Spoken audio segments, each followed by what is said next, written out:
Pahlavi. Okay, so he didn't just come out of nowhere and start being a mouthpiece. I mean, it was with the backing of the U.S. and Israel, and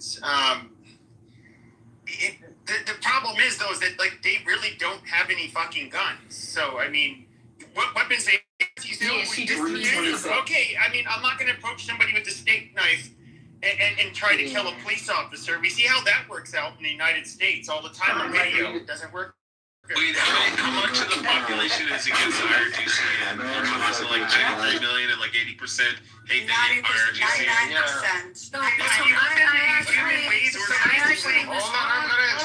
I actually was going somewhere with my question. There was a reason. Oh, you were? Because I'm trying to understand the voting blocks in the countries where there's a big population and how strong the voting bloc is and how strong the voice is in these different countries. So there was a reason I was asking it. Oh, you mean you weren't just asking Google questions for the sake of asking Google questions, Abby? How can they have any real voting bloc? I don't know. I mean, they have it's a very wealthy community. Yeah, I in the think it was United actually States. for Very wealthy community, There was a obviously. campaign for it in Europe. They were campaigning for the pro-patriots or whatever that not you, Trump. You were Europe. I'm not gonna get into it. I'm sorry, I was looking at the comments. Anyways, but yeah, you're right, Abby. Definitely there is a influence there, and the power has already been exercised, and there were, but be more, yeah. I mean, there are many Iranians who live abroad. There's a doctor here. Hold on, bitch. In the United States that She asked me are a question about that. there's many No, organizations she didn't. in the U.S. that are not affiliated to NIAC that focus on advocacy, like the Massa Advocacy Pact, which passed two pieces of working day and night. Many volunteers across this nation are talking to different Congress people. I don't know why someone's giving me a thumbs down for just stating facts. There's a lot of Iranian money in big tech. As well as, shitloads of money, Iranian money in big tech, which have already put a lot of, have invested a lot of time in advocacy in this country. So yeah, there are organizations in the United States of America. That was my question. Thank you, Roya, for answering. Ilham, I was going to ask you a question, and I was going to ask you something back. Can I speak to Roya's point? Because that's... Yeah, I know. Ilham asked me a question. Well, actually, Abby asked a real grown-up question, so Lana can answer with a real grown-up answer. So, Abby, would you like to listen to Lana's answer as well, or no? I would. Okay, cool. Please, Go ahead, Lana. I want to talk as well, please. Everybody wants to talk. Yes, there's a couple of... There are a couple of... Yes, the mayor of Beverly Hills is a Persian Jew. We have a couple... We have a congresswoman right now in Congress who's first-generation Iranian American. Are you talking about Sepide? No, whatever. I don't know what her name is. We also have How do you know it's a congresswoman then? Because you don't know their name? Like, how do you know there's a... Well, I don't know her name off the top of my head, but I can go check my Instagram. I can go check my Google, yeah. So her name is... No, I actually don't have to have anything. Also, there's also people that so are her name more... is Sepide. Great job, Nade. I mean, you don't need to be efficient responding to Abby's broader point. And there's also city commissioners, also people that are in, all different media. I love filming these people. I live for this. I need more burner phones though. Canada, where there's a big population, or there. I don't know anything about Canada. I don't care about Canada. There's a woman that was... So I'm going to find out which accounts of mine are blocked from this room. I got a bunch of accounts. Okay, Ilham had asked me a question. Yeah, she was going to answer something.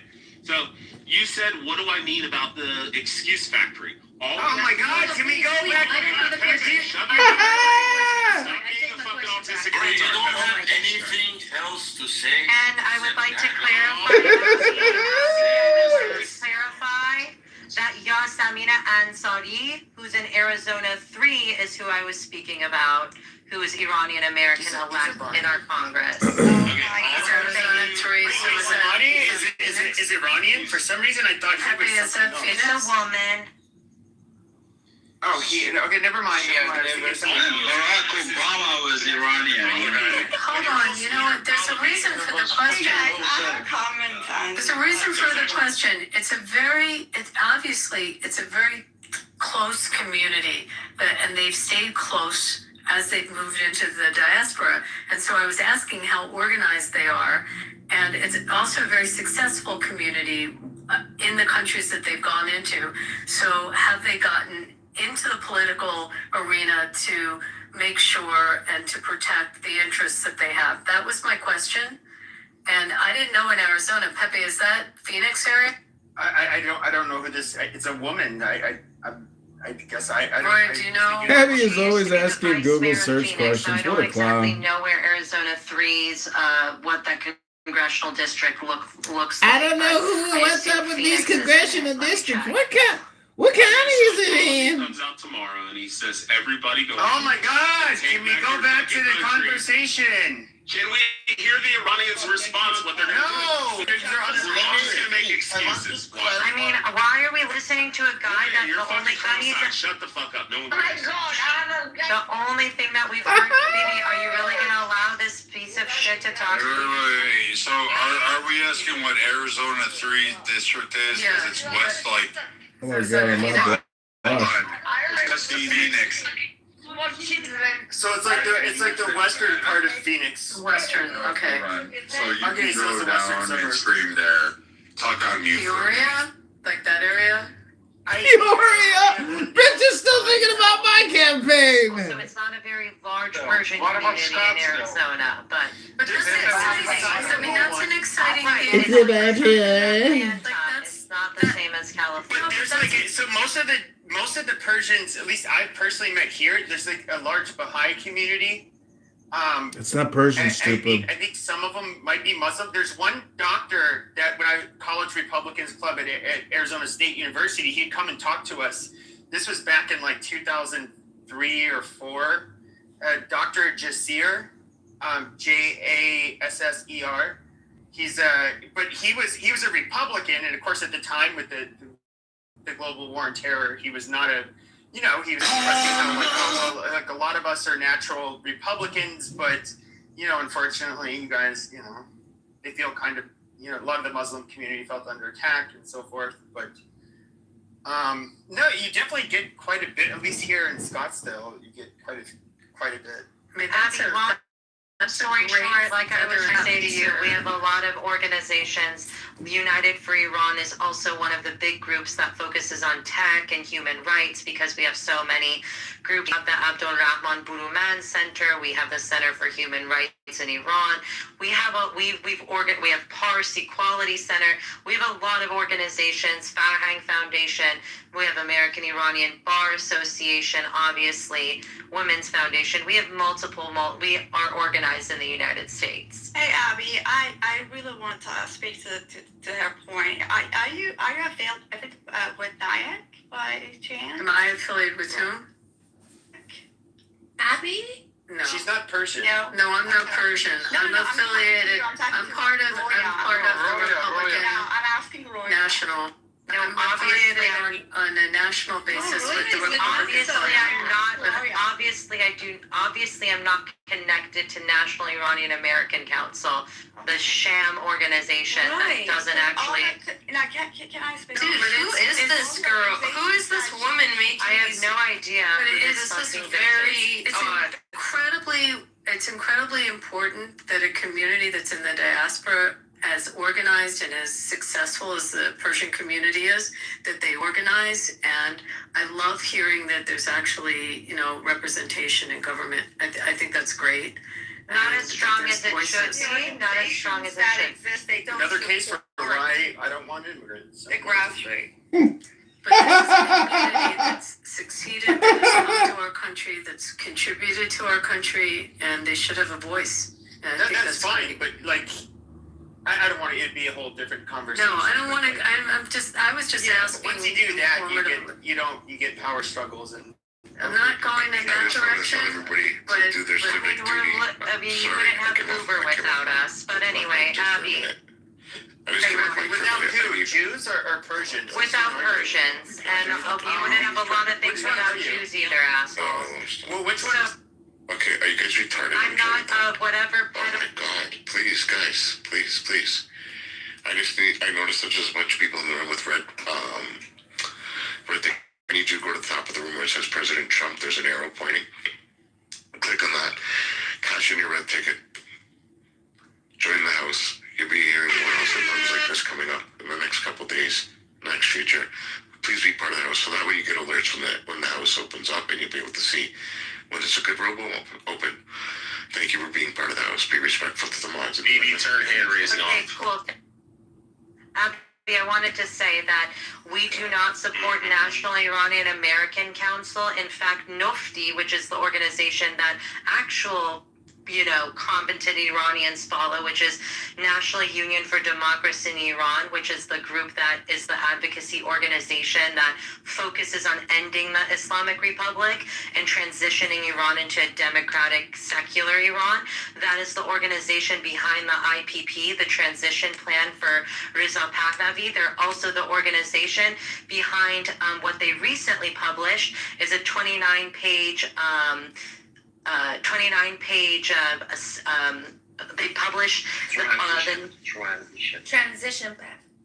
I said the transition. Now they've also come out just recently, about 2 weeks ago, with the Islamic Republic's, the guide of their infiltration in the United States of America, which I can definitely send to you. I almost thought that was a joke. Like, not a joke, It's but not I a didn't joke. believe. I didn't know if it was AI or if that was real. When I saw it, I was in shock. But you said, so has that been vetted that that's real? Yes, That blew me up. How are they infiltrating? And that's the part Kathy, one. I've got to send this to you if you haven't seen it. Well, I mean, I have a room on it on Sunday if anyone's actually wanting to. Will you explain what it is? Because I don't know if people have seen this thing. Why would he refer to himself as a No, child they of God? haven't seen it because how would they seen it? It just was published literally 2 weeks I'm ago. John So, Kitover. NOFTI, which is the organization that I just mentioned, they came out with a detailed report on Iran's influence networks in the United States. So the mapping actors, the messaging, the strategy that the regime uses and builds to leverage and shape narratives inside of the United States of America. It's a part one. It's only part one. They're coming out with part 2 and part 3, I would assume, but this is just part 1 that they came out with around, I think, about 2 weeks ago. It's kind of like another group of people too. Only they have the largest megaphone as far as being a minority. It's kind of like they're taking something from their playbook. It's weird. No, Pepe, it's not the same thing. It's how the Islamic Republic of Iran uses and leverages its propaganda in the United States through money, through influence, and through manipulation of the media. That's what we're talking about here. Let's be adults.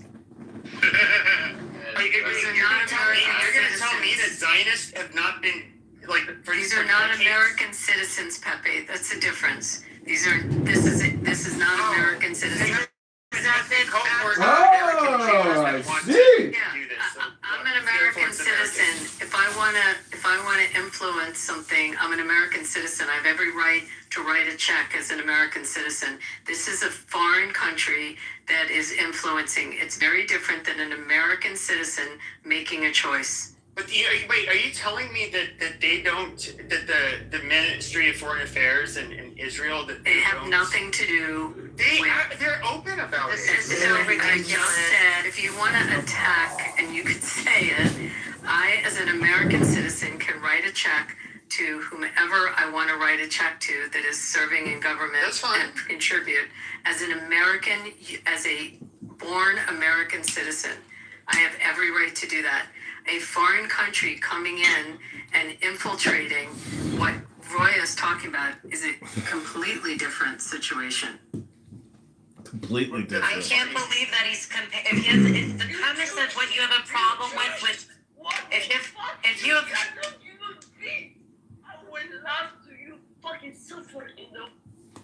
Can we mute this? Thank you. I mean, if you have a problem with PACs, C4s, if you have a problem with super PACs, then you can have a problem with the concept of those organizations, that's something that you can say. But if you solely have a problem with one fucking PAC in the United States, then that's a you problem. Because if that doesn't apply to if it doesn't apply to the NRA, if it doesn't apply to other big PACs, then it doesn't. Then it's bullshit. Sure. So I think what you don't get is that like even No, I get a lot of things. I think no, you don't. No, what you don't get is that like even this past summer when shut the fuck up and let me finish. Like, No, I didn't actually, I interrupt won't. you. Don't I didn't tell me. interrupt you. I didn't. Don't I'm not tell me to- muting you, by the way. I'm not muting you. Don't tell me to shut the fuck up. It's Beaver. You do worse to me in your rooms. You would just kick me out.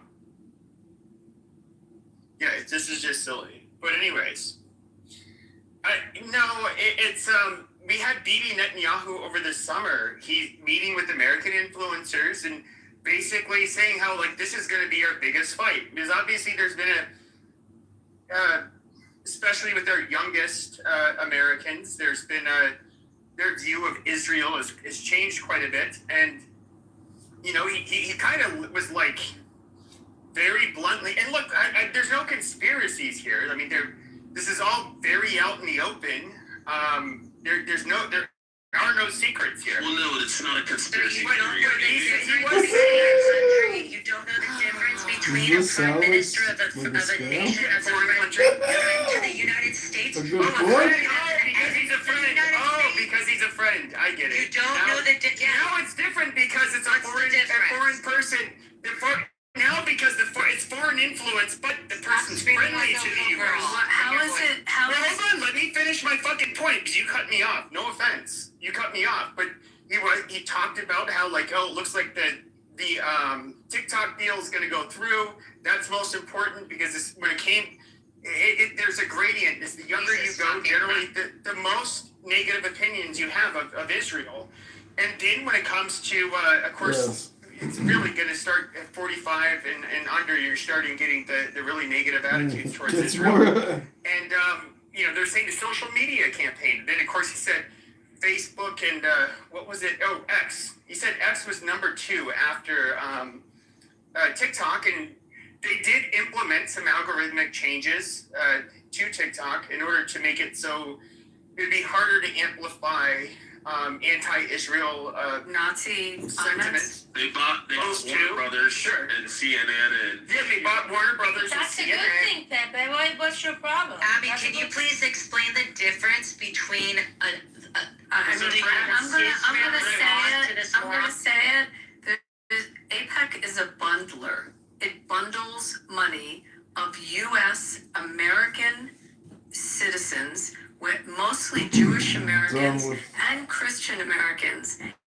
Bundles their money. It doesn't write checks. American citizens write checks. If you have a problem with Jewish Americans writing checks under our First Amendment right to contribute into the political process, then that's your problem. If you have a problem, It's not my problem. I'm not done.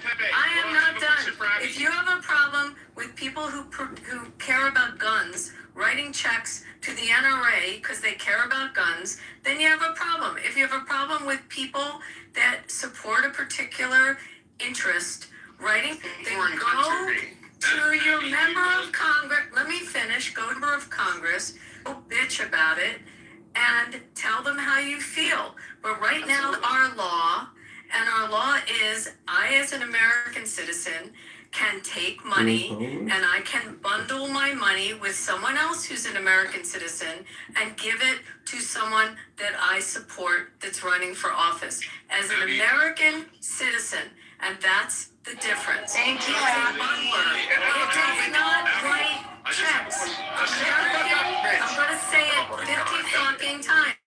American citizens write checks, and their checks get combined with other American citizens that write checks. I have a limit on how much I can give to every congressional candidate, and if I want to reach my limit because I like that candidate, I do it. Now, one last thing I'm going to say. That particular organization only does support for U.S. Congress and Senate. It has nothing to do with the executive branch. It only contributes to Congress. That's it. It does not do, I'm going to finish my sentence. It does not contribute and does not get involved in state elections or anything to do with the executive branch. It bundles money for Jewish and Christian Americans that support the state of Israel and some Muslim Americans. That's it. Now I'm out. Okay, well, hold on. Rich, hold on. Gloria, does that answer it? Okay, I mean, no, that doesn't answer it. I would like to, yes, no, No, it does.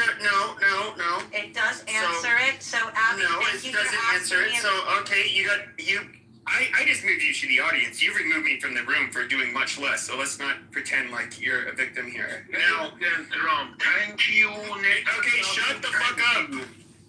Abby, can I respond to your question or no? It's up to Pepe. Can you let Roya respond? Oh, they're both gone. I don't know how that happened. So, Abby, I'd like to hear from Roya. Colorist? Okay, can Roya and I don't Pepe know go why back you're and throwing forth? us mad and keep stop sticking me removing- No, Abby, removing it makes complete sense. So the same people, if you don't have a problem with Colorist? if you don't have a problem with America's Bridge 21st Century, if you don't have a problem with NRA Political Victory Fund, then you shouldn't have any problem with AIPAC. Sure, I can. Thank you. No, sure, I can. The reason why is because it's for the benefit of a foreign country. Now, whether they're Christian Zionists or Jewish Zionists, it does not fucking matter. Okay? These And are so- U.S. citizens. What does it have It to does do not with matter. foreign It's for the country? benefit. Did you Okay, so listen to what we're Abby not- said? Yes, I heard what No, she you said. did not. No, hold on.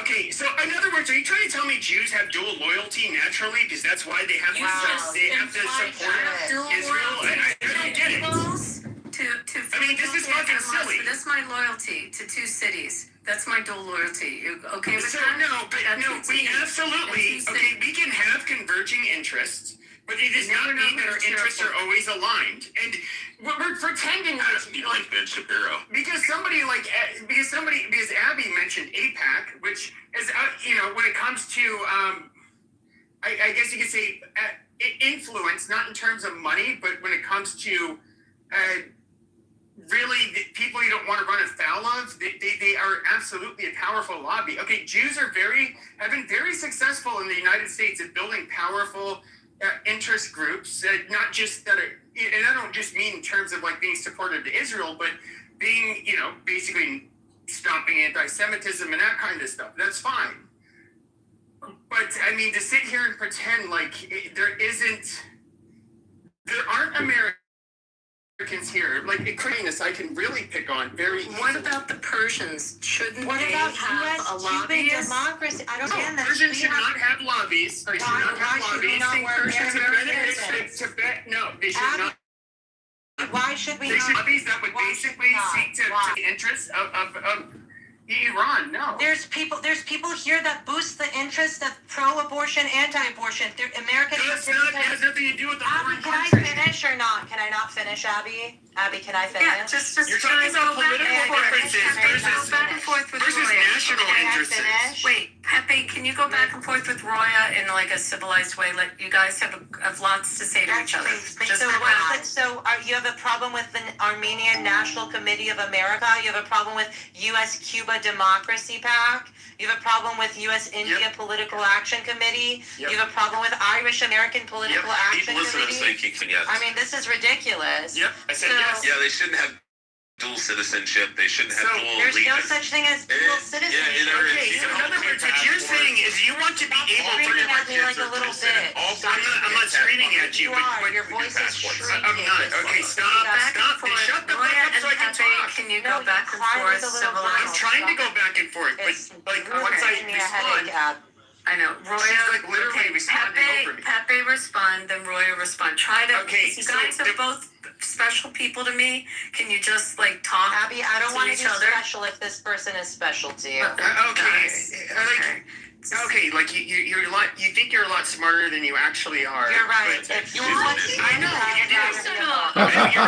do. You might be intelligent, but if you a goddamn you a goddamn bitch. You're allowing this? I'm kind of shocked. I'm This is trying to pretty have funny. dialogue. Abby. It's fucked up. Rebby, I'm trying to have dialogue someone Abby getting called out. in the middle of, I don't know. Oh, please. Abby got moved to the goo! Yes! Yes! It was BB. I did it. Stop fucking bothering me. It was BB. Okay, Remy, I'm trying to have the conversation go back and forth. And I really hope on Iran, because that's the subject. I really didn't want the subject. I simply asked a question about how organized the community was. And it BB got kicked too! BB got kicked! And the Persian community in the dance, that was where I was trying to go. And it went in this direction. So maybe we could take it back to the Persian community, if everyone's okay with that. What I wanted to say before we move on. No. Hold on, Rich. Hold on. I'm gonna bring up Rich. No, Rich. I had my response to her. So what I don't appreciate, and this is I don't want to talk to this guy anymore. primarily. Shut the fuck up! I did not interrupt you. Please stop. Oh my god. God. Thank you, BB. Stop modding this person. If I'm going to be disrespected, I'll leave. And that was quite anti-Semitic, I have to say. Why not allow BB kicked Beaver too. Why not allow a reasonable debate with Roya rather than a hot-headed debate? Because there is a reasonable debate to be.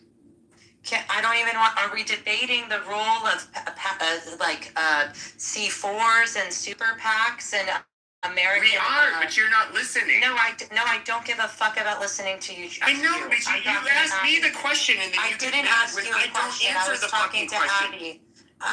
No, it was a back and forth between us. I'm talking to Abby. I don't want to talk to you. No. You gotta kick BB down. He's My kicking God. everybody, including Beaver. Roy, can I He kicked Beaver, Pepe, he kicked me. Dude, just remove him from admin fucking house. Like, this is fucking retarded. I mean, he already let me boom the room. Abby, so how would you like to reframe the question that you asked? I mean, that was it. That was just my. I was asking a question to I'll the answer. community. We're not as Where did organized everybody as go? we should be. We're not as we should be. We have influence as far as in tech.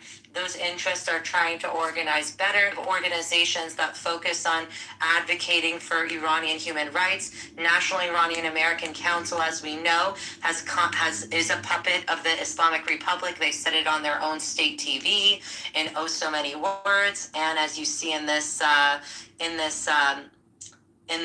report that I sent that you should read from Nofti, which is the actual organization that represents Iranian American interests in the United States of America, you will see that NIAC for a very long time has infiltrated and used its influence to keep things in the gray zone, and such as advocating for JCPOA and things like that. What is the name of the one advocating for MEK?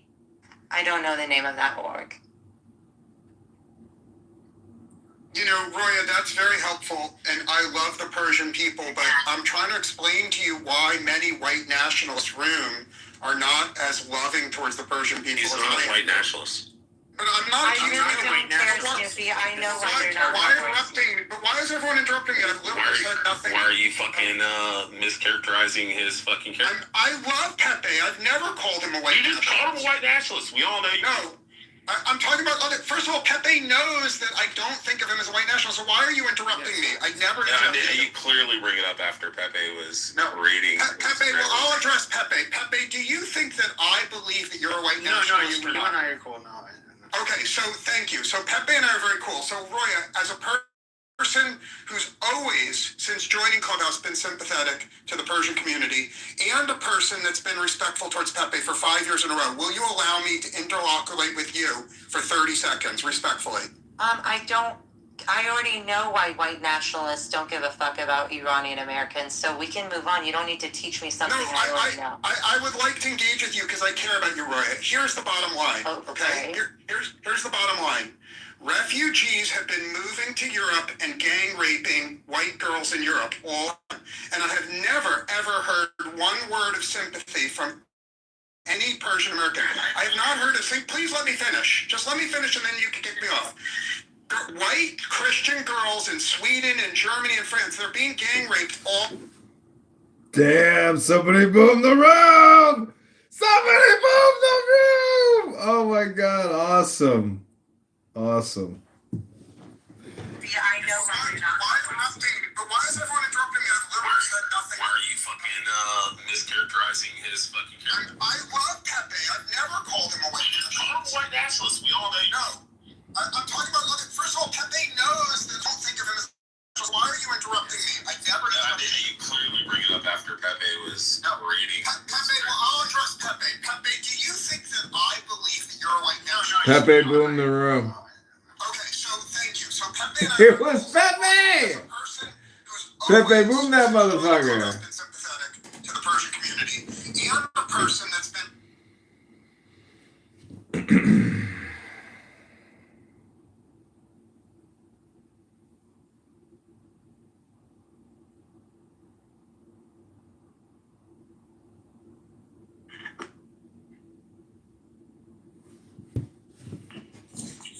How'd you feel about the verses? You're from where?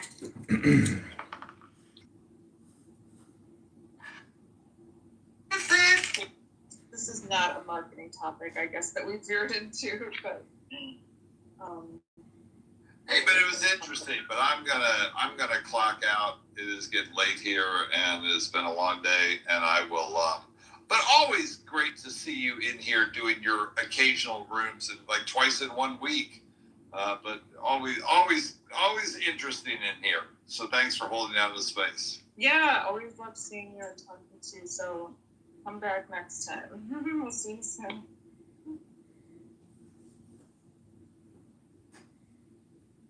So we're just in the room. We're just talking about. Usually we just talk about like marketing in general, or I'll put a topic up so that we have something to kind of anchor ourselves around. And today I've been talking a little bit about lucky breaks.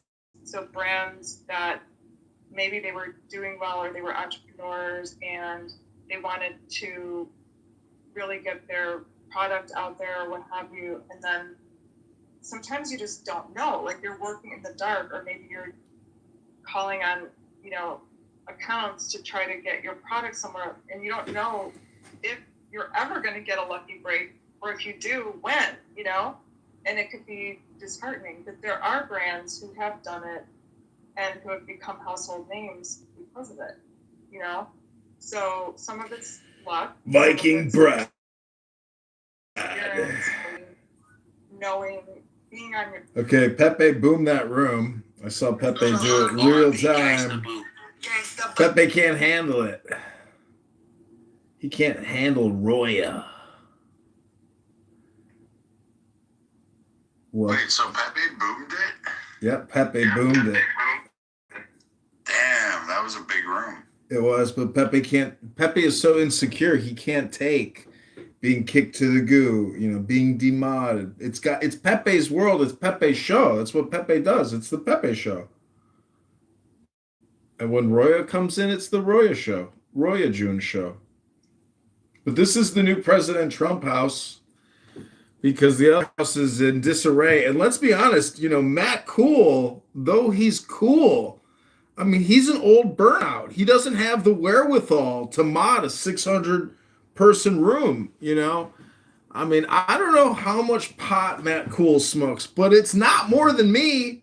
So how does Matt Cool, create these huge rooms and let them go to shit? Because he's just sleeping at the wheel. And Beaver and all these other white supremacists that claim they're not white nationalists, but they are white supremacist nationalists. I don't understand it. That's what they are. And I can't stand listening to Rich. Rich is one toxic son of a bitch. That is one toxic motherfucker. If I have to hear homicidal suggestion and ideation on an average weekday, I'm not up for it. Clavicular, welcome to the room. Thank you. I appreciate you leading this room. Thank you. I'm not leading it. You are leading it, sir. Well, I appreciate it. Tell me what's on your mind, Megatron. Well, what were you trying to get at with Roya? You said you care for her. Let me answer you. I'm glad you asked. Okay. I love the Persian people very much, but I also love the people of Europe. And there's a wave of rapist migrants in Europe, and it's terrible. What's going on in Europe is absolutely terrible, and I've literally never once heard a Persian person defend the people of Europe. It's a one-sided relationship. Persian people want white people to die to rescue them. Fair enough, but they don't reciprocate. So I'm going to post some links in the room chat that I think Pepe will agree emphatically with all my links. And what the links show is that migrants to Europe are on a gang rape spree, and no Persian person has ever expressed sympathy, and that rubs me the wrong way. And I'm done speaking. Yeah, I personally just don't want to. By the way, I entered the room if anybody wants to know. Like, BB was being a fucking retard and wanted to, you know, on behalf of his tribe, like mute people, or not mute people, but kick them and whatnot. But no, here's what somebody like me sees as a problem. By the way, so you get an ethnic group of people that move here, okay, and then they form communities. Okay, that's always kind of happened. Fine, we're all human. But then they want to put their interests, they're the most important. They want to, and of course, maybe it's their home country, maybe it's a newly created country like Israel, and they want to make that country like the center of their focus. And it's just like, well, okay. The one thing about, like, I would say people that aren't Jewish, is that we might have somewhat of an affinity to whatever our homeland was, you know, the first generation or so, but after that, we're American. I mean, WASPs that were, you know, genetically 100% similar to those in the UK, they literally fought the British off. They won the War of Independence. That's why any of us are here now. And we just don't need this fucking shit. I mean, I don't need fucking...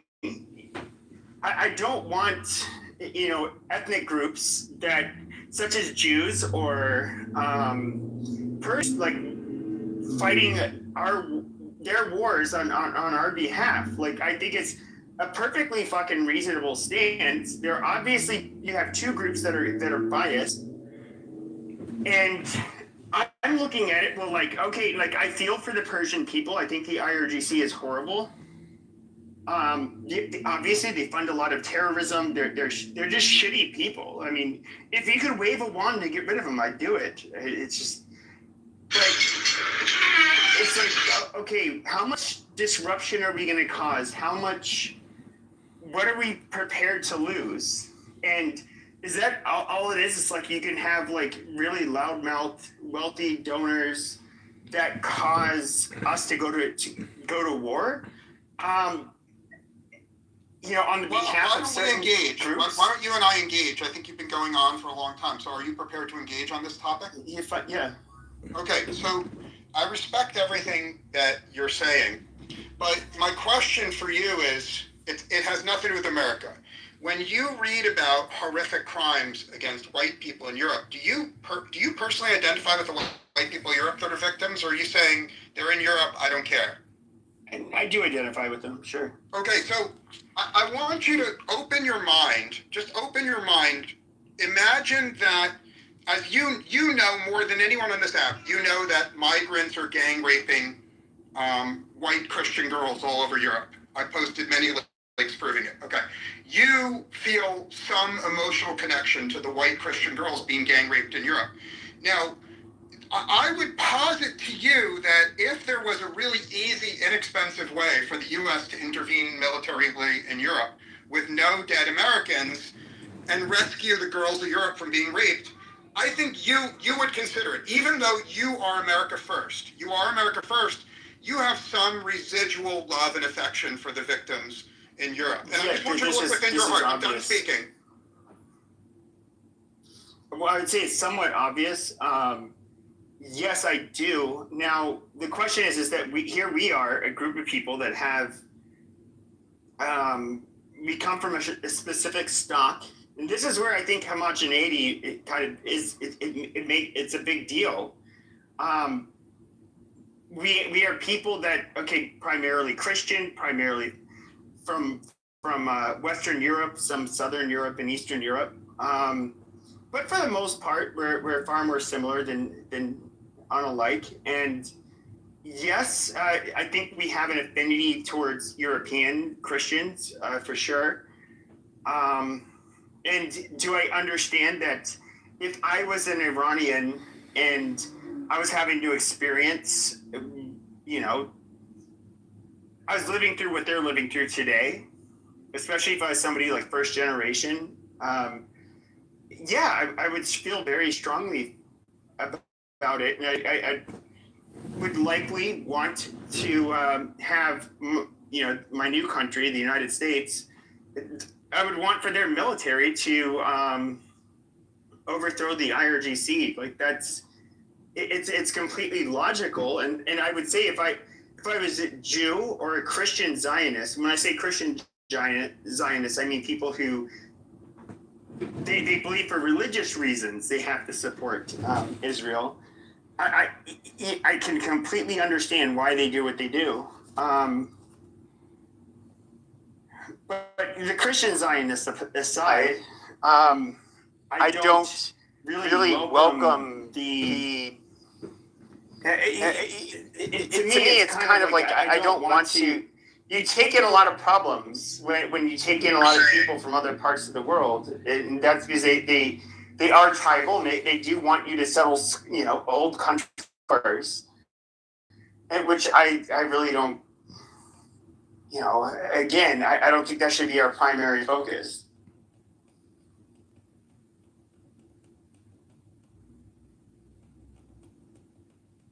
Well, that's perfectly reasonable. You love America. You're America first, and I respect.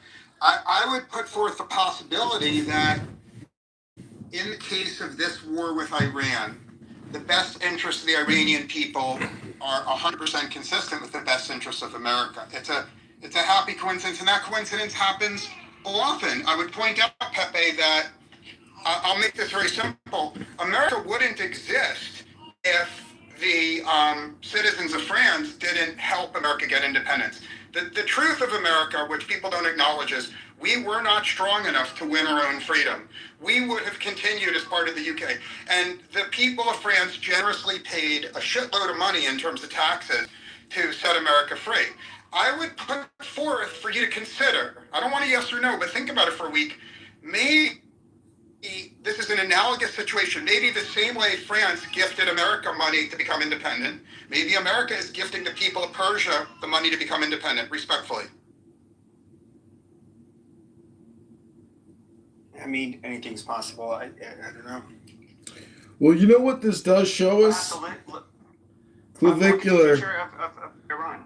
You know what this does show us is that we do not have sound monetary policy in this country because we're $40 trillion in debt, $100 trillion in unfunded debt, and the Treasury just said that we're insolvent. But apparently, we've got money to fund every fucking war on the planet.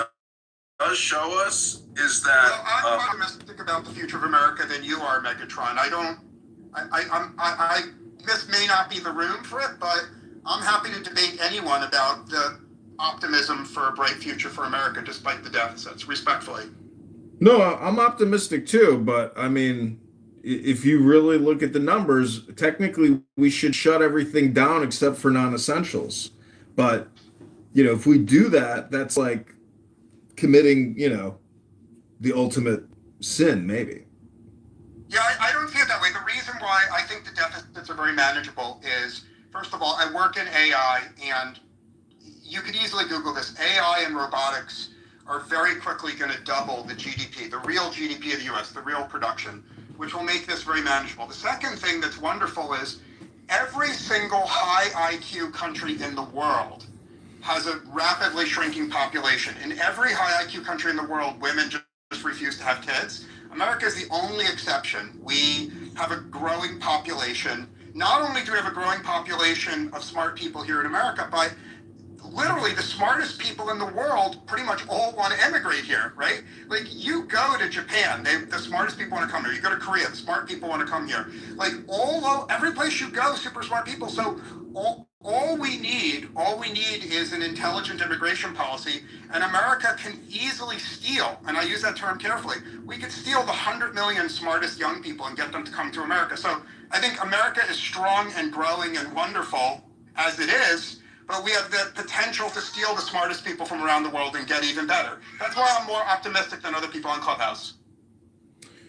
Well, that's not why I'm optimistic or why I have joy, but recently a Google employee in San Francisco, a Chinese emigre or a Chinese dual or Chinese American citizen, he was arrested for transferring, proprietary corporate AI software and coding.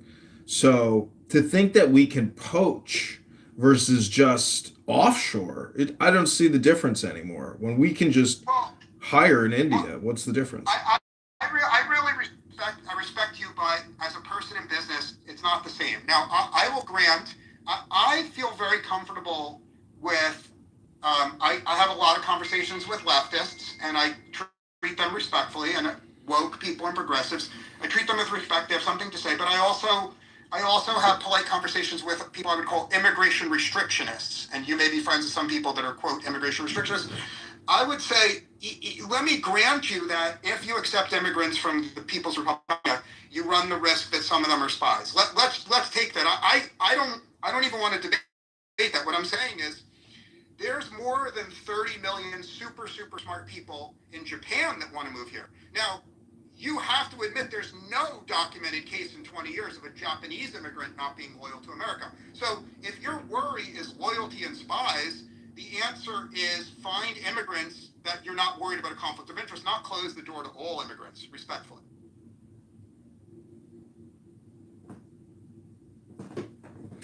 Well, I'm running for mayor in Chicago as a libertarian, and it's only a very small percentage of people, whether you're on the left or the right, that can actually act as a bridge to have successful communication or what you would call bipartisanship.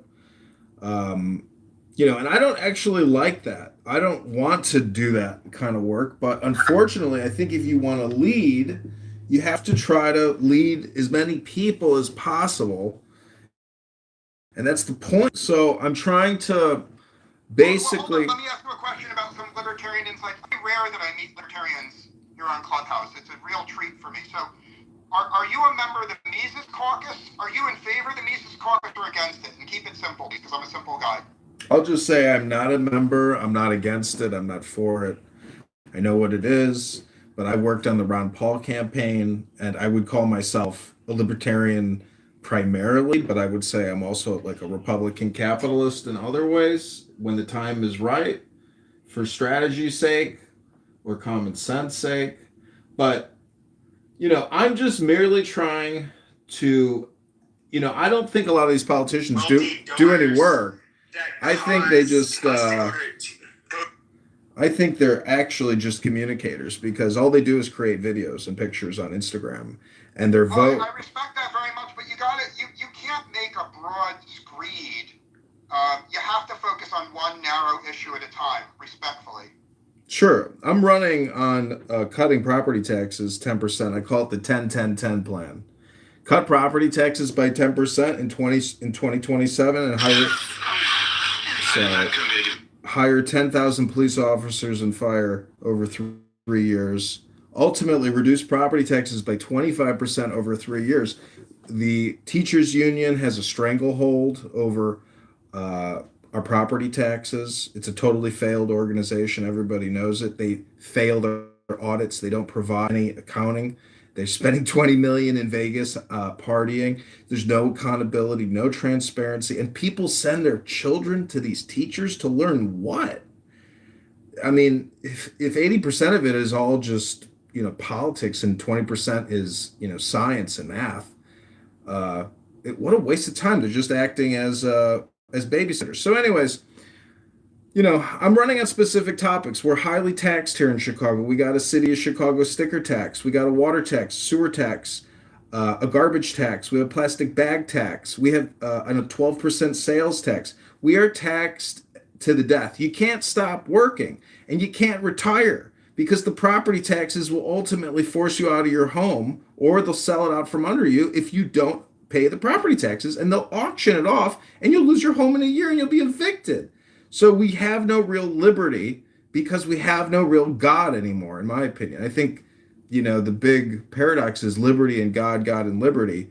And because we live in such an atheist, society today, we tax each other mercilessly, and it's so hypocritical, and it's so disgusting that some people go bust because the system is. Anyways, go ahead, Clavicular. Okay, so I hope you recognize I listened to you very patiently. I did not interrupt you. Everything you say makes sense, and the current occupant of the mayor's mansion in Chicago, I think, is the least popular mayor in the history of the city. So you don't have to say anything to persuade the people in this room that he deserves to be replaced. But I want to take this in a different direction. I've attended a lot of ultra leftist gatherings, and I've also attended some libertarian gatherings. I kind of enjoy being a left. And one thing I've noticed, every single libertarian gathering I've ever been to in America, there's no diversity. It's all white people to attract people that are not white. And by the way, I'm not saying your views are not valid because it doesn't attract non-white people. I'm not criticizing, but I'm just curious, why do you think every libertarian event I've ever gone to is all white? Well, I listened to you very closely. I didn't interrupt you, and I hope, that you'll allow me the time to speak. You love to always constantly say, I will be very, not discreet. What do you say? Anyways, Clavicular, the point is, it's historical, my man. Obviously, today I was thinking about like how the Republicans and the Democrats, like that historical point and to where we are today and how it plays into the Civil War, but also migration of population. But really, it's comes down to economic philosophy. I don't care about the political friction or the political difference. I'm more interested in saying, how do we run a business successfully? That means a net profit. What's our cost of goods? So again, the reason why they're Democrats. I mean, I don't want to just give you the low hanging fruit and say because they're getting free shit and why punch the hand that's giving you the free shit. So it's more than that. It's really just a question of awareness and ecosystem. If you know how to grow an economy or how to grow a business in a city or how to grow the GDP of a city or of a country, now we're talking, because we can't inflate our way out of this. We can't borrow to spend our way out of this. We have to grow out of this. It's the only way. And that means opening up business, not restricting it, not doing head counts. We want international businesses to pour into this country and give job opportunities to our fellow citizens. So we have to grow this country in the same way that we would grow a pizza shop, one slice at a time. So I respect and admire what you're saying, but I've already moved many of my businesses that I invest in out of places like Chicago. I don't have the balls that you have. I don't have the courage you have. I don't have the strength that you have to actually fight to redeem Chicago. I've moved my businesses to places that are low tax and business friendly. My favorite is actually Nashville. I would urge you to look into Nashville. So let me ask you a personal question, right? Considering that you have so many enemies in Chicago, the odds are stacked so far against you. Why fight in Chicago? Why not move to a place that's already libertarian like Nashville or like New Hampshire? Well, I just got out of a congressional race. I was removed from the ballot and I lost as a write-in candidate. So to transition to the mayoral campaign is very seamless. To change all my platforms, all my marketing, did it in a day. So, but its goal is joy and the experience is joy. It's a lot of fun being in politics. If I can say the best things about it is you meet beautiful women. And guess what happens when I meet beautiful women? I try to, have a beautiful night with them. So I'm just saying there's joy in the experience and there is joy in the goal. Well, there's nothing wrong with anything you said. One other observation I can make about every single Libertarian Party convention I've ever been is the male-female female ratio is like 90-10. So if you are heterosexual and you're interested in spending time with young women, I would again question your choice of political party. If you want to be around young women, you should have joined the Green Party or the Communist Party, because those are filled with women. The Libertarian Party is almost all a sausage fest. And I say that with respect. I haven't actually filed with the Chicago Election Board yet. People that I'm talking to, they keep just telling me, file as a Democrat. File as a Democrat. Do not run as a Libertarian. Nobody votes for a Libertarian. Nobody knows anything about them. They don't care about them. And statistically, they're right. So I'm thinking, you know what? Maybe I will run as a Democrat, but I will point out throughout the campaign, why I chose to run as a Democrat. And if I'm labeled a fake Democrat, well, so be it. I keep calling all these Democrat candidates fake Democrats. Well, I respect and admire people that are flexible. People like that are rare on Clubhouse. I think most of the really intellectual, flexible, thoughtful people left Clubhouse 3 years ago. So I appreciate what you're saying. But let me drill down to your criticism of the Chicago Teachers Union is very trenchant. But overall, are you personally in favor of the school voucher system that's been implemented in Florida? And if not, make it simple. Don't be so wordy. Make it simple. What is your solution if it's not vouchers? Well, the solution is sitting in our library. I read books every day on this app. Nobody comes to my rooms to listen to me read a book. They want their dopamine and they want it now. And people are begging for the mic. It's the same thing in the classroom. Children want attention. And, we have a bunch of socialist, communist, left-wing teachers. I don't think I really have a solution because nobody would want my solution, which is like a military solution. Similar to the way that Japan runs their education system. We don't have janitors in our schools anymore. Boom, just saved $60 million there because now the kids are cleaning the classroom every day at 2:30 p.m., 2:45 p.m. They're sweeping, mopping, resetting. So there's a lot of solutions. It's always personal responsibility. That's the ultimate solution to our problem. We can't keep just outsourcing and hiring solutions. We are the solution, but $1 trillion a year. We collect over $1 trillion a year in property taxes across this country, spend $200 million with the Department of Education for what? Clubhouse could be the new, educational platform of the future, but we refuse to cut costs. We refuse to cut administrative and facility expenses and pension expenses. Here in Chicago, we owe $150 billion on the pensions. $150 billion! Our annual city budget's only $15 billion. How the fuck are we can't pay that off, and we just keep borrowing and spending to fund all these special programs and projects? I have a personal question for you. Are you a Cubs fan or a Sox fan? I'm a Cubs fan in the summertime, on a Friday, Saturday, and I'm a Sox fan if somebody invites me and wants me to tailgate with them. But I'm not going to Comiskey, unless I get invited to a VIP tailgate, because there's. I think, take some advice.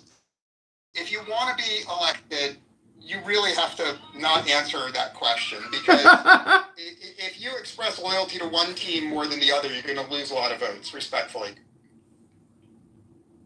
I know it's a gotcha question, but the city is in a financial crisis, and property taxes have gone up 20%, 30%, 40%. For some people, they've gone up 150%. Imagine paying $8,000 and now you're being asked to pay $17,500, and you're a senior and you're collecting the rent, and now you're like, well, fuck, now I'm losing money. Can't even afford to rent the fucking property. There are people that are. I certainly agree with you. The vast majority of my friends who are economically successful have already left Illinois for other places. That's why I think you're like, there's this mythology of the lost cause. I think you're fighting a lost cause. I think the voters of Chicago are silly. They will continue voting for the free spending idiots they voted for. And I think the only solution for Chicago, from my perspective, is bankruptcy, right? The Illinois government has set out a path for Chicago to declare bankruptcy, and bankruptcy all passed. So if you're not an expert in the banking process, I would urge you to become an expert. Yeah, I've got a lot of experience debt resolution, debt negotiation, and the city isn't necessarily going to go bankrupt, but the pensioners are going to have to take 40 cents on this. No one can pay off 150 billion, and it's all just day to day, month to month. But again, we can grow out of this problem if we cut the corporate, income tax. If we cut, all these ridiculous policies we have in the city. There's a lot of developers here though that make a lot of money. The taxpayers offer TIF, which is a special fund, 300 million a year we kick up. So there's great opportunity in Chicago, a lot of land to build on. And the city can become more robust, but we've got to lower property taxes to incentivize people to come here. It's the greatest city in the Midwest. Our lake is pristine. It's, we have an incredible. You're forgetting the best thing about Chicago, which is the Riverwalk. Yeah, it's premier. There's fantastic restaurants, but crime is a major problem. Major problem. What's your favorite place for blues in Chicago? I'm just seeing if we like the same place. Kingston Mines in Lincoln Park. Okay, A+. Yeah, the place is a legend.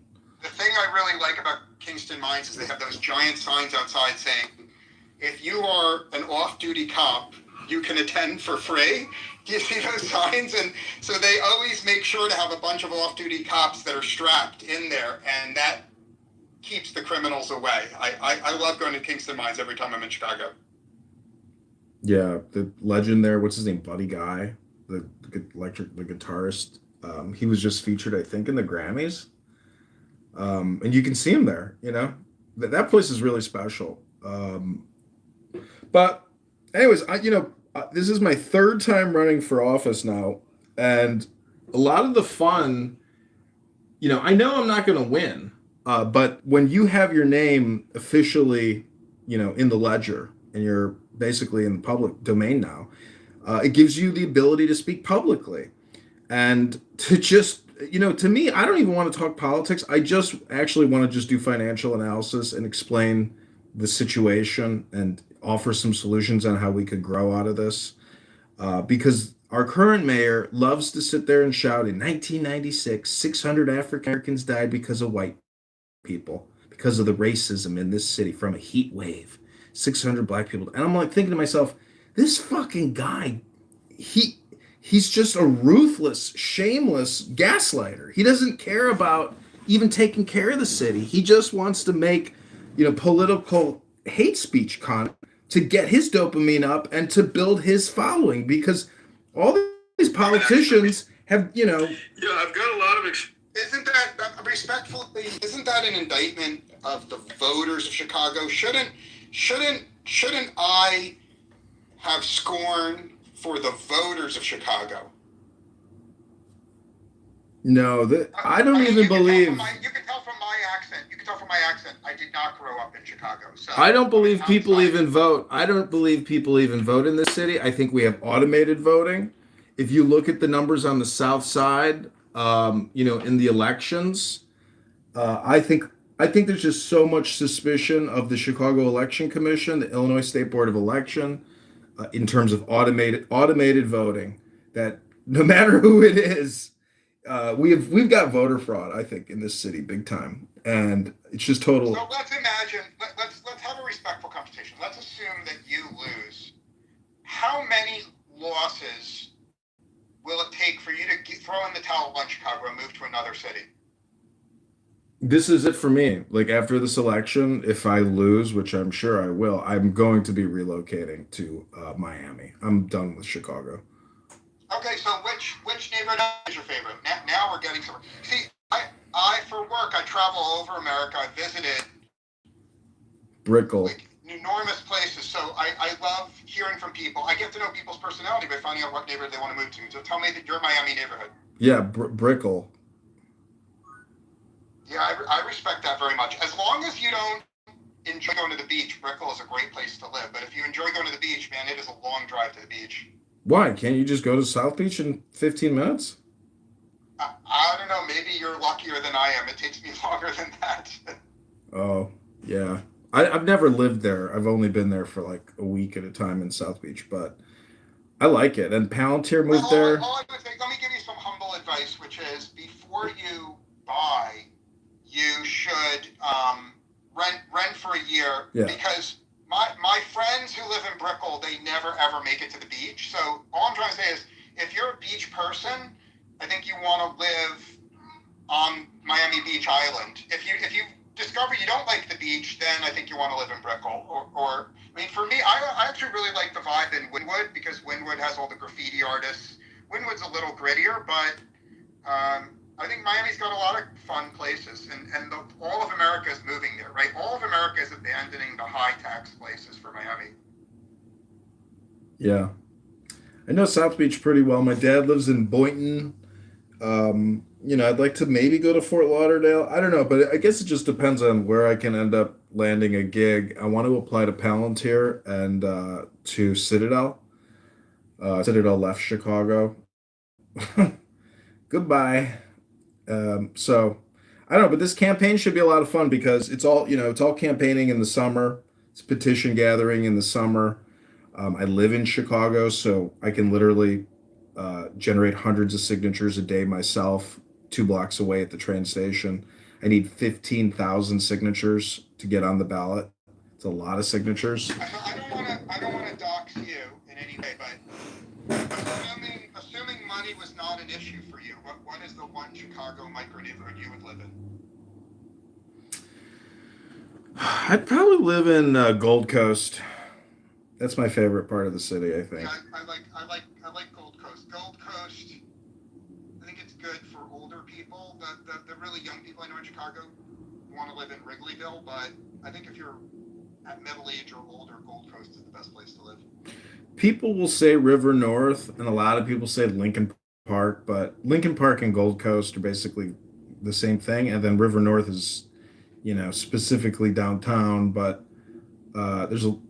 I don't know. To me, the Coast is the best. You get the best restaurants, and then across the street, you got the beach. You got Oak Street Beach right there. So to me, Gold Coast, and you can buy an amazing studio or a 1-bedroom for 120 to 180,000. Your assessments and your property taxes. Now you're paying like $1,200 a month. A neighborhood that I really love. When I'm in Chicago on business, I enjoy myself most in the West Loop. Right? Yeah. Right in the neighborhood around the Soho House, around the McDonald's headquarters. The vibe there feels newer. It feels like there's a lot of East Coast transplants there.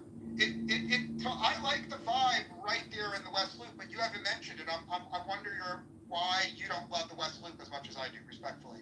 Yeah, it's top notch. I mean, but I worked at the Google office on Morgan Street, and damn, it is so urban. And when I mean urban, when you're there, you're like, damn, did the whole South Side decide to come here on Friday, Saturday? Like, it's so black, which is not a problem for me, but there's times you're just like, damn, like black people absolutely love going out on Friday, Saturday. They fucking love it. They live for that shit.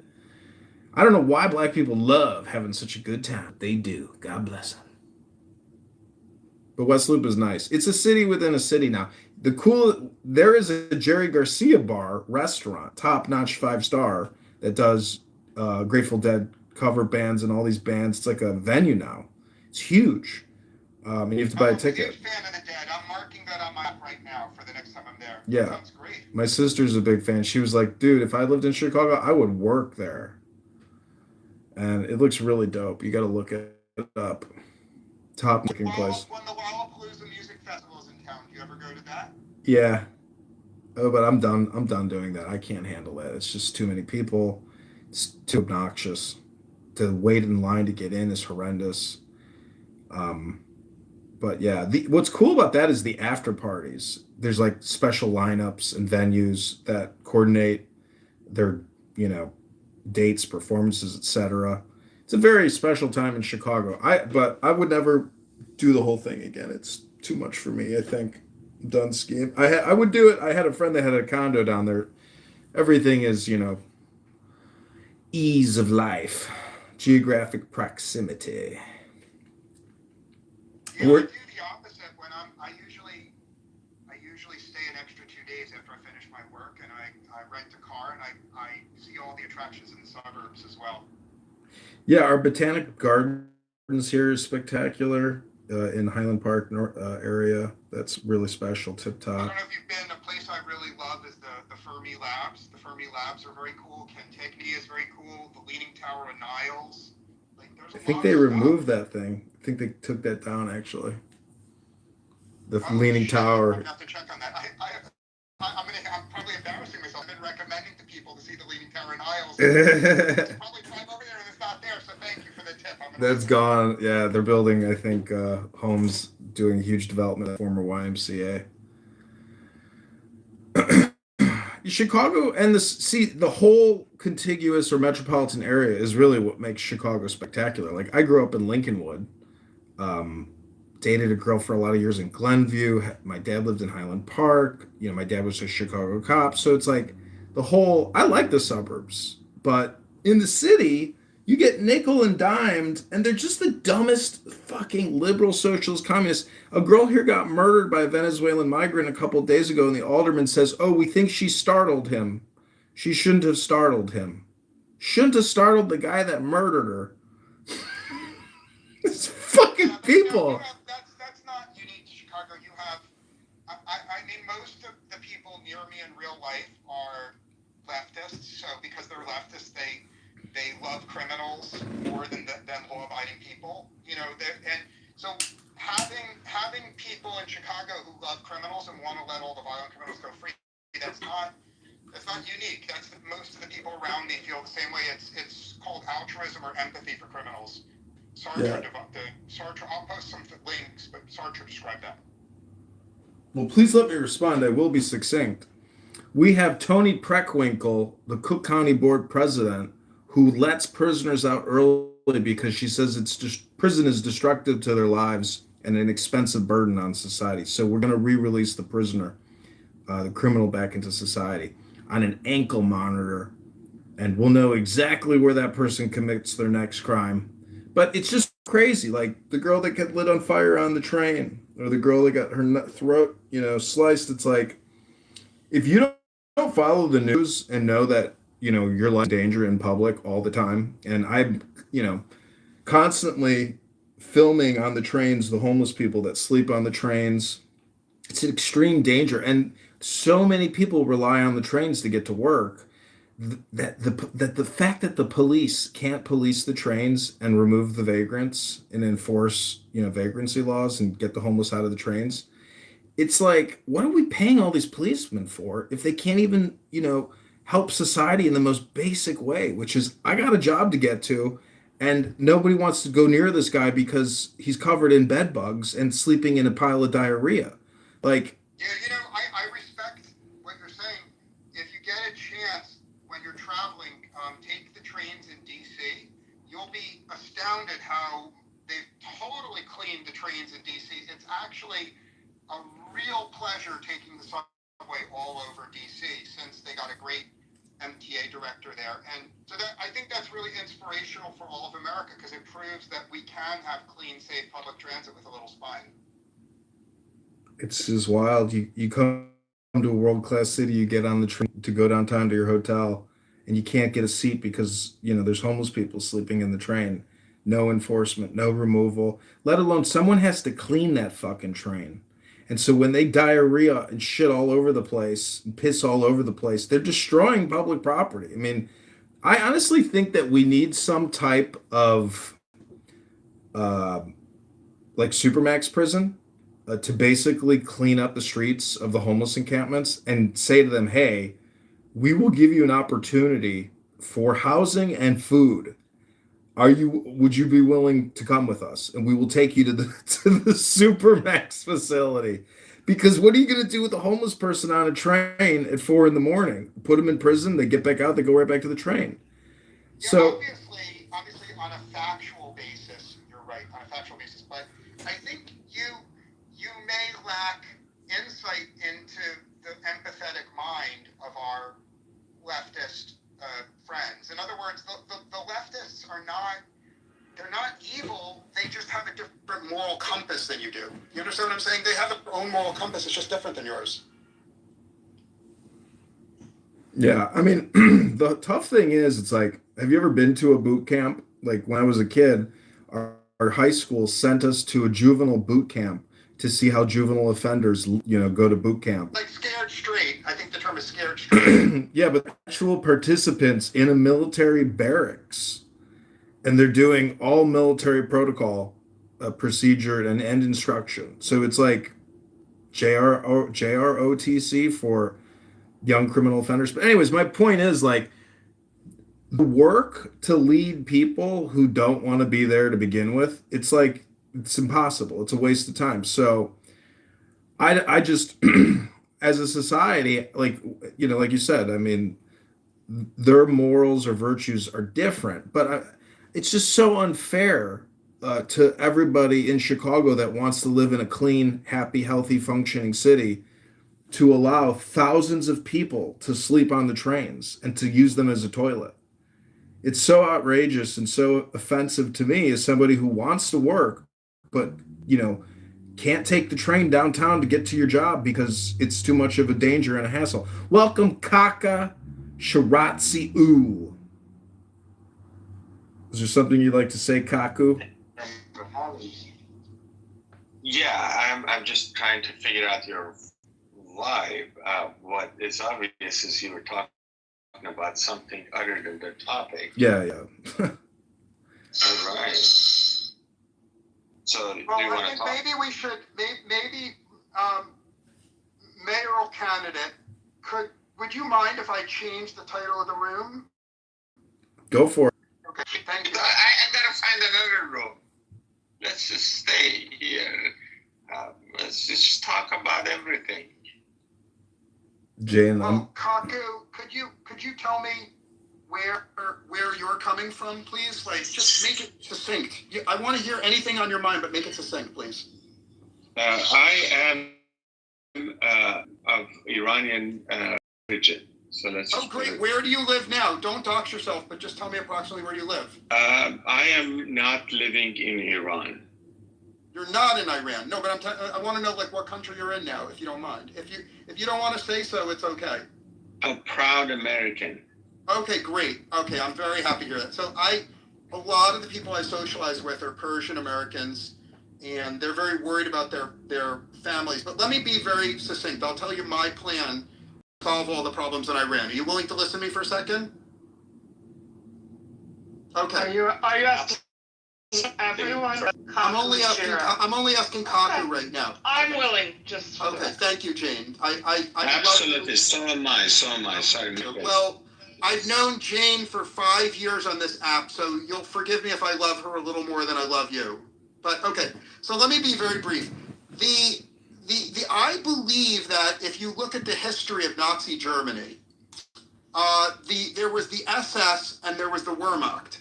And the SS were the really evil people, and the Wehrmacht were just German patriots mostly. Okay, why am I saying that? I think that's the same thing in Iran. I think the members of the IRGC are irredeemably evil, and the members of the Republican Guard are irredeemably evil.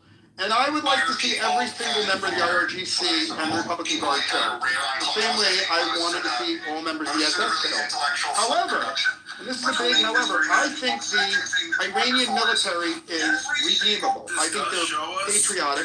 And so my simple plan is for the United States, we have very smart intelligence people, and they are, I believe they are today, in negotiations with each of the generals in the regular Iranian military.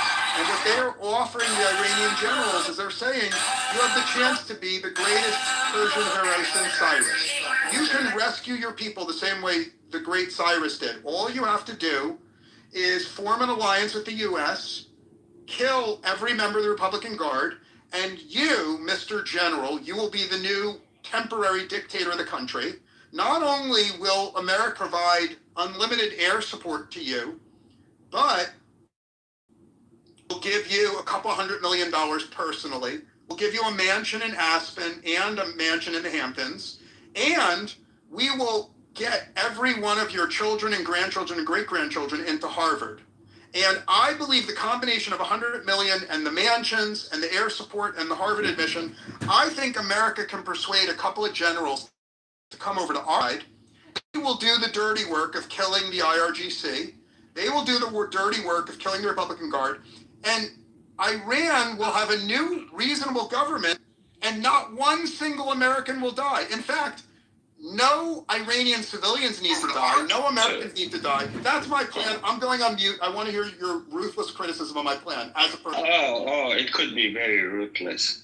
So, do you want me to criticize it from an American perspective? I have people that praise me in real life. I come to Clubhouse to be criticized. So go ahead. Yeah, and thank you for presuming that I do not have, and the rest of the people don't have, others that praise them in real life. So that is very humble of you.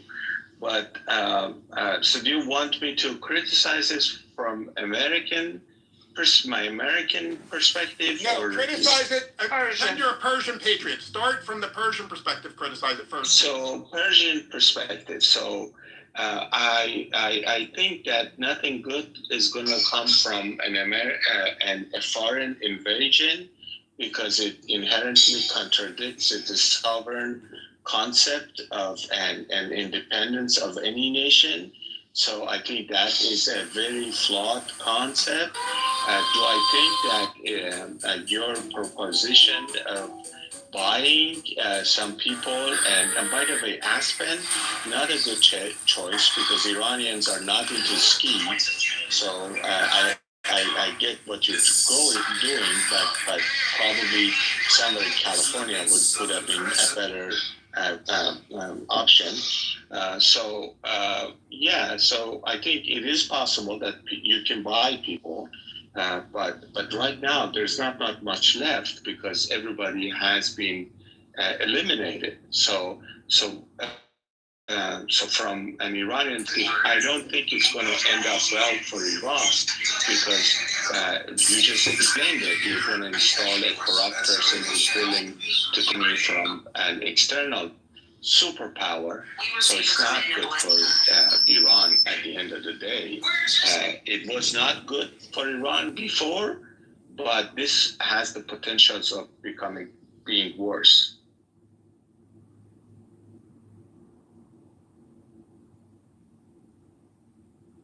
Want me to go? You're fine. Please continue with more criticism, please. And then I invite everyone. I just don't want to hurt your feelings. No. He don't have feelings. He's okay. We're good. We're American. I come to Clubhouse. I come to Clubhouse every day so that. But I fear you're holding this up and accumulating, and you're gonna unleash at the end. I'm not gonna unleash. The people in this room have known me for years. I will not unleash. You're doing me a favor, so continue. So from the American perspective, is that I don't think this was our war. I'm the most certain about that. I think President Trump is basically worried about, should be worried about midterm elections, because the district in, the county in Mar-a-Lago just flipped this. So what we are on the verge of is another 2 years of impeachment circus at a minimum. So I think that gotta be lingering on the back of his mind. I also do know that taking care of the IRT would not be possible without massive ground troop deployment, and by massive, I'm talking about 50,000 or so, because anything less is running a risk of getting overwhelmed by the enemy kind of troops that have the ground kind of and the air supremacy is less kind of going to help me when I have people exposed the ground troops. I think the Strait of Hormuz remains to be a big leverage, that my enemy could use against me, because it's going to be, even though like President Trump tried to manipulate the stock market by saying that I received gifts and stuff, so that kind of lifts the pressure from the stock market. But and also I do know if anything sinks in, God forbid, any tanker sinks in the Strait of Hormuz, it's going to take a month to clean that up. So we're talking about months and months of disruption. So all of that is also make me think not being in favor of property it. taxes have gone up in the last decade. Well, thank you Families for that can't keep up. perspective. And That's how many extra dollars the average family paid in property taxes. I became mayor, property taxes were climbing. I promised to bring relief, and we did. We cut the rate 15%, saving the average. I'm Mayor John. Comment on if you were made president, how would you solve the Iran problem? Families are getting squeezed. Tell you the truth. Property taxes have been climbing like a cat on a curtain. As your I mayor, have no property opinion. taxes are crushing Actually families in agree our with town. you. I'm Mayor That's John. something- Taxes have gone up. Dramatic, brutal, probably is required. I don't think that there's any, how we used to do things. Do you think do you think that the analogy of the SS versus the Wehrmacht is accurate for Iran, or do you think it's a stretch to make that analogy? I don't know enough, but I trust what you're saying, and I get the reference. I think there's always, I come at everything, I think you may know, from organizational lens, big ones. So hold on, I'll just say my last part. If we just pretend these are huge organizational problems, then there's just one guiding principle that I tend to rely on. You can't just keep patching shit up that's broken. Do something more dramatic. Do it quickly. See what happens and go from there. So I'm with you on something very, even psychotic. I guess that's not exactly a nice thing to say, because you've thought about it way more than me, but nothing that seems, kind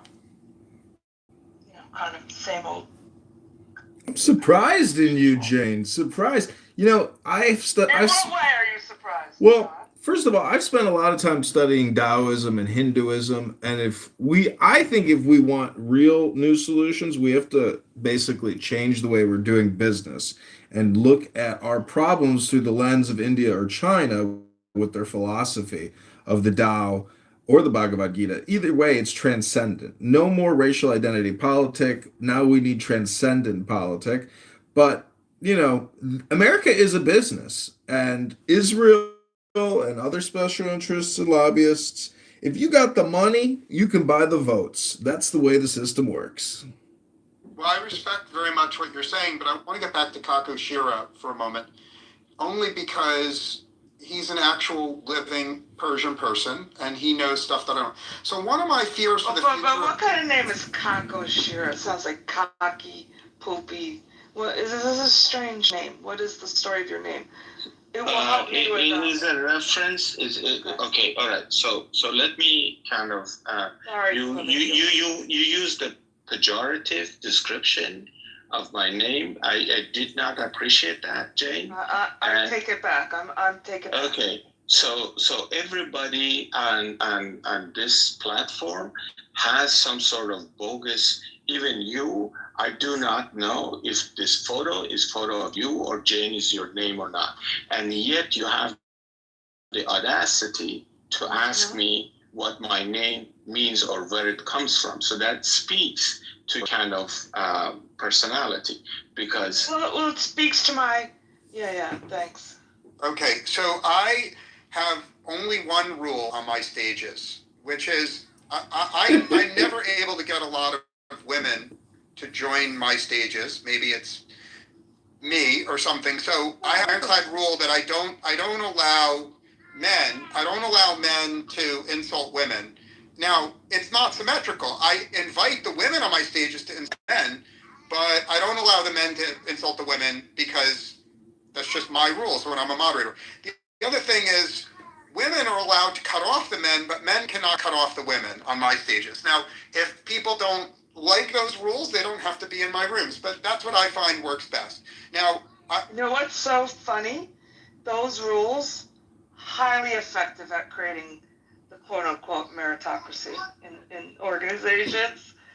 You should put your thumb on the scale a little bit on the shit that you know is wrong. So I respect that. Thank you. okay, But I didn't mean to offend him. No, it's okay. I'm sure we will get him and other Persian people on the stage soon. Jane, as you've known for many years, I live in a community where everyone around me is extremely, extremely leftist and woke and DEI and, you know, at an extreme that would horrify you to see. I'm sure the people you socialize with consider themselves to be progressive, but trust me, the people around me are they're at the wacky extreme. We like money. Yeah. So I have these wacky people around me. So it's really refreshing to talk to people who are not tribal, right? Because tribalism causes people to shut off their brains and not think. And I really like being on stages where people are not tribal. They just want to solve a problem together. So, for example, I assume everyone in this room wants the IRGC to disappear, and everyone wants Iran to be peaceful afterwards. And so there's, to the best of my knowledge, what's wonderful about the whole Iran issue is we don't have anyone on stage who wants the IRGC to survive, right? We can argue with each other, but we're all arguing towards the same goal. We're arguing what is the way to kill off the IRGC and have someone else run the country. And with that, I will invite anyone who shares my goal of getting rid of the IRGC, I'd welcome them on, including Kaku. Welcome to the stage, Kaku. The mic is all yours. Be respectful. Okay, I'm going to be respectful. So I'm going to give you some kind of feedback, if I may. That when you say my stage, my stage, that also speaks that you're taking this too much seriously, that you're controlling this. There's no value if we are not all talking about different perspective and opposite views. If you guys sit here and talk to yourselves on things that you agree or whatnot, and you're not willing to listen to somebody who's respectfully kind of challenging your points of view, there's no point. Okay, so you ridiculed my name that I have chosen. That you.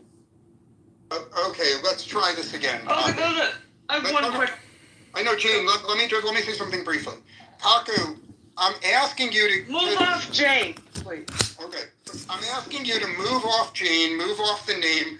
Pretend that we praise your name. In fact, let me officially say you have the most beautiful name. If I was a gay man, your name would get me aroused. Okay, that's how wonderful your name is. Not only do you have a wonderful name, you have a wonderful PTR. In fact, I love your PTR so much. I'm gonna copy it right now. I'm gonna change my PTR to be similar to yours because you're so wonderful. So now that you understand how much we love you and respect you, stop insulting people and say your political views, please, please, please, please.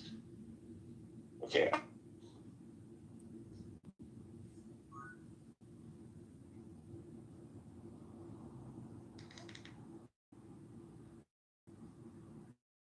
It's all yours. No one will interrupt you, Kaku. I'm not sure what PTR means, so so I don't know what that means. And I'm not the one who insulted anybody's name in the first place. Now, going to the political views, yes, I think the getting rid of the IRGC is a good thing. I think we agree on that. So that is not the that is not what we are talking about. But the way it's going, first of all, there's a good chance that is not going to happen. So actually, as far as I can tell, as I can see, you can carpet bomb, you can level every city and every town, but unless you deploy like I said, 250,000 ground troops, they will remain. So you're not going to be able to get rid of them. So the question becomes: is it worth it or not to level and then?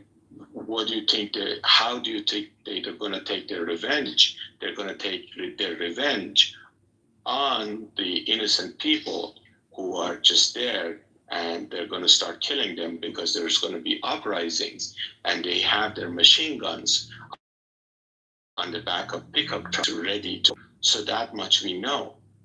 Okay, so this whole argument that if I'm not in favor of bombing Iran is because I'm supportive of IRGC. It's a fallacy of your making because you're trying to see it in black and white. It is not black and white. Nothing in life is in black and white. So it's very convoluted, so very complex. So, and also more importantly, there's no way that a foreign country can kind of intervene and create a democracy out of a Middle Eastern country. In fact, it is like utterly laughable that even that argument today is being put forward. It just speaks to the ignorance and arrogance and lack of awareness of how the real world, especially Middle East, works. It's just not going to work. And also, I think this whole movement, it seems to be a preparation for what is happening, the inevitable confrontation with China, because you don't want, as an American. I'm going to respond to you. I thank you for your contribution, but you lack the ability to be succinct. You're brilliant, but you lack succinctness. So work on that. Now, I'm going to address China specifically. I am alone on Clubhouse for being super optimistic about America. And I think this war will result in a new regime that is friendly to America. And I think this war is crucial to America preventing Chinese aggression for the next 50 years. And I'll be very succinct in myself in explaining why, right? What China needs is oil. China produces none of its own oil. And with the success of this war, the U.S. will have a stranglehold on 90% of the oil that could potentially go to China. Remember, the U.S. is a huge oil producer. Our ally, Saudi Arabia, is huge. Canada's huge. Venezuela's huge. Iran is huge. Like, once this war is over, China can't really get oil in opposition to the U.S. And the U.S. will have a boot on the neck of the Chinese. And we will never step on their neck. Let me finish. America will never step on their neck because we're good people. But if they fuck with us, we step on their neck and we destroy their economy. So I believe that even if you're America first, even imagine hypothetically you don't give a shit about the Iranian people, hypothetically. And imagine you don't give a shit about the Israeli people, hypothetically, right? Imagine all you give a shit about is the citizens of America. I would argue this war is necessary and good if you're America first in every way. Now I'm done speaking. I'm happy to hear your criticism. Okay, so a couple of things. Welcome to Donna. So she could tell you, or she or he, I don't know, can tell you what my name means, just for the record. What I was saying is that the confrontation with China, I didn't get a chance to finish it. So what I'm saying is that right now, as this war is prolonged war, guess what people in China, their leadership, they're talking about? What they're talking about that, listen, looks like this is going to ultimately come to us. Do we want to wait for it to come to us, or do you want to kind of start getting engaged right now? So that is also another risk. So how do you see that risk? How do you I'll answer you respectfully and succinctly. I see that risk as zero. Simple reason. I travel to China on business all the time. You know what's the most noticeable thing when you go to China is nobody has more than one son. Nobody. If you ask every single motherfucking family in China, all billion of them, whether they are willing to send their son to go fight in a war with the U.S., they will literally laugh at you. You cannot find one single family willing to sacrifice their son in a war. The other thing about China, and please excuse the background, the other thing about China is literally Chairman Xi just purged one of his good generals. Every competent general, every experienced general, because of his paranoia, please let me finish. Because of his paranoia, he purged them. So I would say a country where nobody has more than one son, that has no good generals, not going to fuck with the U.S. I'm done speaking. I'm happy to hear everyone in the room criticize me. Okay, so first of all, again, you are the one who lost this cool, and you have the power to send me down so that I cannot speak. But you're the one who lost this cool. So yes, I haven't been to China, and I don't know.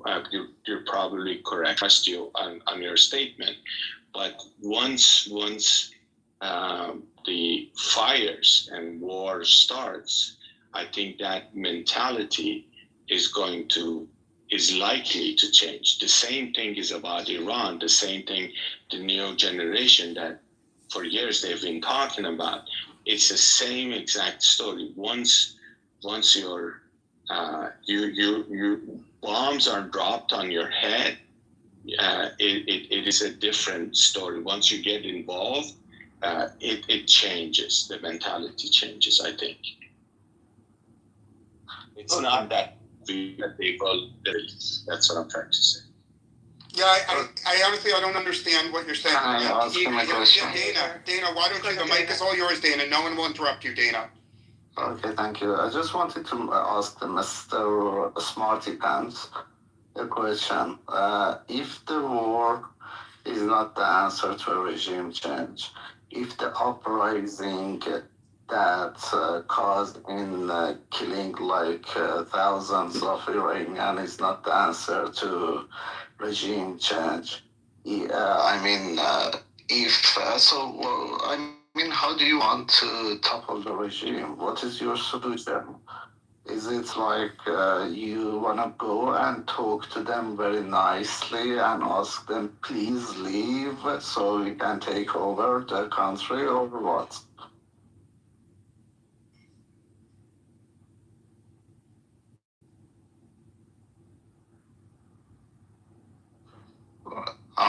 Uncle, I'm asking you. Oh, I didn't realize you were referring to me as the Smarty Pants. I thought it must be somebody else. No, because you claim that you know the Middle East and you know everything and blah, blah, blah. So from what you said so far is that war is not the answer, uprising the people is not the answer. What is the answer to the regime change? I didn't make any claims. I just stated my opinions, and we are here, and everything is being challenged. So I did not make any claims. Nobody. Yeah, I'm challenging you now. Sure. So that is a fallacy that you everybody on your point of view tends to make, that what is the solution? So there is a saying that if you want to get out of a small problem, you don't try to get yourself into a bigger problem. So Dana, I'm going to engage with you on that. There's something going on in this room that I've noticed in many rooms on Clubhouse, that Clubhouse seems to draw a lot of people who love to criticize others and criticize other ideas, but very, very few people who are willing to offer a solution, right? Some philosopher, I can't remember his name, said, it is better to light a single candle than it is to curse the darkness. Maybe someone smarter than me can tell me which philosopher it was. And that's what I see on Clubhouse all the time, is people love to come here and complain and vent, and someone has like a whiteboard and is in brainstorming mode, and is genuinely optimistic and earnest, and you have all these naysayers and complainers that just delight in shooting down ideas without offering a solution of their own.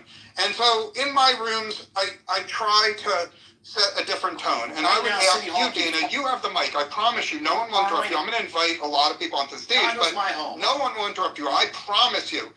Be succinct. Tell us your solution to Iran. And by the way, I'm not expecting it to be perfect. I'm expecting it to be the best thing available given the circumstances. Thank you. Quickly, sorry, Dana. Eleanor Roosevelt said it. Clavicular. Eleanor Roosevelt. Thank you, Jane. I'm going to change my PTR to honor her. I'm sure you're no fan of hers, but I had to deliver the news. Okay, so basically you are very, very much right here. I mean, to be honest, I've been dealing with these people for the past few months since the massacre that happened like a couple of months ago in Iran, and before that. There are two groups that has this kind of opinion. One of them are, of course, pro-regime and pro-IRGC, just to criticize the opposition movement and Pahlavi movement, okay? And then there is another one who are like full-time creator for lefties, 5 years. like far lefties, they also do this as well, and they tell you yeah, this is not the solution. The uprising is not the solution. War is not the solution. That is not the solution. This is not the solution. And when you ask them, okay, so what is your solution? Then they go like, we don't have a solution, but that is, if you don't have a solution, then shut the fuck up, because we have a problem, and we need to solve it.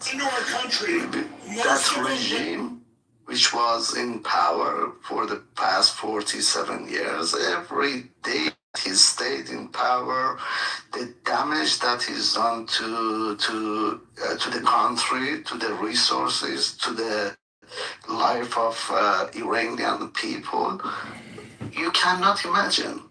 I mean, financially, human right-wise, and so what's your reaction to my plan? I'm asking you very succinctly. I'm asking politely. What's your reaction to my plan? What was your plan? I wasn't here, sorry. Oh, okay, I'll be very succinct. My plan is for 0 American troops to ever set foot in Iran.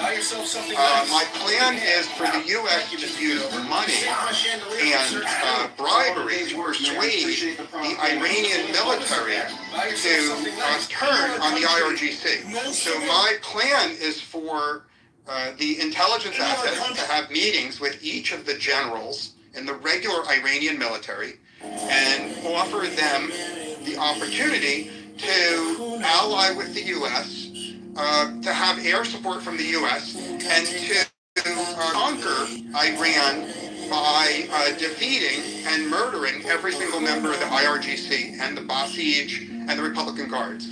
And the idea would be this general would say, hey, I'm a patriot. I love my country. They're bandits. They're mafia. They don't. You are free, Claire, that clown. You deserve a real man. I'm gonna kill them, and I'm gonna put in a new government. Claire, the government is going to be fair to every racial group and every religious group and every economic group, and we're going to be fair, but in order to have a new free Iran, we have to kill every single member of the Republican Guard. And by the way, I don't want any Iranian civilians. This is not a job for civilians. If you're a civilian, no matter how patriotic you are, hide at home. This is a job for your military. And if you're a civilian and you want to help us, this is not the time. Please hide at home.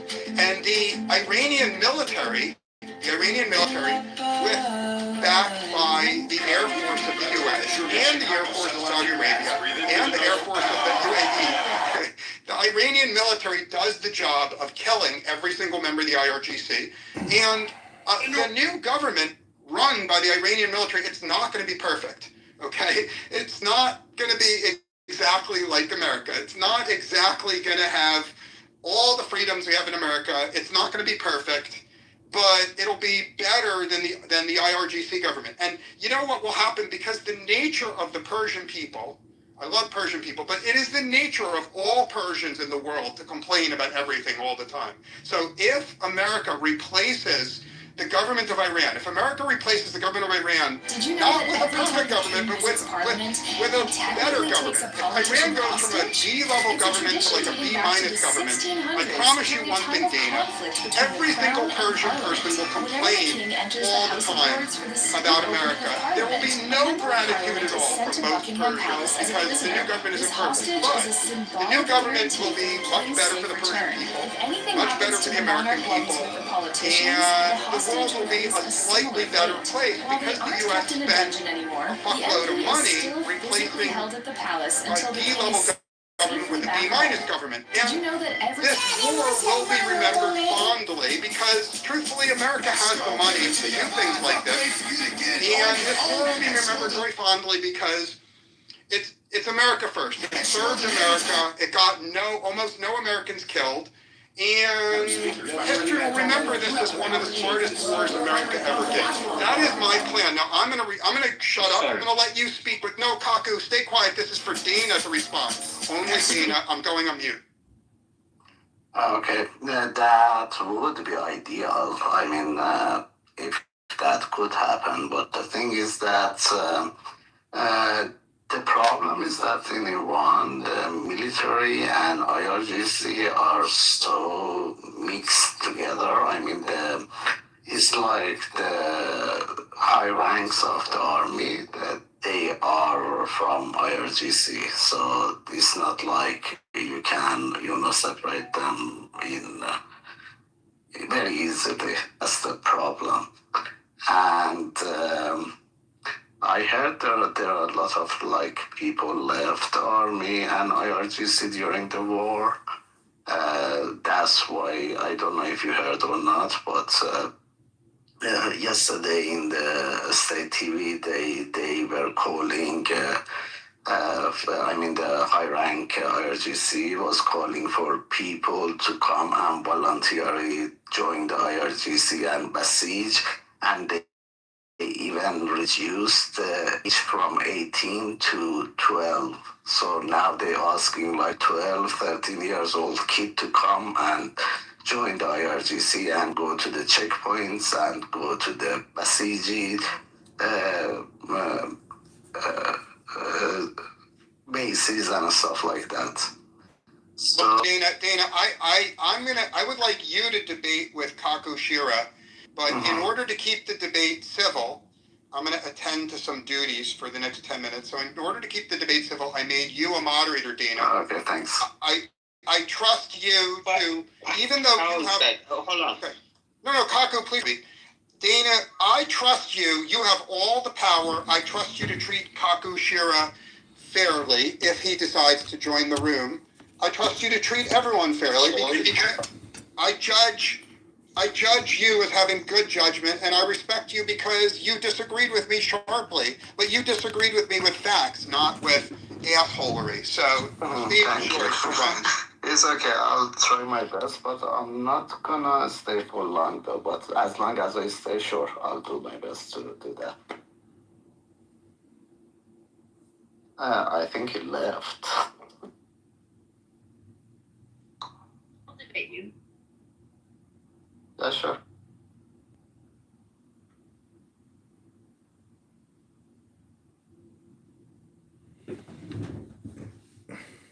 Hello. Hello?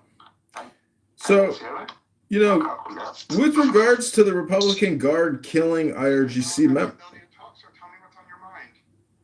I really personally, I don't like hearing people and saying, why aren't the Iranians go? I'm really sorry that you're going through that.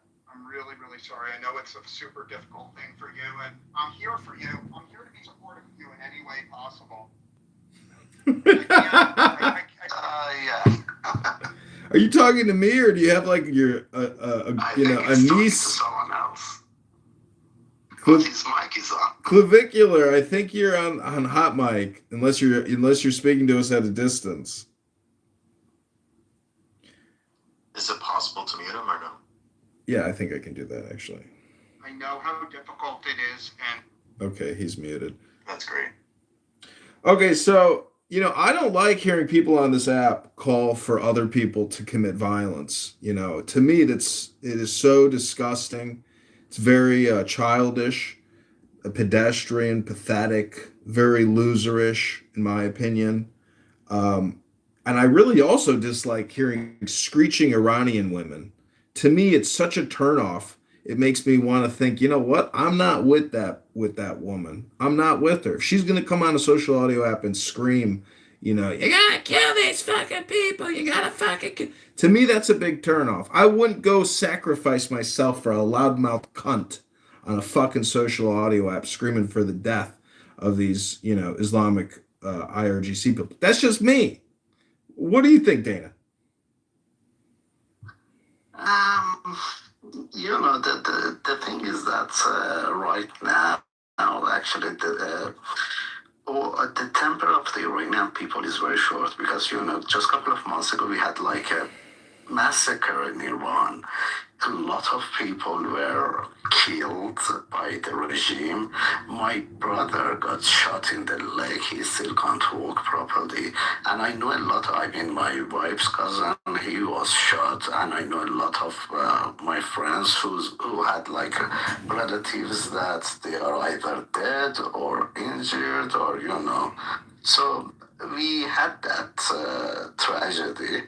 And now the war and everything, of course, a lot of us are, happy with the war, but the war is never a good thing, The reason that we are happy with the war is because we were out of the options to topple this regime. We tried everything. We tried peaceful, we tried like reforming the regime. We tried peaceful protest. We tried strikes. We tried everything. We tried opera until 2 months ago that it was the final one. We tried like opera. It was an uprising. And millions of people were in the streets. And, we all know what happened. So that's why we've got to this point that, okay, the only option to topple this regime is just is what is happening right now, and that's why Iranian people are happy. But I'm sure you understand that they have like mixed feelings. Still, there are a lot of casualty in the war. Of course, when like bombs are dropping in the cities and stuff like that, that's scary to. But the only things that keep us going is the hope that at the end of the war, we hopefully gonna see that the regime, this brutal regime, not gonna be in power anymore. That's the only hope that's got us, going. What do you think? Let me ask a simple question. Oh yeah, you go ahead. 1927, please. What happened to Afghanistan after the war? What happened to Iraq after the war? What happened to Syria after the war? Well, I'll try to answer you succinctly. First of all, Afghanistan, the war was a total failure. In Iraq, the war was mixed. Actually, Iraq is a much happier place today than it was under Saddam Hussein. So I would say that's mixed. Syria, I would say is also mixed, right? For if you're a minority group in Syria, life is worse than under the past leader, who is now, by the way, an ophthalmologist. But for most people in Syria, they're better off. Now, in terms of the world, I would argue the world is dramatically better off because the leader was overthrown in Syria. I am thrilled that the government of Syria fell. I think the whole world is better off. And because I'm America first, certainly America is really, really better off because that clown was deposed to Moscow. So I welcome sharp criticism from people who love America. If there's somebody in the room who loves America and wants to debate me about what's best for America, I'm eager to debate them. But Clubhouse has a lot of people who don't love America. Clubhouse has a lot of foreigners and leftists and communists who, for whatever personal reason, they want to see America die. They want to see America suffer. And I don't want to engage with them, not because they're evil, but they just have a different moral compass, right? It's like, I'm not going to try to persuade a religious person to give up their religion. I would not persuade a foreigner that hates America, a foreigner that wants to see me die, a foreigner that celebrates when Americans die. I don't want to engage with them because they have a different moral compass. That's how many extra And with dollars. that, Dana, I'm interested in your view, Dana, your honest view about a blockade. So what about if the U.S. said, we don't have an appetite to drop in ground troops, but we're going to impose an airtight blockade around Iran so that China can't resupply the weapons. So we say, starting tomorrow, every train line is blown up, every road is blown up, every bridge, every connection between Iran and the outside world is permanently severed. So Iran will not be able to import any spare parts or ammunition from China or Russia. Do you think that as a strategy would cause over the next year the IRGC to lose power? Be critical if it warrants criticism. To be honest with them, I don't think so, because they still, Iran is not a small country to control it like that. It's a very big country, and it's got a lot of borders with different countries like Pakistan, Afghanistan, and Turkey. Those are all, in favor of the regime, so they will smuggle weapons and stuff in Iran through the borders, and it's not easy to control. But on the other hand, I believe the Iranian people, the majority of them, they are waiting.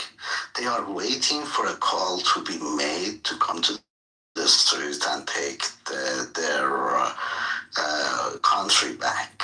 So if America or Israel provide like air support for Iranian and pinpoint the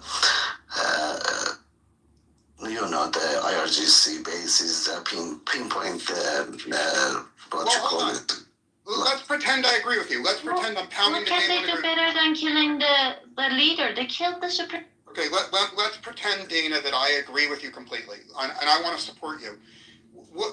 Wouldn't it make sense for the U.S. to say to the Iranian people, we have good news.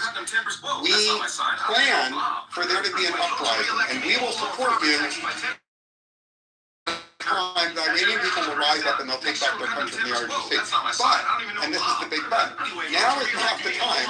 The IRGC is still way too powerful. If the civilians of Iran try to fight the IRGC today, they'll just be massacred. So the plan is your plan delayed 6 months. So hear what I have to say, Dana. It says we're going to spend every single day for the next 6 months. The entire U.S. Air Force will be over Iran, killing IRGC and killing Republican Guard and killing Basij every single day. And the goal is to kill so many of them that when 6 months from now the U.S. calls on people to rise, there'll be a lot fewer of them to fight, and very, very, very few Iranian civilians will die. You see, under the plan you outlined of having civilians rise up, if the civilians rise up today, I think a lot of civilians get killed. But if the civilians kind of hide for 6 months and let the U.S. mow the lawn for 6 months, then the civilians can rise up. Then your plan will work with fewer casualties. Okay, I'm done speaking. I want to hear sharp criticism, Dana. Yeah, I hope. I mean, that's surely a much better plan. But what I'm afraid of is that is the U.S. willing to stay in war for that long? Because I'm getting mixed signals from the President Trump and the world economy and stuff like that. Because the Strait of Hormuz is, has issues with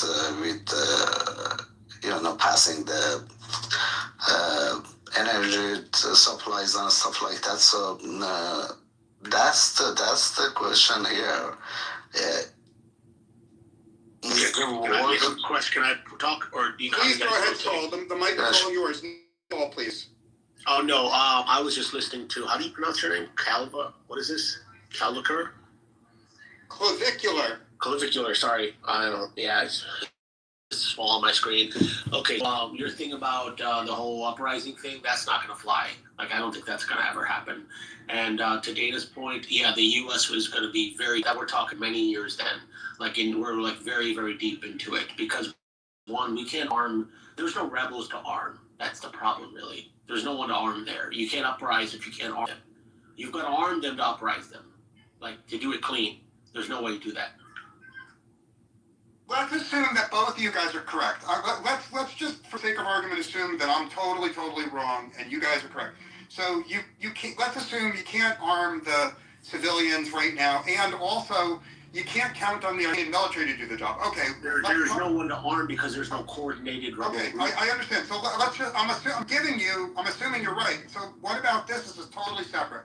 Forget everything I said. Let's assume that everything I said up to now is retarded, truly retarded. Forgive me, forget it all. Okay, plan D is, what about if the U.S. arms, there's a whole bunch of people on the Iranian border that are itching to invade, right? There are, please let me finish. I'm going to finish. One group is, there's a lot of Kurds that would like to invade. Second of all, I believe there's a lot of Azeris that would like to invade. So my proposal, just for discussion, I'm not adamant about this, my proposal is the U.S.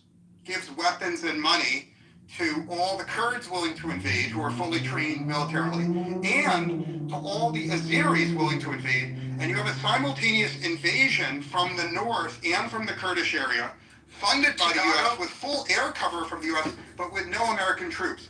And the idea is both will establish a beachhead in Iran. There'll be a little piece of Iran occupied by the Azeris, a little piece occupied by the Kurds, and the idea is, in order to fight in those enclaves, the Republican Guard went into the open to fight them, and then with air support, the U.S. will have the ability to kill a lot of Republican Guard.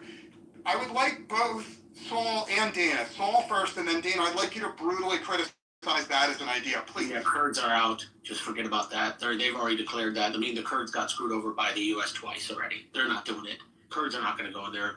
You forget that completely. The other group, that's too small. You've got 600,000 plus 200,000 reserves. Not going to happen. There's no way. Yeah, actually, I'd rather the uprising be done with the Iranian people than Kurds and others. Actually, that's not going to happen, to be honest, as well. But if it's okay, I'm going to give my mic to Sky. I'm going to give my mic to the Sky. I know her. She's very intelligent and she's got a very, very good, deep understanding of the situation of Iran as well. Go ahead. Thank you, Dana. I can't help but I'm kind of pissed because first moderator on this room started disrespecting Iranian women. I don't know what the fuck was that. That Iranian women are screeching for some loser motherfucker's name. God knows who that person is sitting in a clubhouse 24/7 asking for help. Like, what are we talking about? When I hear that from a mod, the intellectual conversation is out of the window, I think. And none of you guys even said anything. Like, since when it's okay? Is it funny to you that Iranian women are under war and you need to... No, I'm not referring to an Iranian woman under war. I'm talking about a Los Angelino woman who claims she's a doctor and she's on here. She hasn't been on here in 24 hours. I'm just saying that it doesn't matter who the person is, but when I hear someone screaming on this app, you know, to me, if you want to win and influence and persuade and inform the audience or your co-speakers, etc., you have to speak with some gentleness. You can't expect anybody to do what you want them to do if you don't speak to them with gentleness.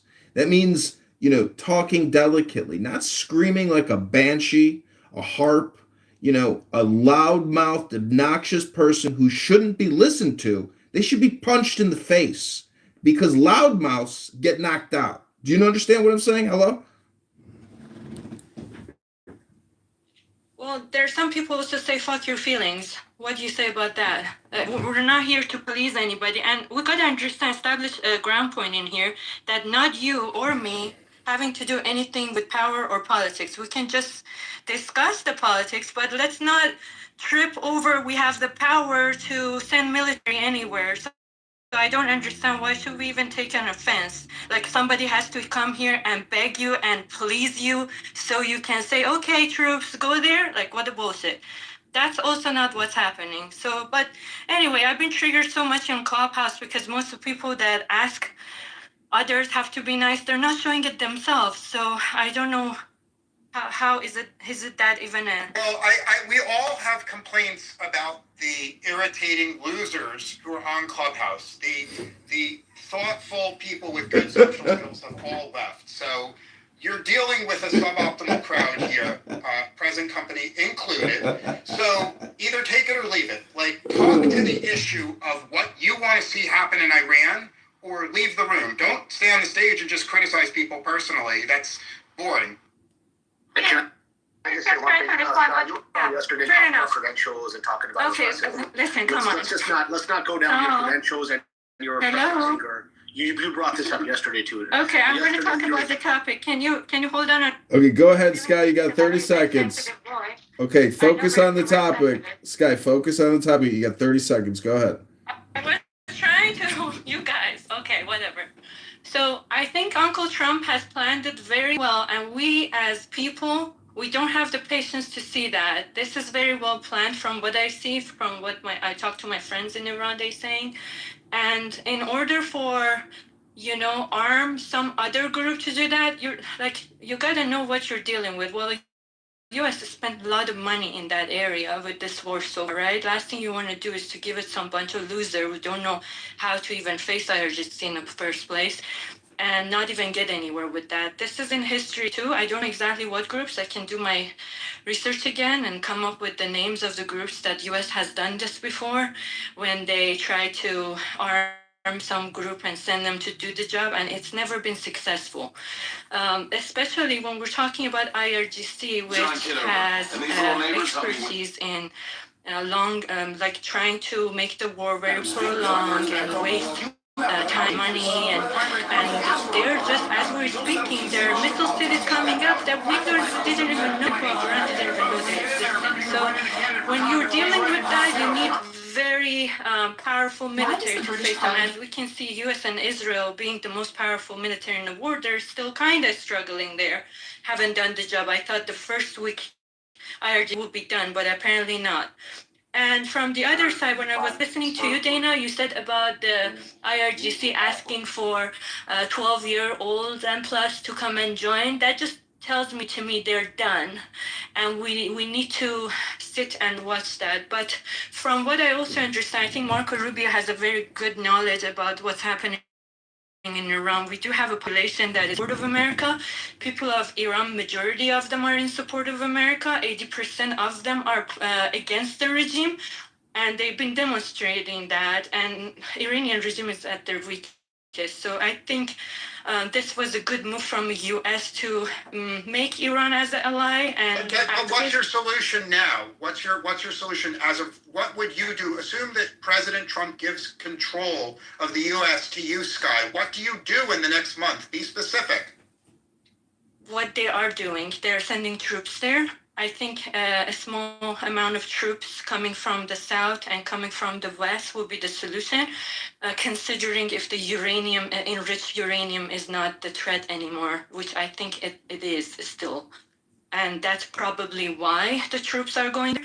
But I think the boots on the ground is the ultimate thing that I would do if I was the commander of chief, make sure the operation is going smooth and we can finish this toppling the regime so I can get access to what I want to do, changing a regime to where I want to change a regime, have some peaceful person over there that I don't have to come back and bomb every 2 years and spend all that money, and make sure that the peace is in the Middle East so I can still have my over there and my power over there as the first world, as the country that is number one in the world. That's my solution. Well, thank you, Scott. First of all, on a personal basis, I want to thank you for offering a very sharp, specific, opinionated thing. Most people that I experience on Clubhouse are weasels. They don't succinctly say what they want, but you speak exactly what you want, and I respect that. However, there is a but.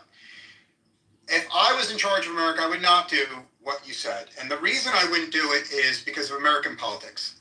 I love America, but the weakness of America is no one in America, in any political party, can accept dead Americans. No one in America can accept even a small number of dead Americans in this war. So even if sacrificing the lives of a small number of Americans would be really good for Iran and good for America and good for the world, I personally don't think it's politically possible. I don't think it is doable for any president to sacrifice American lives to help Iran. I wish it was differently, but that's the reality. So, in my opinion, even if I assume your plan is the best plan, your plan cannot be done because it involves dead Americans. And we, as a room, we have to come up with a plan that involves no Americans, zero. We have to figure out a way to liberate Iran with zero dead Americans. That is damn hard.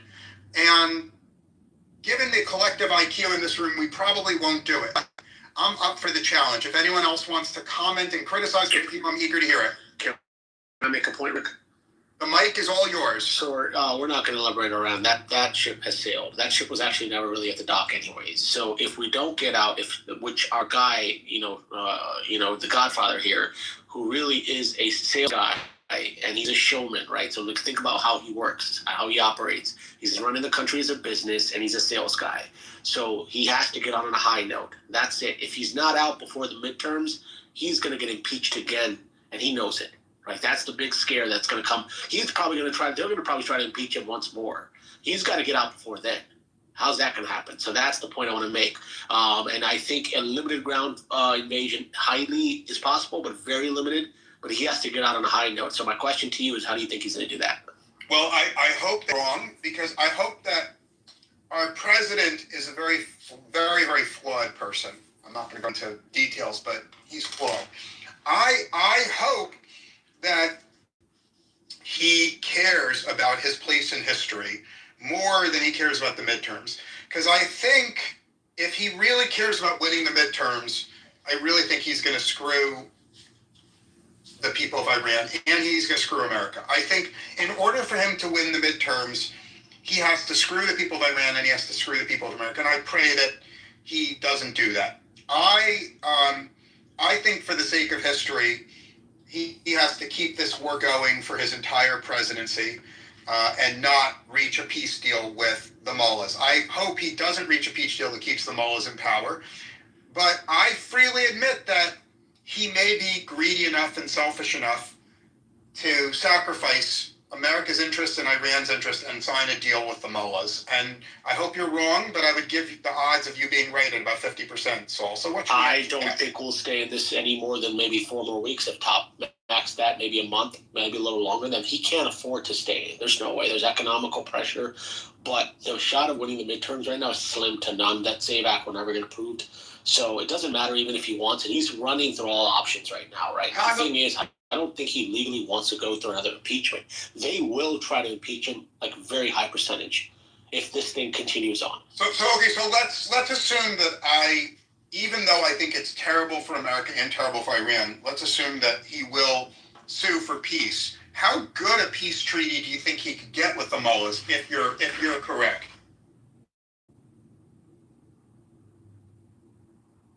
I don't think that deal will matter to him in terms of the Iranian people.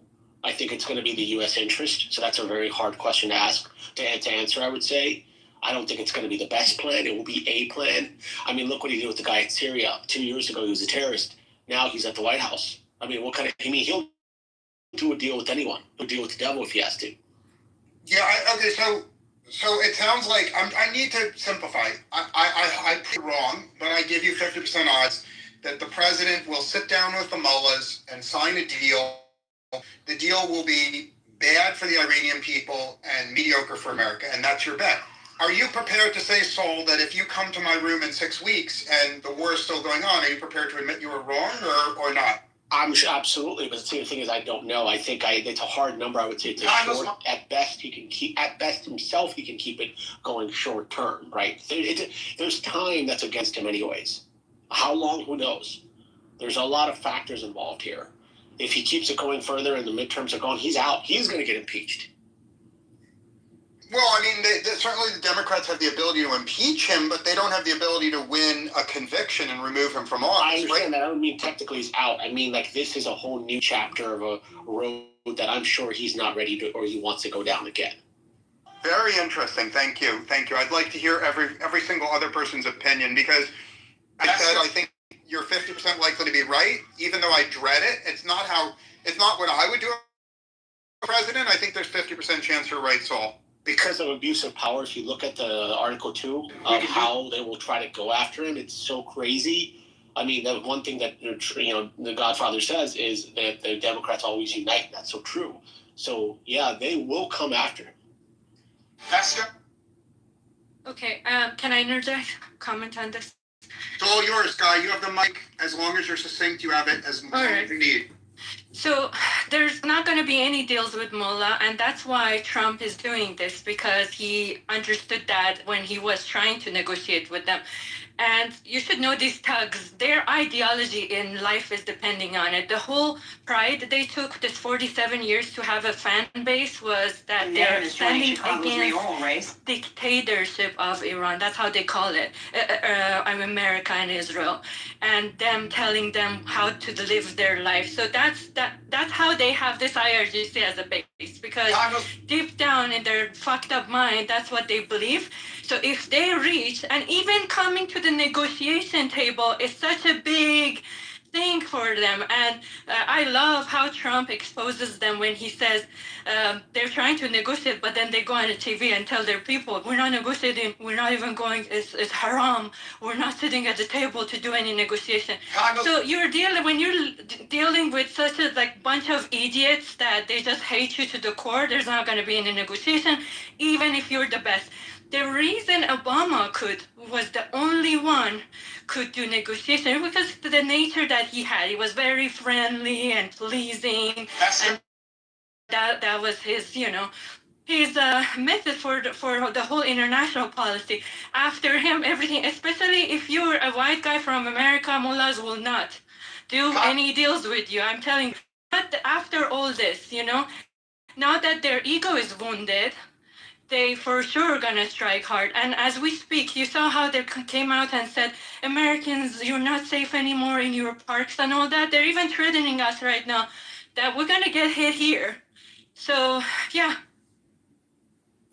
Yeah, just to complete the Sky point, I don't know if you heard or not. Yes, it was yesterday or the day before yesterday that the IRGC speaker came to the TV and said that we destroyed all the American bases in the region.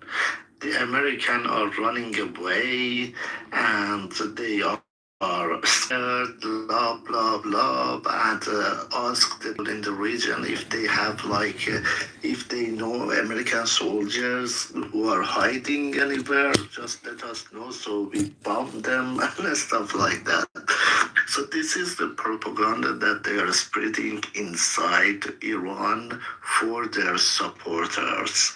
And if they come to the table for the negotiation, and if they do any kind of negotiation, the main thing is that they're gonna lose those supporters. And if they lose those supporters, then there is no one else to come to the street to suppress Iranian people and to, massacre like what they did 2 months ago. And therefore, the Iranian people will have the power to take down the regime. So that's why I think they never gonna do that. That's their core ideology. They never gonna. Okay, so let's assume you're correct. Okay, I'm going to follow your logic. So Trump wants a peace deal with the mullahs, hypothetically, but the mullahs refuse to negotiate with them. They say, no, we're not willing to agree to any deal at all. We're just going to keep fighting. If that's true, how do you've heard from everyone else in the room, how do you see it playing out? Trump sues for peace. They say no peace. How does this play out over the next year, in your opinion, Dana? Well, I think that Trump is actually buying time to send more troops to the region, and also, to provide more supplies and backup for the troops and the bases in the region. So I think what Trump is trying to do, and also on the other hand, trying to control the market, the oil price and stuff like that. So as you can see, as you saw, I mean, on Monday when he did that tweet, the oil price dropped by like $20-30. So that's I think his game and what he's doing. But regarding the negotiation, even if there is something which is, I mean, if even there is something going on, I don't think it's gonna result in anything, and the war will be ongoing till I mean, this war must have a winner. It's either IRGC who's gonna declare that they won the war, or US. So it's not there is no, So I have a quick question because I want to talk about real quick. What's the actual negotiation? Let's just focus on the negotiation itself. What are we negotiating? Like, what is the actual negotiation on the table for? What's the Okay, so my understanding, I'm going to answer you, Saul. My understanding of the offer on the table which Trump made to the mullahs is the mullahs get to stay in power, but they have international inspectors that inspect to make sure they never have missiles, they never have drones, and they never have nuclear weapons ever again. Yeah, and so how does that change status quo though? What's the status quo change on that? That was already in play. I don't think it was, but I want Dana to address you. Sorry, what was your question, So? I said, what's on the table? We have a seat at the table. We sat down. We opened the book. What's on the negotiation on the table? Okay, so US already mentioned they have like 15 terms, as he mentioned that I have to do like they have to reduce the missile range. Also, they have to control the nuclear program. And the U.S. gonna provide the fuel for the centrifuge, but they cannot enrich anymore. And there were like I think 10 more like that. And in return, U.S. will shift the sanctions. U.S. will let the regime to stay in power, and that's it. I mean, that doesn't change much from the years or the decades of the past, though, right? International inspectors barely ever got access there, right? So that's really going to be a big problem, right? Yeah. So fuel for centrifuge, okay, but the thing is, I mean, and you know what? They're going to allow exports of Iranian oil because it's been sanctioned. I mean, what else is here? Like, I don't see a lot of difference here. No, that's what I'm saying. That's the thing. And also the other thing that US want is to control the missile program, and that's a red line for the regime. I mean, if they give their missiles away, then they have nothing else. That's the only thing that the regime has to threaten, like Israel and all the world. So if they give it away, they're gonna be like Libya. What happened to Libya? Libya also did the same thing. They gave up their nuclear power, they gave up their army and everything, and then after a while they got attacked by the world as well. So that's why I believe this is not gonna happen. And on the other hand, also the Iranian regime responded actually to that terms, and they said that not that we're not gonna accept those terms, but we have 5 conditions, and the conditions were: first condition was that the U.S. has to pay for all the damages caused during the war. U.S. must stop the war and must not attack Iran or any of Iranian proxies in the region in future.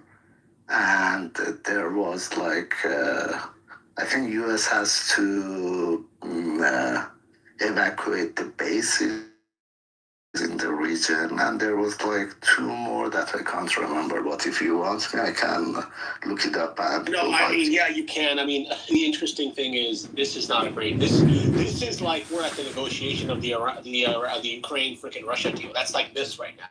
It's like the same type of negotiation. There's nothing really going on here right now. Exactly. They are so far away. I mean, it's far apart that I mean, it's not imaginable to come to agreement. Trump has got to choke point the Iranian economy, break it down. I mean, limited ground troop, and then somehow uprise and have the internal people ask the regime somehow put their own puppet in play. But that's just not possible.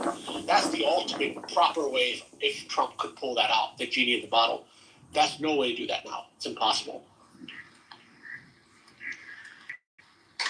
Yeah, I mean, the uprising is an option that would be the last option on the table. It's possible though. You wouldn't be able to do it. I'm not sure actually. Because Iranian. I mean, if you have 8 million people that still support IRGC, and 85 million, 8 million support them. Not 8 million, no. I mean, the best they have is like maybe 200K IRGC who are armed, and willing to shoot people and massacre for the regime. The best, at best, I think it's like 100 to 200K. That's all.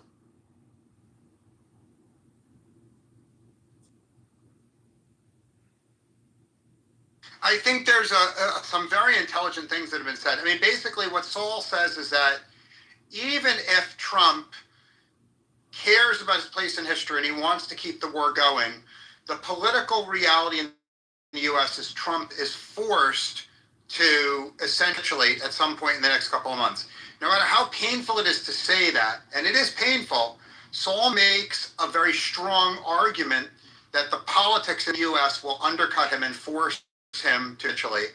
Is that in essence your argument, Saul? That's absolutely the case. Absolutely, he's gonna have the tariff thing all over again, basically. Well, that's your strong opinion, and I respect it. But just because that's your opinion doesn't mean it's reality. It's the case that that's your opinion, not the case that it's definitely reality. That's true. So it's a high big assumption on my part, in my opinion, correct. But if you look at the track record of what's happened right now, in an ideal scenario, Trump, I think, a bit more than he can chew, definitely more than he can swallow. And I think he's riding on plan C, D right now. Get on a high note, cut a deal. I'm out of this thing. That's what he's aiming for right now. Well, I admit that you may be right. And America has half-assed a lot of wars. America has left a lot of allies hanging a lot of times. So this would not be the first time that America's halfway and has to leave for political reasons. So you may be right. I hope you're not right, but you may be right. But as a counter argument, I can say that Trump mentioned it many times that he doesn't want the U.S. in 5-10 years to again go back and have the same struggle with this regime. Well, who doesn't want it by asking this way? You said 5-10 years. Who doesn't want it? The U.S. Well, no, Trump is a great sales guy. He's going to repackage this and sell it back on the market and say, look, I've got a security for us for the next 30 years. I put them back. And the American people chew it up and eat it and swallow it.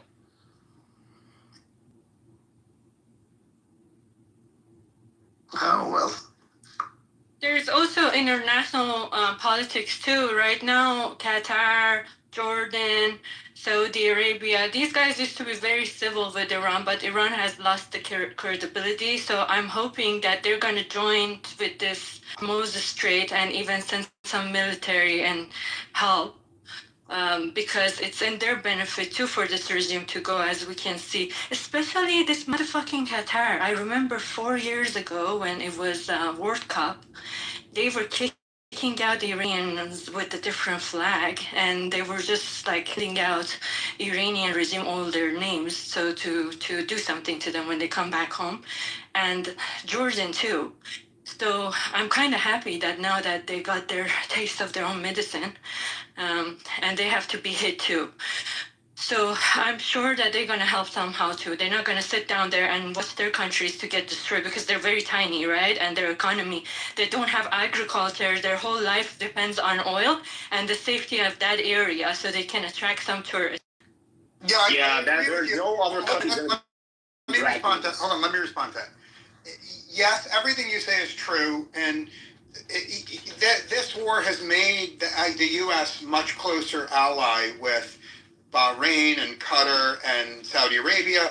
This war has been an incredible bonding experience for all the countries in the world have bonded in hatred of Iran, and that's a good thing. But the negative is none of those countries are willing to commit ground troops to fight Iran. In fact, I would say there's nobody in the world that I've really heard of that's eager to commit ground troops. So it's nice to have allies, but the U.S. has precisely 0 allies willing to send in ground troops. Now, if anyone in the room disagrees with me, I want to hear it. You're 100% right. We, at the end of the day, this whole thing, we get nothing out of it. Like, this is actually, at the end of all this, we're just buying more time. The GCC are not going to go to war with each other. That's not going to happen, right? These Gulf countries pay the U.S. to protect them. They've just now tested that theory. The simulated, that just actually went into real test, and they now are looking at alternative people to alliance to make alliance deals with outside the U.S. But that GCC is not going to go to war in Iran. They're not going to spin that direction at all. The curious piece I want to ask you guys is, what is Israel's remaining motive left in this? What do they want out of it? Well, that's very easy to say. Hold on, let me state a piece, and then I want to hear your. Israel wants the attacks on Israel to stop. They want Hamas to stop getting money from Iran, and they want Hezbollah to stop getting money from Iran. Israel, for obvious reasons, will keep the mullahs until the mullahs stop funding Hamas and Hezbollah. In my opinion, I'm done speaking. I want to hear everyone else.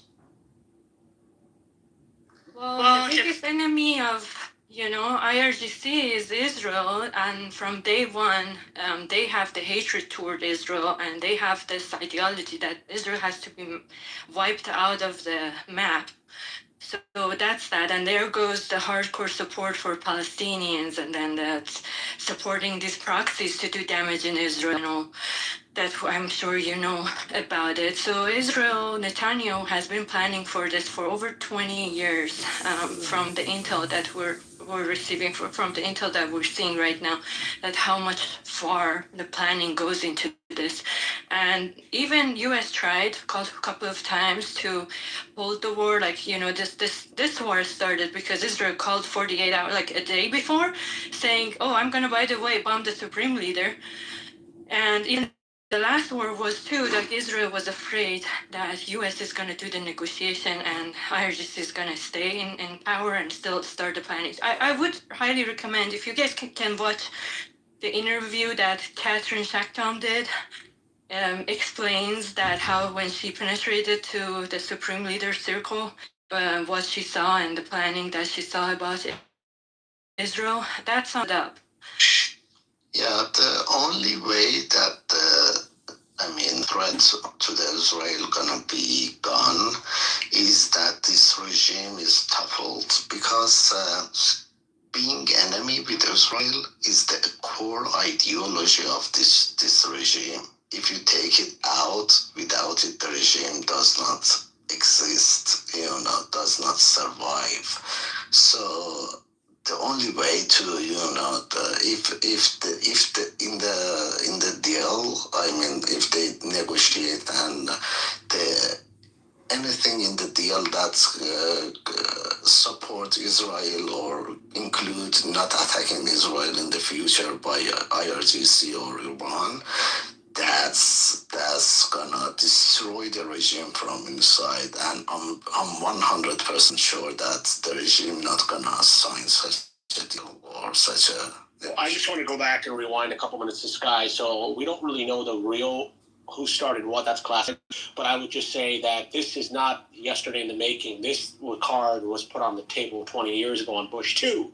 You know, there was a play to look at Iran then as well. And like the Venezuela thing, that was not even the 6 months a year. That was a play put together 5 years ago, right? So they have deals on the table, cooked up, planned, pre-planned, way in advance on every country in the world, right? So the thing is, I'm just wondering, can this bad deal turn into a good deal, and at the end of it, like repackage, like Trump will repackage and sell it and make it look like a good deal? But then, if Israel doesn't get what they want, can the U.S. restrain Israel and stop them now?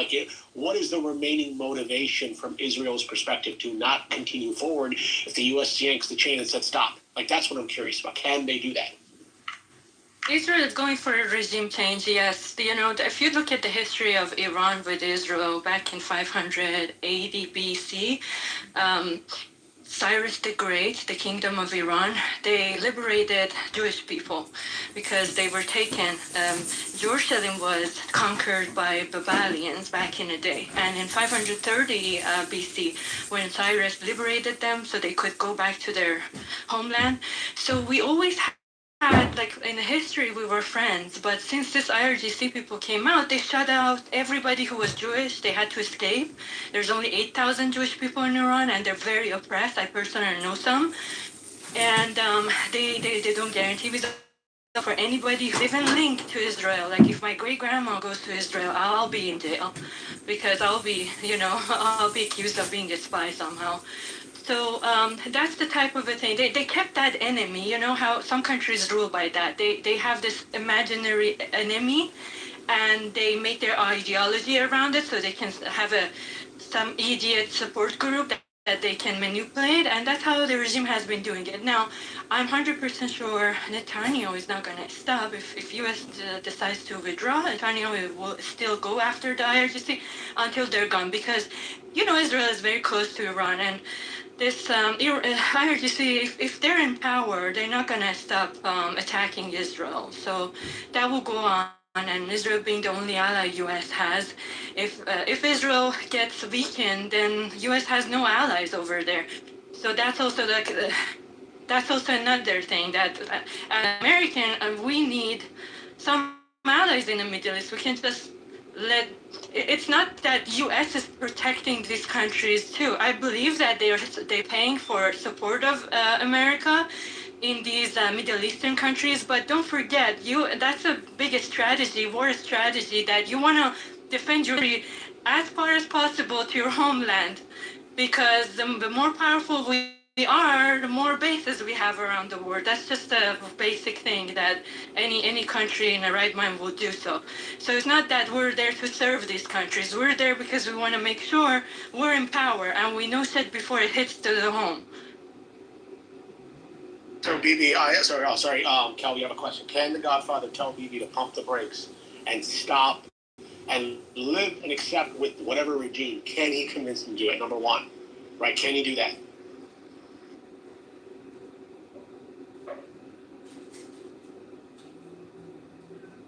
Anyone who wants to answer? I don't think so. I don't think people will be stopped though. And then look at the war. What kind of war we're heading to? We have dictators who are very pro-war, like we have Putin, and then we have Netanyahu, right? He's not a negotiation guy. He's eliminate them.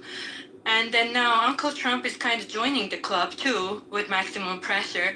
So and then North Korea from the other side. So maybe that's the style of politics from now on. So I don't think they will stop until they do. The irony in this, the really interesting irony is BB and the Godfather both have political dynamics within their own countries. That's what's nuts about this. They both have their own type of internal political problems that will come to bear very soon. And I don't know, Calvi, if you're really looking at both of them do. Yeah, I know they both do, but I think the worst is that they get nothing out of this war and then go back to their countries, That would be the worst. I don't know if BB can even push the war longer as well. He's running his own in his own circle, it's becoming problematic. In the Israeli parliament, there's issues there spinning up, just like Trump's going to have issues down the road potentially. You know, if the Dems win the House, they're going to probably yank and say, "Let's go get this guy once more." 100%. Started the articles impeachment, back this, get him out, stop the whole thing mid-flight, whatever it's in. I mean, it's all, and then Bibi's got that corruption that's just been cooking in the back that he's buried for years, like months and years ago. That will probably spin back up somehow.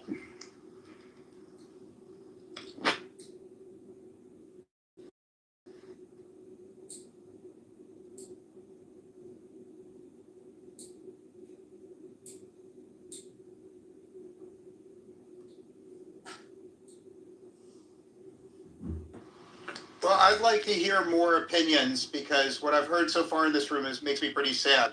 I've just heard a lot of problems and no great solutions, honestly.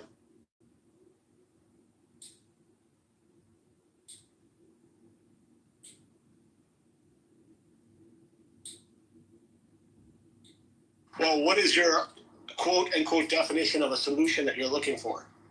Well, I started the room saying I would really like to bribe the Iranian military to overthrow the IRGC, and I'd like the Iranian military to do that.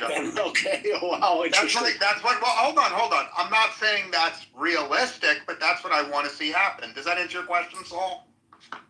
I'll walk the horse on the water on that with me. How would you play this bribe? Okay. Well, first of all, my understanding is there are negotiations going on right now with generals, where essentially the generals, they've targeted generals that don't like the IRGC, generals who are being offered the chance to get air support from the U.S. and get support from the U.S. for them to persuade the Iranian military to rebel against the IRGC and kill the IRGC. Now, that's not far-fetched in the scheme of Middle East politics. In fact, many Middle Eastern countries have had the military overthrow the government. It's not even unusual for the military to overthrow the government. The only question on the table is, are U.S. diplomats skillful enough to persuade the Iranian military to overthrow the government? Well, so the Venezuela drug deal was like that. If you go back and look at this, like the general came to the U.S., did a $50 million grab and said, "I'll start giving you intel 5 years ago." And that's how the Venezuela play started. But that was another way around. They reached out here, right? So in this scenario, I don't really know. But Dana, the question what I have is, if you stack the military against IRGC, which IRGC has their own group of military as well, right? They have it's a weird fucking situation in that country, the way they operate. Hold on. Let me. Before you were in the room, I made the analogy of the Wehrmacht versus the SS, right? The SS were the true believers, and the Wehrmacht were just nationalists going along with it. So there's ample evidence that it would have been possible to bribe the Wehrmacht to overthrow the SS, and in fact, elements of the Wehrmacht actually tried to overthrow the SS, but they failed. So the analogy is, we know that some members of the Iranian military are in negotiations with the CIA to overthrow the government. What we don't know is how high up they are, how much support they have, how motivated they are. But the bottom line is the U.S. has plenty of money to pay to the Iranian military to overthrow. So it's not out of the question, right, Saul? I think that Trump was trying to do that, but he might have killed the person along the way that he wanted to do it with. I don't know if there's a powerful military figure left to do a drug deal with. That's what I would question. I think that was plan A in some degree or plan B. We're on C and D now, whatever that is. I'm not sure that probably you're right, but I'm not sure it's off the table because what's happened over the past 3 weeks is a lot of the powerful people in the Republican Guard are dead. A lot of the people in the IRGC are dead. So the point is, the Iranian military would find it much easier to overthrow the IRGC today than they would a month ago. It doesn't mean it's easy, but it's easier, Saul. The question is, I think, right, they might have, who's going to do it, number one, right? Is that person or persons equipped to do it? And I think they might have looked at that top 50, whoever they wiped out, and maybe there might have been a stronger candidate there. Like, we got to find a qualified candidate, right? Who's going to be that? I think that's the struggle right now. You're correct, but I'd be eager to hear from everyone else in the room, especially if they want to criticize my plans. If you want an intelligent answer on how to solve the conflict, this may not be traditional, but I will be succinct. I suggest we go to Samsung and Apple, the largest cell phone manufacturers on the planet, pump out 20 million cell phones with Clubhouse. With Clubhouse, and we drop them off throughout the country strategically. I'll be succinct. And, either it's going to solve the war or it's going to cause World War III. I'm not sure. I like that idea. They will have it, though. So here's the thing. Reza Pahlavi claims that he does have Immortal Guard members, that they're around 50,000 people. And Immortal Guards, they were the ones back in 1979 with the sole purpose of, it was a military base, that their sole purpose was to protect the Shah. And he's been saying that for a while, even before. Well, he's been saying that on a beach, drinking a drink on a yacht on a beach somewhere, saying that, right? I don't know if I believe that too. It's everybody. Every politician is doing that. We can't blame them, wouldn't you? Trust me, like every one of us would do the same if we had their power. So that can't be, used against them. But he's mentioning that their sole purpose is to help with the toppling the regime when time is right. And from what I see, he's getting promoted by all these media and sitting down with, Sancom and Lindsey Graham and all these Republicans. I think they reached to the idea of supporting him for transition period, and I think that would be a good plan. I don't know. That's not going to happen. I think they're testing the waters on that. There's no way. I don't know what card he's playing on the table, what bluff he has, but that would be a suicide mission.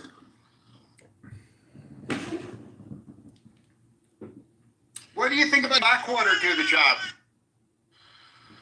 So that's interesting, right? I actually was thinking about that, bringing private contractors, right? Let's bring them in, elite ones, right? And do some stealth operations. I was actually wondering, I was contemplating on that, but how complex would that be? Yeah, something like that. I was actually thinking about that today, like how would that play out?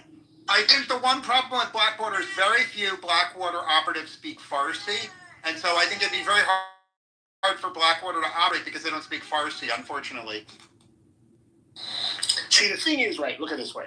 The most sophisticated intelligence is not even CIA on ground there. It's Israeli Mossad that has way more better intelligence gathering techniques there. They probably have, with that last run, they lost a lot of people when they were doing the whole rug pulling and looking at everyone who's working as an operative, or who's remaining. Like, who do they have left? I would leverage that and see what those guys can pull out, not this way around. Well, they used to hire Afghani people because a lot of them. So this is how the last year plan went out. The Mossad was hiring Afghani people because they're illegal in it, right? And most of them work for city money, and they don't get health care and whatnot. And they're everywhere. Like, everybody has at least a housekeeper who's Afghani or contractor or something like that. And then these guys were penetrated. They were even cheap dollar. They got bought. And they hit IRGC within the home too for the front. So that's how it was. But when the Iranian regime found out, they deported everybody and they jailed a lot of them. So that plan is out of the window too. Dana, I have a question. Let's say stealth covertly, they wanted to bring in arms. What areas would they do this? Like, look, geographically, I know there's a couple of areas I looked at. But what routes would they take to do this?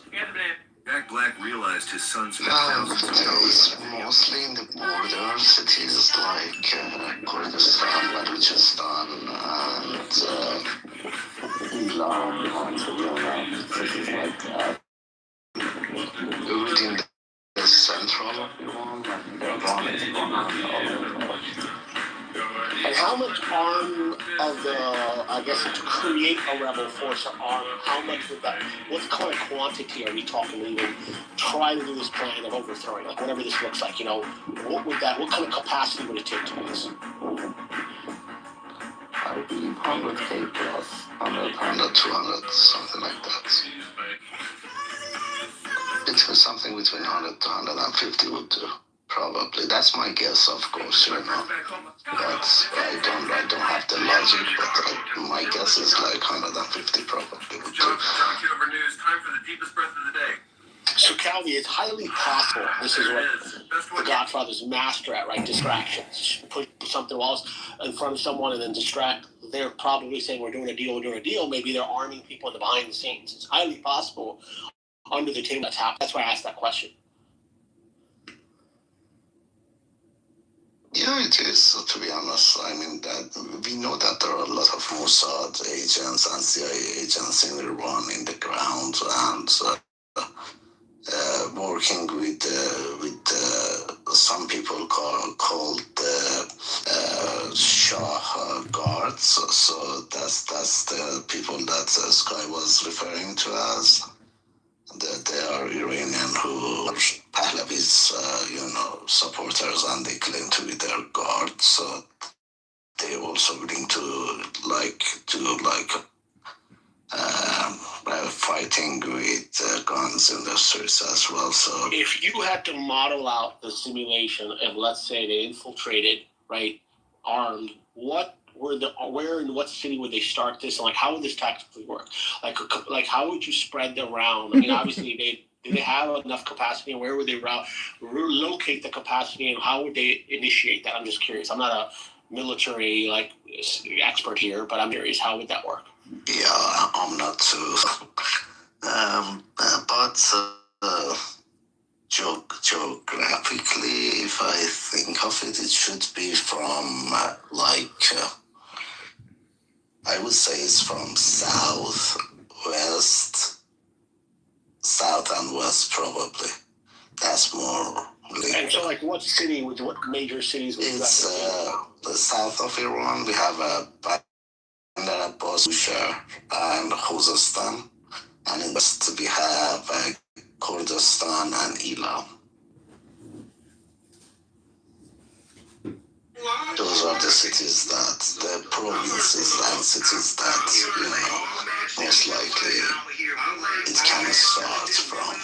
So, what X percentage of the armed population against whatever force there, if you looked at would be battling who, in what type of, I'm just trying to model that out, how much forces would you send in versus how much response would be waiting? When I went in Melbourne and I saw what they're doing, their symbols, their chants. That's the tricky one. The problem is that what kind of forces you're talking about? Are you talking about heavy guns and tanks and stuff like that? I don't know if they're not even capable right now. I don't know if they have a program. People that are watching around them, Sorry, what they're doing. your voice gone. People out of their mind. How would they do this? How would they walk into it? Unfortunately, yeah. All this run by So your voice is breaking, so I can't hear you. By a group of pedophiles, Epstein class. It's just. I think you've gone to a matrix. It's insane at the moment. No, I was saying X number of people plus artillery or support behind the scene plus air cover. I mean, what would they need capacity to handle that type of response that's going to be waiting? What does that look like?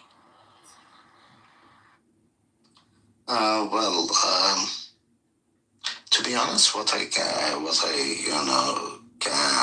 assume or imagine that would work is around between 100 to 200K armed troops plus air support, which is with most likely with drones, not with fighter jet, because they need to pinpoint the stop points and stuff like that.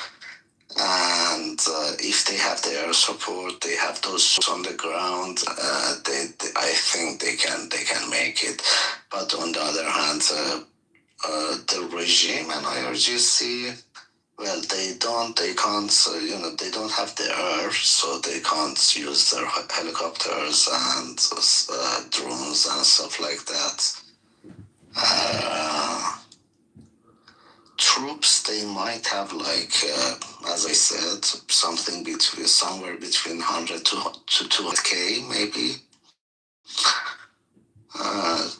But those troops are all over Iran, and Iran is a big country, so they are not centralized in one place. I saw a photo today of a mountain that's being used to store and launch rockets. Yes. Similar to the bullshit that I saw come out of Afghanistan with Bora, which was bin Laden's mountain fortress, which is like a 007 type of bullshit. It just doesn't exist.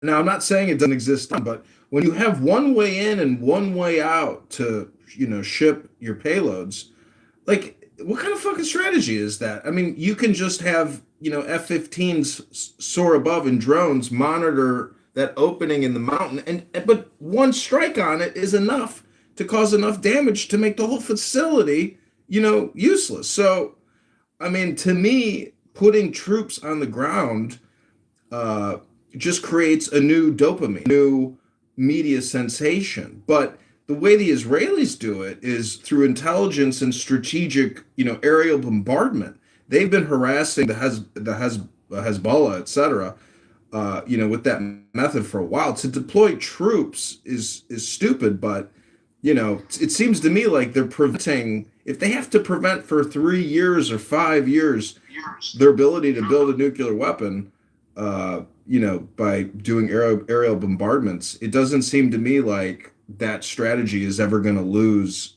its luster. It seems like an ever-going part of the industry. I think by just taking over the Strait of Hormuz and those two islands around it, IRGC will fall, because that's the only way they can make money right now.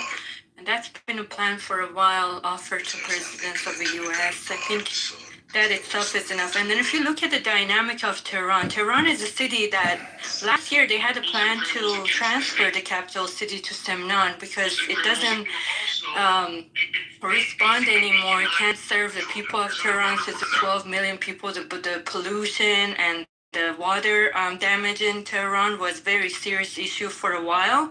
So with that war being on top of it, it's not a very strong city to stay under the war for so long. So I don't think it's going to be such a hard thing to do to topple the regime in a few weeks. The problem with that, Sky, is going back to what Calvi said. We will take a hit, and I don't think U.S. wants to see dead bodies of U.S. military. Members on the ground. We're going to have that kind of effect. That we're talking like hundreds of people. America has already lost 20 people and suffered 200 casualties. I understand that, but that's the difference between we're talking 10 times more of that. I understand, but I don't think the stomach exists in the U.S. for that to continue. That's the problem. Yeah, there's a lot of things about that too, the lefties and all that. But here's the thing: if you look, like Japan is trying to send some ships to the company ships that coming through the Strait of Hormuz. Some other countries also announced that they're going to do the same, and they will follow through. This is not going to be long run just the U.S. anymore or Israel anymore. I'm 100% sure of that, because these countries are getting hit with the prices too, and the effect is much more than U.S. Because they're not as successful as U.S. to compensate in other departments, so they have to come through anyway. And I don't believe that U.S. is going to get hit in those islands, because IRGC is they're very weak. Don't look that they're bombing around the area. That's just like when you're at the strands, you do that shit, Yeah. So I can't see it. I don't think anyone else is joining, because they can just go to the Iranians and say, give us oil like the Pakistanis just got a little bit going through. I don't think no other country has a reason to join for no reason. Like there's no one that's going to get involved here. These pressures, which I don't even think it makes any sense. I think what you're talking about, minimal. We're making assumptions on how much minimal presence they have, but they can still strike drones. 1,000, tens of thousands of them available. They can still kill people. There's a regime that has a lot of depth that has been presumed. It's an ideological regime. It's totalitarian, not just a dictatorship. There's a dictator and few others who are running the country. They have supporters, and they're 47 years old plus 1,400 years of ideology and religion behind it. So we have to look at it that way. Look at Hamas in strip of Gaza. Gaza had nothing left, but Hamas still, it's not resolved.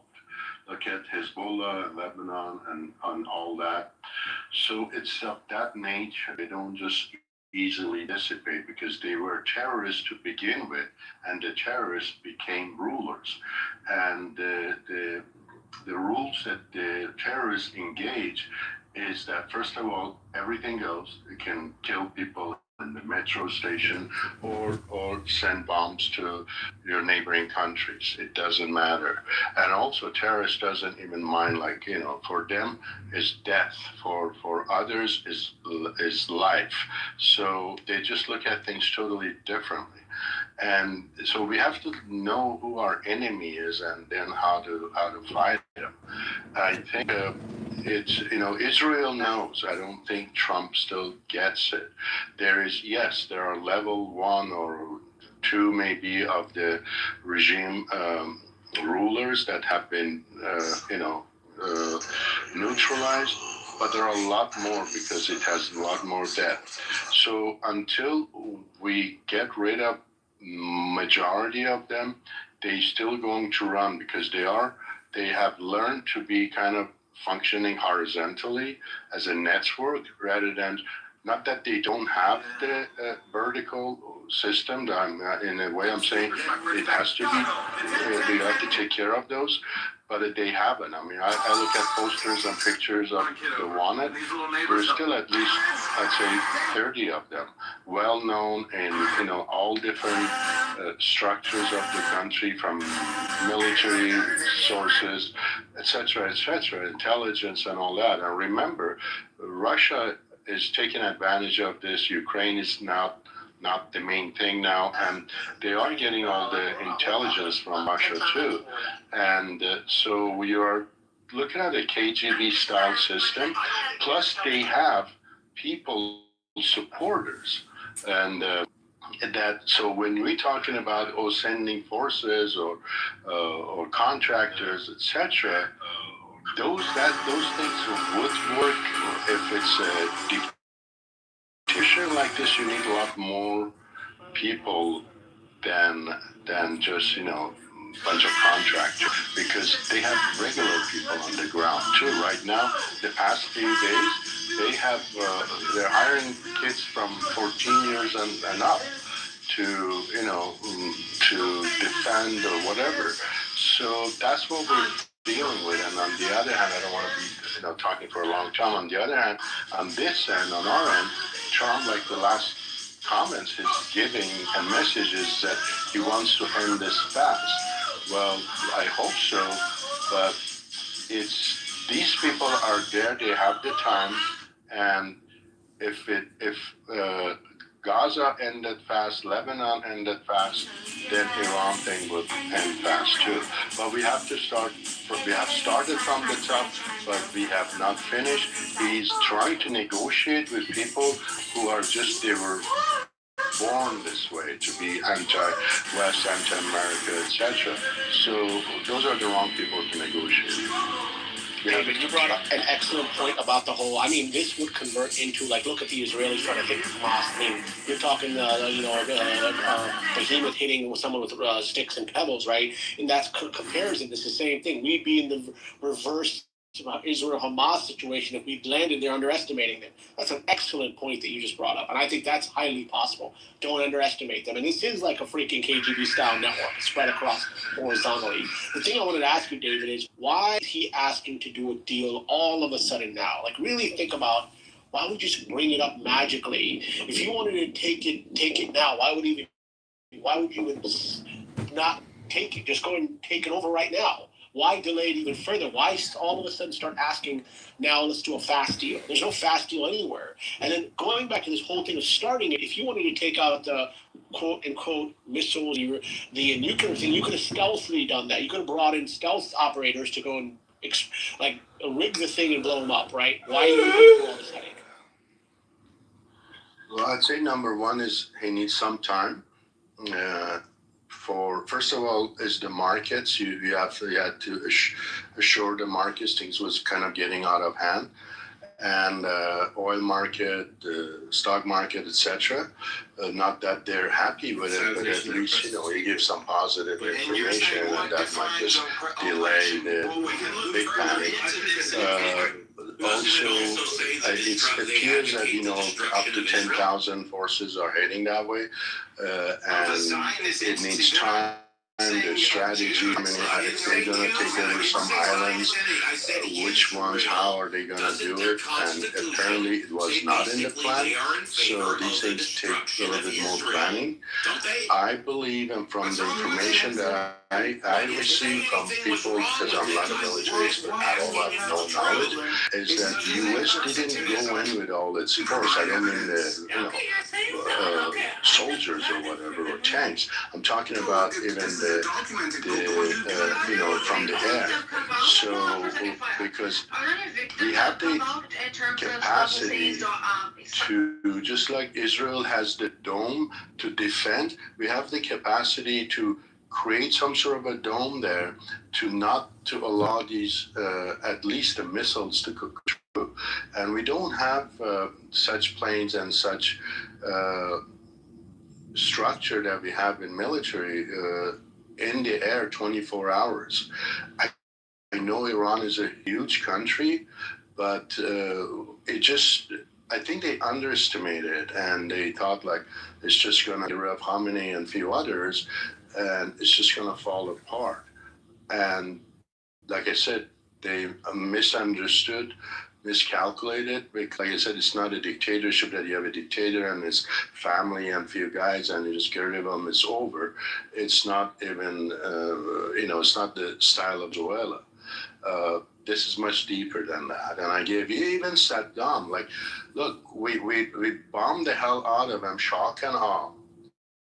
But still there. So we had to, I'm not saying that's the solution for Iran, but that's what we did. We took tanks, soldiers, street by street, city by city. We went to Baghdad eventually after Basra, days and days, surrounded Baghdad, and it was a lot of work, a lot of military force and tanks and all that, and at the end still Saddam and his forces were fighting, and eventually they found them in a hole, so they fought to the end.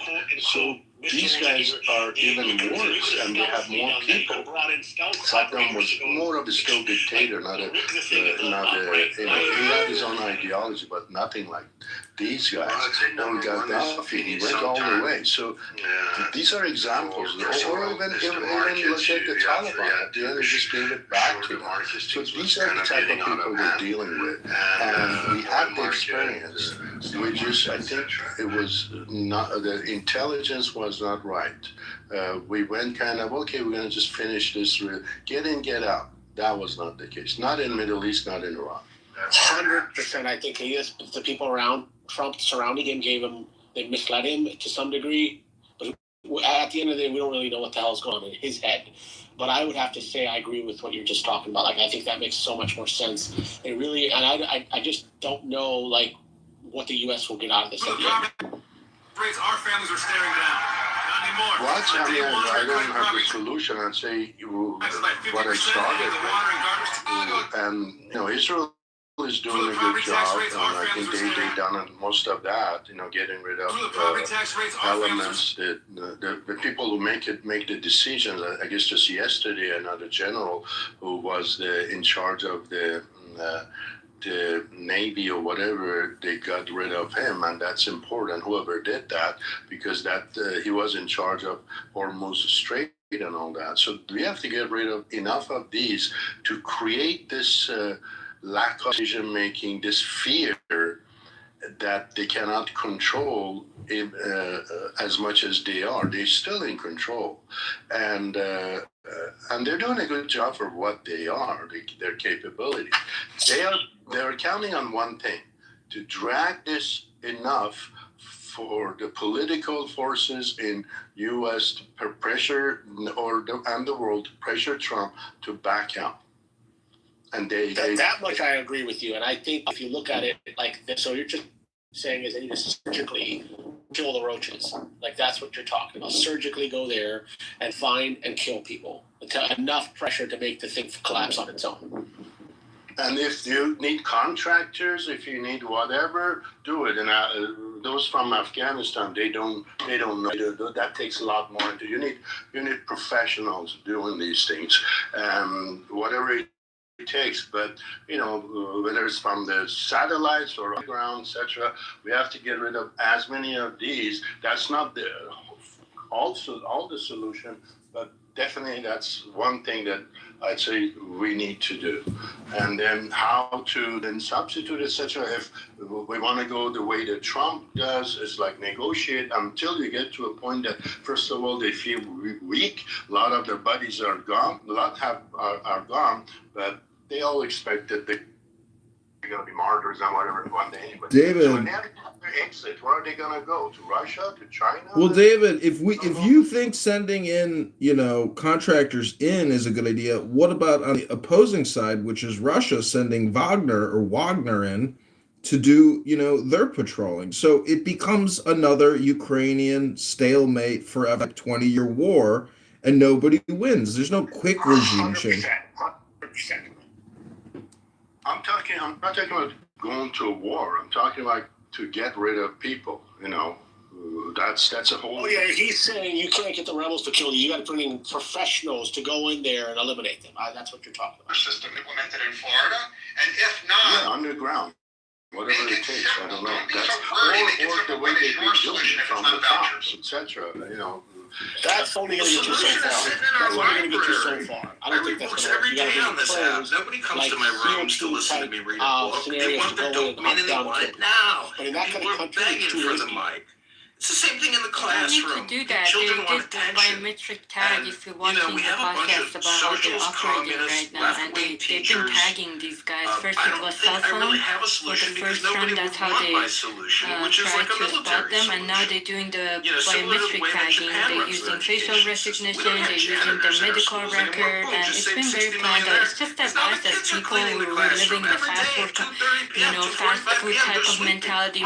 Right now, at the moment, I need to see everything right now. These guys have planned it, and it's not a yesterday kind of a thing. Trump is not playing poker. I really like biometric tagging, even though I have all that, I can still have an evasive.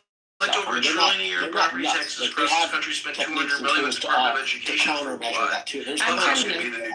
No, like these guys, like listen, Iran is big, but people know places, it's not, you can't build a tunnel and for people to not know that, and apparently they were so great doing that, right? But still, Israel could, but we didn't know for 47 years, nobody knew under the, house of a supreme leader, it was 14 kilometer tunnel, what was it, like, nobody knew about that, in the middle of a city that's so, at least people, and there were multiple entrance points, like from the school to hospital to it. Like they operate in such a level that they think that they got it, but at the same time, don't forget these guys been in Supreme Leader's son. He's been getting treatment, and himself too in UK. I have a cousin there who's a doctor in the same hospital. She used to tell me 20 years ago that she sees them coming there, and when they come, it's a very heavily military presence. We didn't take her seriously. We thought she just wants to bluff. But now that we see the news, it's so bizarre. So, they've been getting medical treatments around the world, and that's how they can get tagged. They also use, satellite images to locate them. Israeli Mossad intel says that they've been in the Tehran streets for over 20 years. They know it better than a local person who lives there. So they can't hide, and nowhere else they can go. So I'm assuming right now at this point that those operators are all pretty much in safe houses because they're flexing the streets right now. I'm pretty sure. They're not. So watch this. In the northern part of Iran is a place that everybody takes, like on weekends, they go there, right?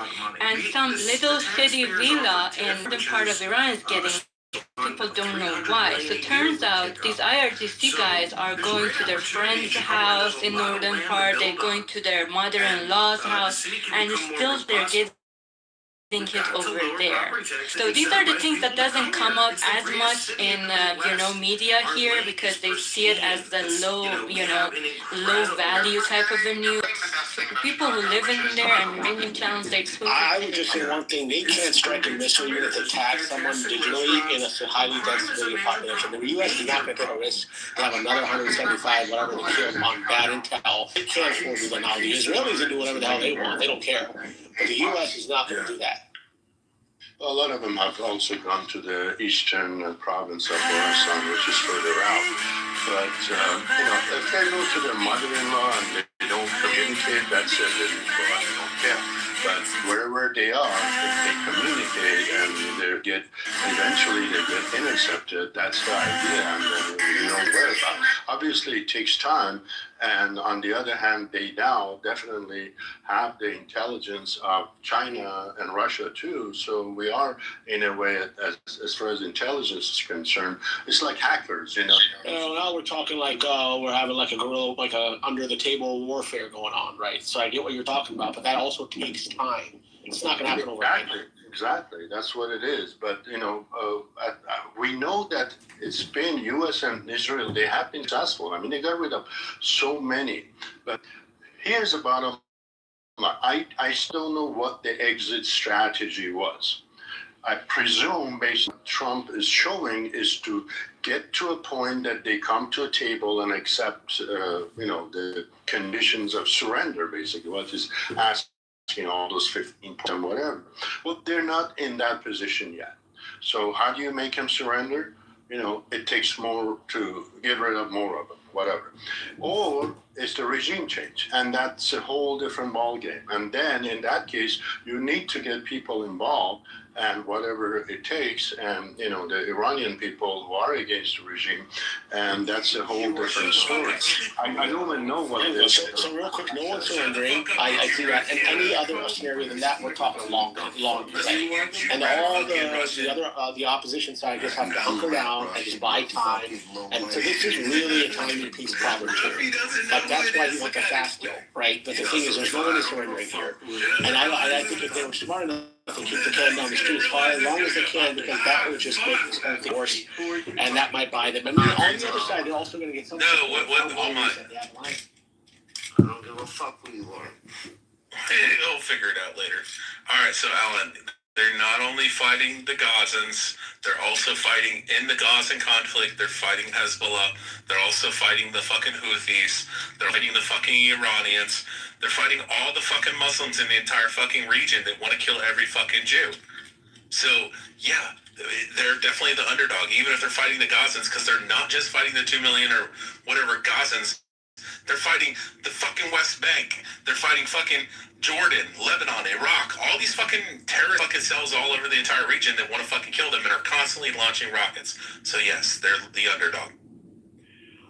That is all true, and it's all relevant. No, sorry. We're talking about okay. No, because you can't take them in a vacuum. You can't take the Palestinians in a vacuum and be like, there's only 2 million Palestinians in Gaza that are in this conflict, but we're not factoring in all the ones in the West Bank and Jordan and Lebanon and fucking all over the other fucking places. And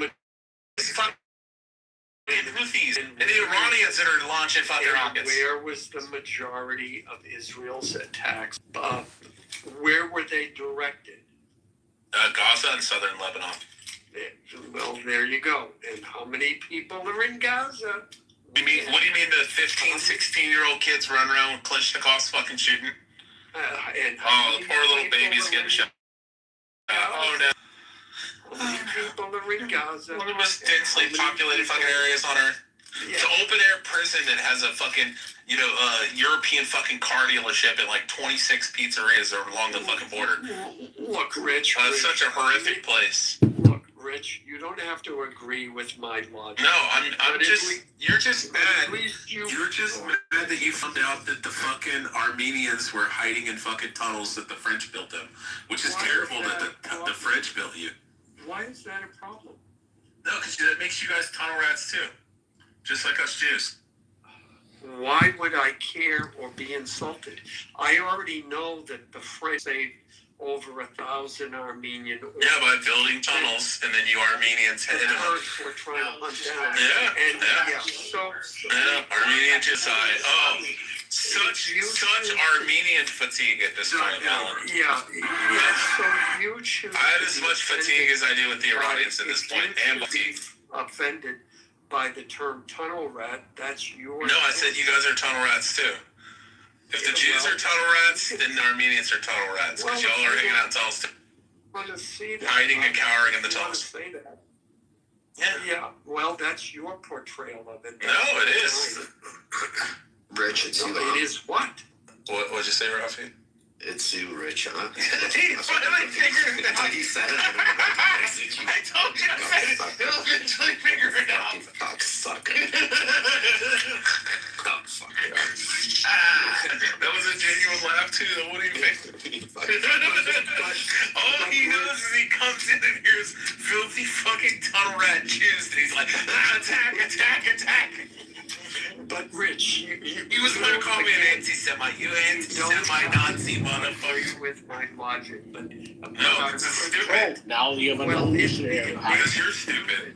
I mean, they won't be on the side of the RGC and all, but they will. There's going to be a really bad taste, especially with all the promises that were given. Oh, go in the street, we're going to be supporting you, blah blah. And so there's going to be a bad taste, and that's not going to help long term. So they're going to be left on their own and do whatever they need to do. And probably that might not have been a bad, solution to just get rid of what we can and leave it at that. Because everything else is like so complicated. But I think at least to have a better optics and better solution is, again, the least I can say is that there are a lot more of them we can get rid of. And that's where the focus has to be. Can I just say that has anyone here, considered that what Trump says isn't actually what he means? And he doesn't. 100,000%. That's how he works. That's my thinking. Well, I mean that he doesn't really care whether or not he wins the war, because there's no such thing as a winner in war. The Tao Te Ching, a Chinese book, says that it's just two funeral processions. So, if war is the final, branch of political means, like Chairman Mao says, Trump knew full well going into this that he wasn't going to win a war, but his true goal is to really just do targeted assassination. Go ahead. What if you create the boogeyman and then you kill the boogeyman and repackage and sell it and then make everyone believe you just did something better or you made something great? I mean, what do you think about that? Yeah, I see what you're saying, but what I'm saying is, like, people think there's some kind of 5D chess. Trump might just be a 2D chess player, and the generals who advised him and his other advisors are of course, they're going to be extremely optimistic. And little do they know, the fog of war. No one can, see through it. So I'm just saying Trump, with his 2 a.m. speech about the Iranian people, rise up and take control of your government. We are with you. You've never had this opportunity before. Well, I mean, that's Trump's. Yeah, that's Trump's projection. But what I'm saying is the real war is really just getting rid of the intelligence apparatus, which is the leadership and the thinkers of the body. So, anyways. I mean, they won't be on the side of the RGC and all, but there's going to be a really bad tape. So, anyways, yeah. Can you tell me exactly? I missed that last part. What were you saying? Sorry, we're talking to me? I was just merely saying, Trump, because Trump is in a position where he doesn't have a beef or skin in the game. And he wants to please his Israeli patrons. But at the same time, he doesn't necessarily have the all-in attitude that his Israeli patrons may have. So I'm just saying that, Trump is in a catch-22, and he doesn't even care about an exit. He just wants to please people, and he wants to create an equilibrium, which is what I think he's doing. But the people on this app who are calling, for artillery and a ground invasion, I'm not sure that they have the foresight to know that the outcome and the end game could still just be the same thing, which is a situation you're uncomfortable with still. Yeah, I don't think I ever bought into that beginning at all. Right? I think this is a limited operation, but I think he bit more than he can chew. And I think he's trying to take a situation and take whatever situation he has and turn it into a great outcome that he can sell back. That's it. That's his definition of a win. There's no win here. Well, the war has been to the benefit of Israel. I think they're going to come out as winners. I mean, the regime that was there and the regime that... What is your ultimate goal, Rafi? I don't think she could name 12 countries. Bima didn't say that. That was Alan. Get it right. I mean, she implied it. And I'm really upset that the attention was taken away from me and went to Rafi. So that's the most horrible thing this Rob. I meant Bima, not you, Alan. I know you're laughing because you got conscience. I do. I'm racked with guilt. Oh, she ran away! Free at last! Free at last! Thank God Almighty, we're free at last! Republican Guard is closer to the IRGC than the general military. Do you find it kind of fishy that there was like a Republican Guard in Iraq and also Iran? Like it almost feels like the CIA just made shit up. No, it's not. I mean, the Iranian government is proud to have two separate forces. The equivalent in World War II was Germany had the Wehrmacht and it had the SS, and they served different purposes, and they hated each other. That's kind of what it is in Iran. It's two separate forces with separate command structures. Yeah, I know. That's what we've been told, but I'm asking, like, maybe we're smarter, and the Cold War apparatus always put two rich things against each other in all parts of the world, right? Like, we gotta be smarter than that at this point. Yeah, but America didn't set any of this shit up. It was set up by the government itself. It's not like America it's beyond aimed to set control. this up. Like, once the Cold War started, right? Once you have a big bomb, like one pointed at you and the other pointed at you, right? The American public's never gonna know the truth. It's just too intense. You get what I'm saying? Yep. It's been a long time, like, I'm not stupid, you're not stupid. Like, you think Iran is picking the fight with the biggest lion in the room? It's the Cold War. Am I just, like, crazy?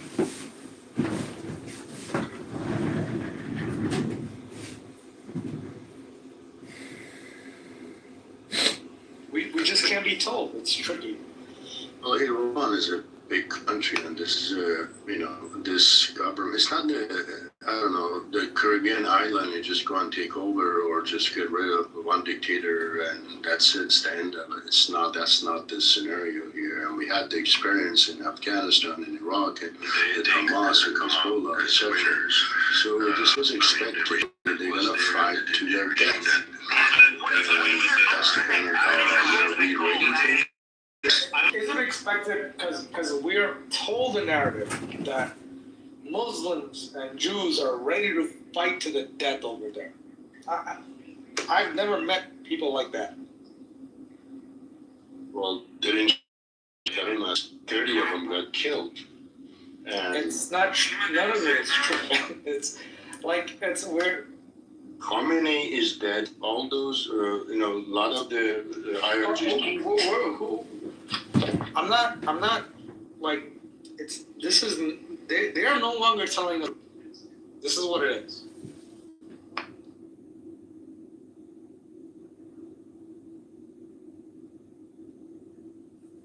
Well, you think you've ever been told the truth?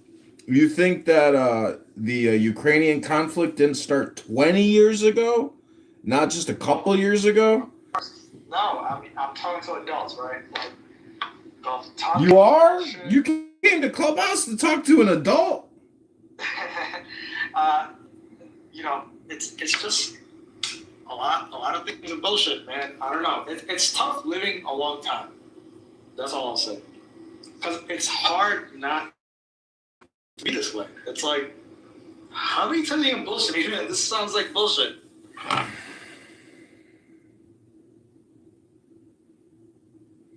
Well, war is what it is. It's really a business, and it's the blunt fact of the situation that our military-industrial complex in Wall Street has to grow their revenue, and so someone has to become the victim. And whoever the biggest punk is on the street, that guy's going to be the victim. He's going to be the patsy. Do you have any impulse in your mind to kill 1 million people? No, I didn't create the COVID-19 ZAV. That was Bill Gates, Pfizer, Dr. Fauci. That's how many Russian soldiers are dead. Kids that play games with us. We're not being told the cost. That's all. Like, we will have to pay it soon enough.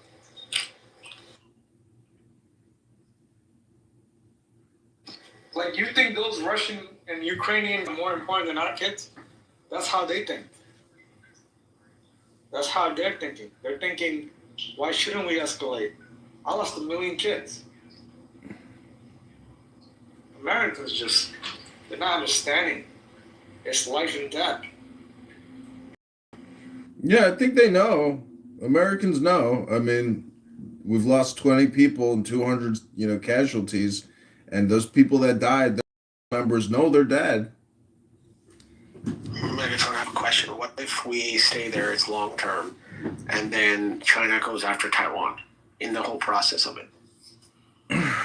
I don't know. Yeah, so some people say that Taiwan thing, that beef is never going to happen. That shit's been resolved. The Chinese are smarter than that, and their businesses are intertwined. There's no reason to do that, and that it's all just see. The thing that upsets me about America, or being an American, that I get the feeling people are laughing behind our back when it's all said and done, because we spent all of our fucking money on them, on their fucking complaints.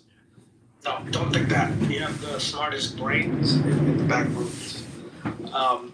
So when we deploy to the Gulf, and when we proxy war to Ukraine, it's the smartest people, the Manhattan Project people. It's not us. We're regular. They're there. They just can't talk to us. Like, I can't fully understand. Like those bases over there, one side, hey, we have to do something, they can't really tell us. Like when they have to go do that, right? They can't tell us that. Like, Iran's not developing nuclear weapons. Nuclear weapons are already developed. It's just a matter of shipping it. That's what the Cold War was. They just shipped the nuke to Cuba. The nuke is available in Iran. You just can't tell us. Got it. Pretty wrong, man. Well, You're all not stupid, right? You lived a lot. I don't know. Is a stupid person asking the question? Because you came here to speak with adults, and to me, that's pretty stupid. I don't think that's the case because these type of scenarios have digital these have fingerprints that can detect it, and I don't think that's really the case. Okay, I was doing some research. Do you know how small a nuclear bomb can actually be? Yeah, they can put it in a suitcase. It can be about the size of a RPG. They developed that. It's mobile. Basically, both U.S. and Russia have nukes pointed at each other's cities for decades. No, I'm talking Iran because I don't think Iran is that signature. We would have noticed by now. I don't think that. Hold on. Look, what is we? We are not the smartest ones in the room. There's people that built the Manhattan Project. I know, but we could speculate on all kinds of things we don't know about. No high school kids in America are stupid. That's not who they're recruiting. What is your point? My point is we're in a massive Cold War. Iran is not that powerful. All right, so we're in a massive Cold War. Some people think we're in World War III. We've been at war since 2001, and we've been at war every 4 years on average. So again, I hate to break the bad news to you, but I don't think you have a point. Yeah, I know. Well, I don't know. I'm at the point where I think Donald Trump is. The United States government decided that our elections are compromised, and they put in a president. So your point is that Donald Trump is not a duly elected president, that he was essentially put into power by a group of people who wanted him there because he was going to do for them what they want done. He was going to do what the Department of Defense wanted done, which was fight Russia. Okay, and we're doing that. So what's your point? No point. The American people just can't know. We don't have a democracy anymore. War. Yeah, well, I don't know what to tell you, but did you think there was something new? I would believe an argument if you said that there's world powers, the Jesuits, the Shannons, the freaking Freemasons. Listen, I'm on the United States side. I think we have to win the war. I don't think Russia's a good actor. So you're ready to go to war with Russia until we can defeat the Kremlin. Is that what you're saying? Are you Snake Plissken? Yeah, because World War II taught us there's bad people. Got it. So you're Snake Plissken. What year is it? Can we confirm what year it is, please? 2026, my son. 2026. Snake Plissken is saying he wants to fly into Moscow to take out the KGB. Hey, that's a crucifix on my window. That's my apartment window, no joke. VZ, welcome to the stage. I'm just gonna say Snake Plissken was a badass though, dude. Yeah, but Trump is nothing but a liar. Do me a favor, call me a viper. I like that better. Can I explain to you that Trump is a liar and a piece of shit? Go ahead, state your opinions. What happened to no new wars? Why are we in war right now? Because there's some punks out there. Some people gotta get beat up.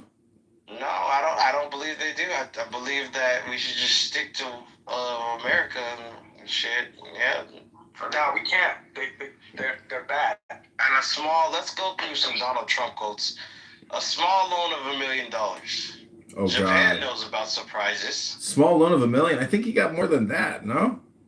He's got a couple quotes. Wasn't it said that his dad ultimately gave him like $500 million in the estate? Yeah, absolutely, he did. And let's not forget, he's a draft dodger. He was supposed to go to war. He was on the bowling team, but he did a high 280, which is impressive. That's an agent. Do you understand what an agent is? An agent? How do you go from the apprentice? An agent or an agent? Agent, he said.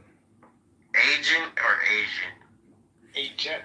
He thinks because he was on NBC, he's a CIA asset, which, not the worst theory in the world, but... No. Look, basically, this is my conspiracy. I believe the NSA and CIA discovered that our and this is obvious, like our election system is very compromised. How could it not be? It's like so many counties, right?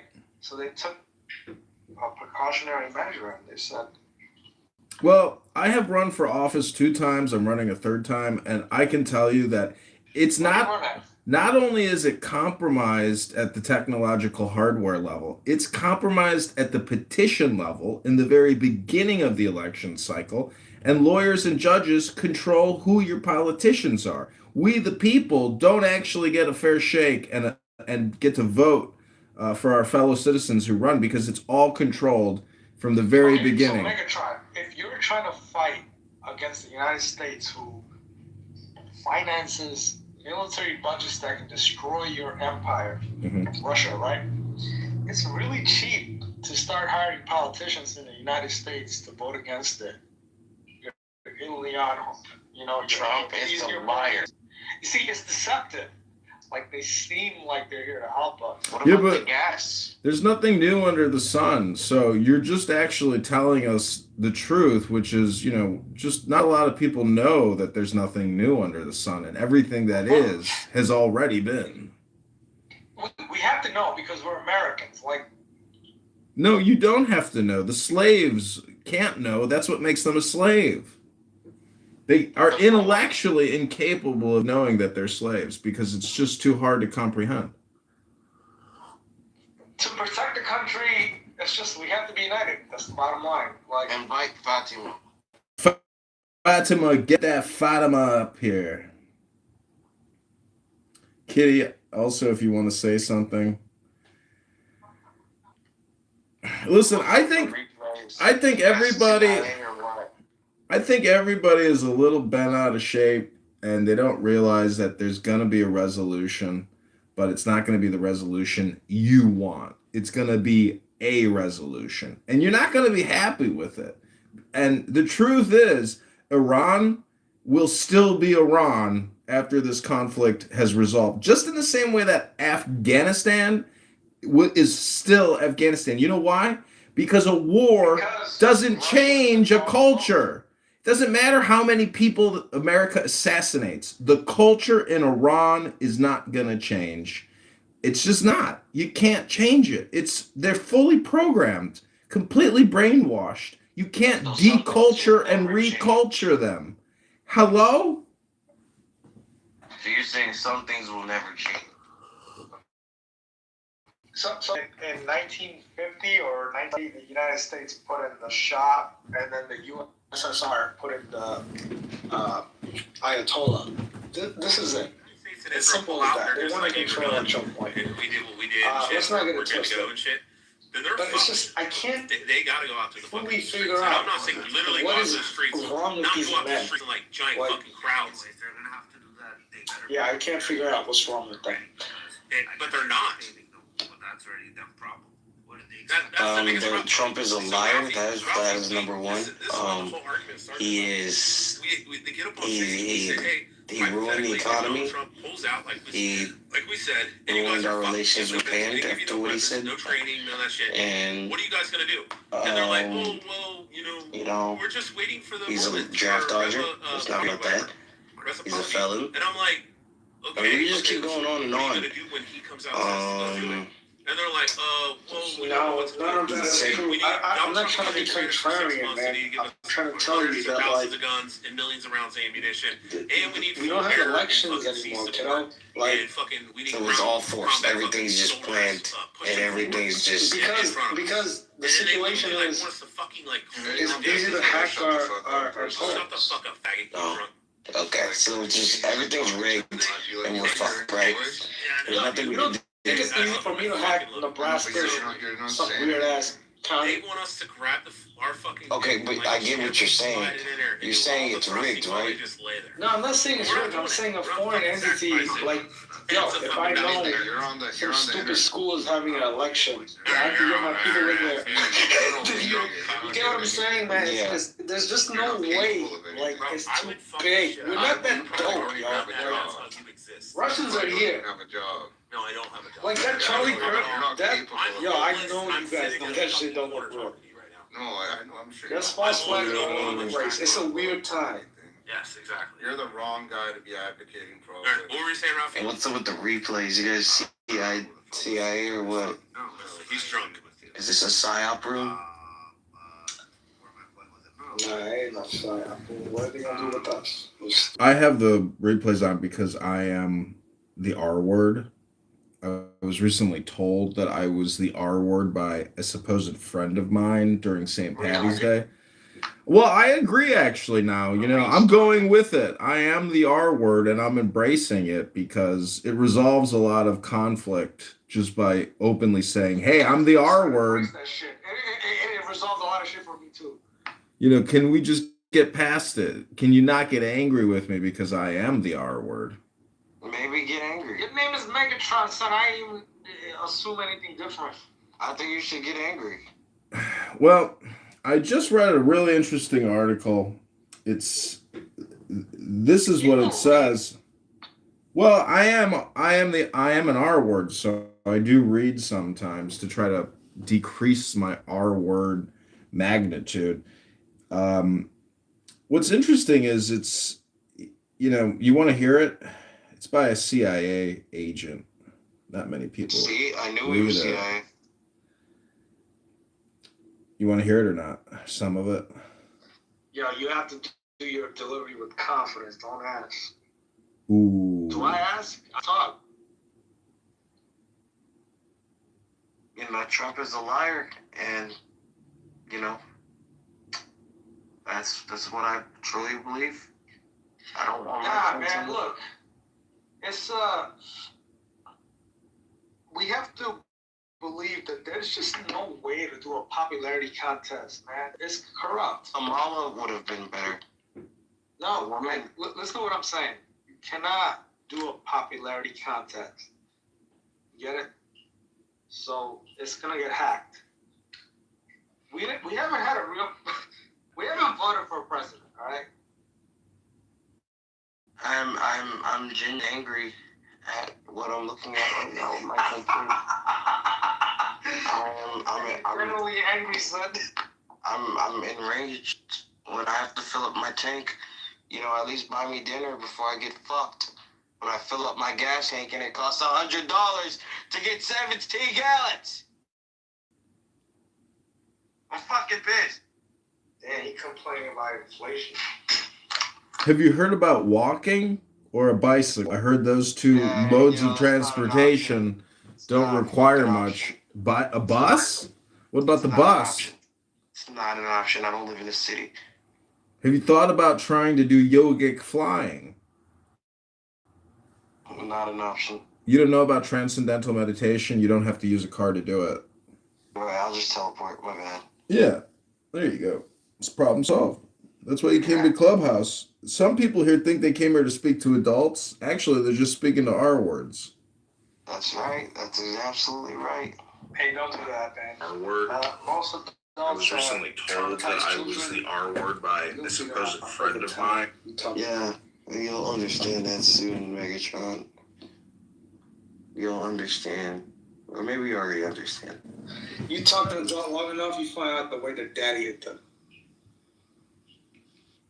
My dad just text messaged me today and sent me an insult. Hold on 1 second. What was gas price in 2022 under Biden? I remember getting gas for like $2 a gallon. You were not probably on this planet then, but gas underneath Biden was up to $5.22. So you must maybe where you were, but not for me. No, I'd say at most $3. That was you. You probably live in California.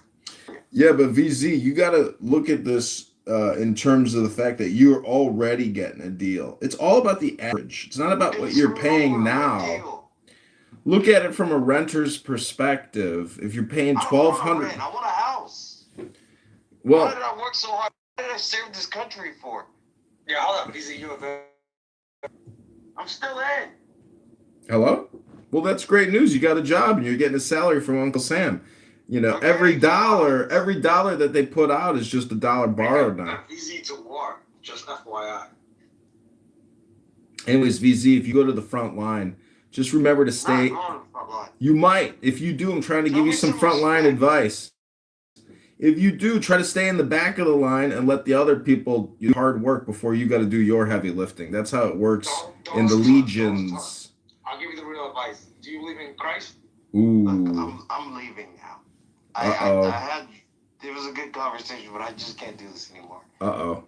I'm upset. We broke him. We broke you, VZ. I didn't mean to break you.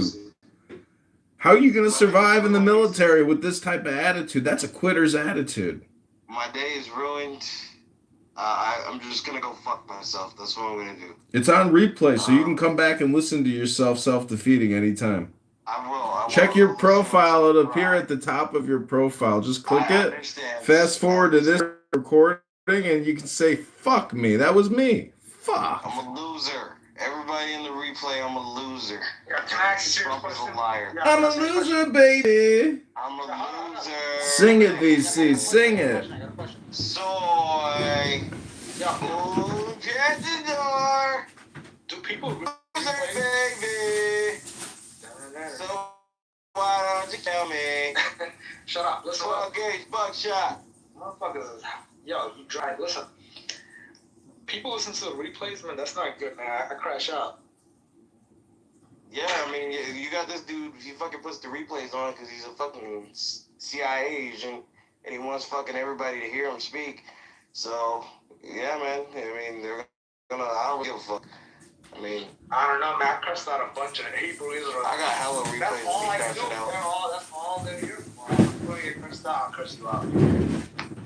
Soy. Un pietador. We're loser, baby. Yeah, alright. That's all I got. BZ, you sound like a fucking crackhead at Kuna Matata. Oh, this is me on my PTR. I'm a Kuna Matata. No, I drink. Yeah, that's what he sound like. I drink Steel Reserve. No, look at me. Look at my PTR. Look at my profile picture. This is me. Hello? This is me in my profile picture. No, that's not good, yo. That's like 2 bottles of something. Yeah, that's me. You alcoholic? Yeah. No, deadass. No, yeah, that is. Yo, me too, kiddo. Yeah. Congratulations. No.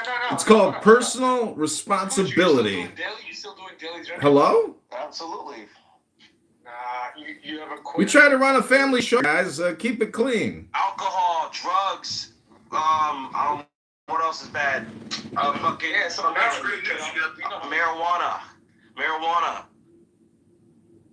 Fuck, shit, ass. I don't think you're in the service right now if you're smoking weed. Fuck, motherfucker. Shit face. Ass. Fuck. Yeah, you sound like you came out of weed, yo.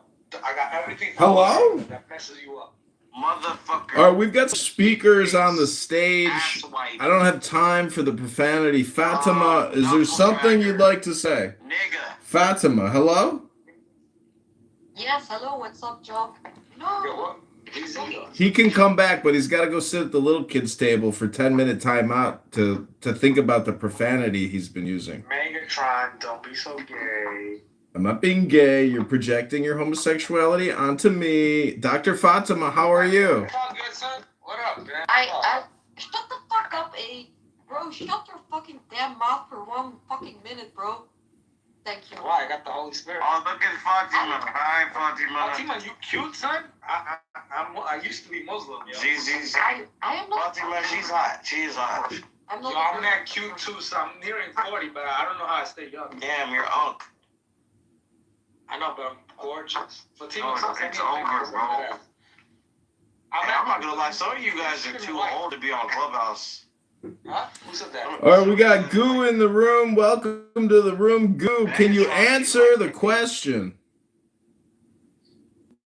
Megatron sound like, yo, Megatron, yo. Megatron, I ain't gonna lie, dude, you're like 50 years old, dude. You're old. Hello? Yo, Fatima, shut up real quick. She's trying to find a nice picture for me. I mean, Fatima, she's a beautiful woman. She's really kidding.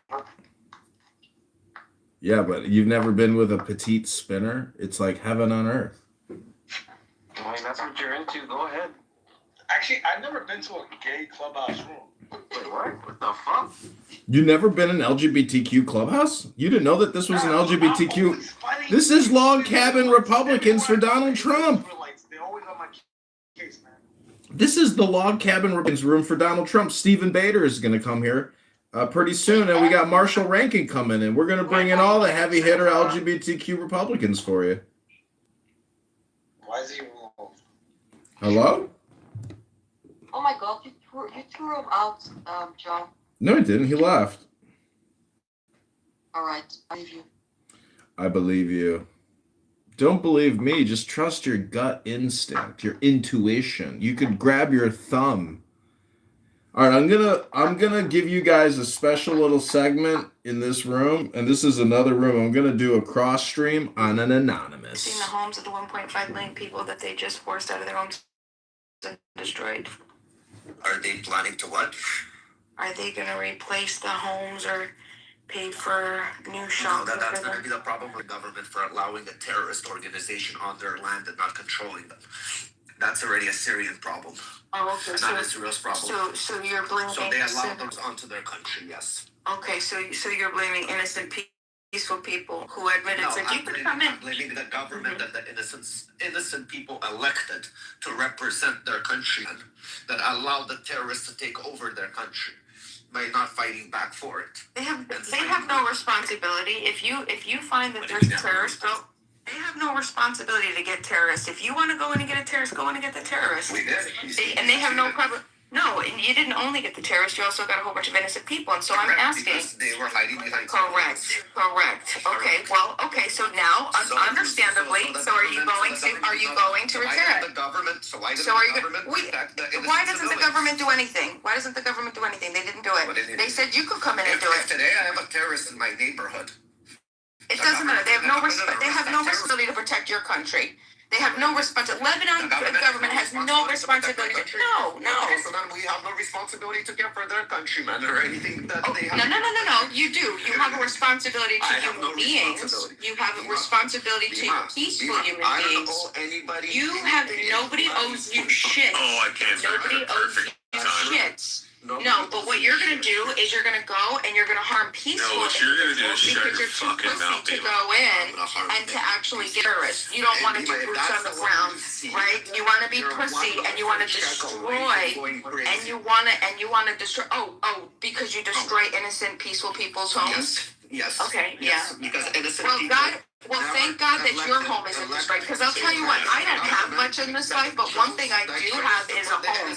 If somebody came in and destroyed my home, guess what? I'm Hezbollah. Call me fucking Hezbollah because I have just joined Hezbollah. I just joined Hezbollah. If you destroy, I'm a peaceful person. I've never harmed another peaceful person in my life. That's what you say. Only You because say of to their justify the atrocities that you support. Oh yeah, okay. Her mic's breaking up. Are you there, I'm Bima? just asking if you're going to do the right thing. Bima, are you Your there? government is to Hello, replace Bima. the homes Bima, your that mic's coming in your real low. government destroyed. Bima, your mic's messing. I'm guessing no. Rich, if you have a terrorist hiding in your neighborhood. There's no responsibility. Has any responsibility? If somebody, you have a responsibility to stop the people. You have a responsibility. You have the responsibility. Only you have Rafi, you're coming in really low for real. Rafi, You carpet bomb the whole neighborhood if there's a terrorist. Rafi, do I have a responsibility? Rafi, do I have a responsibility to defend you?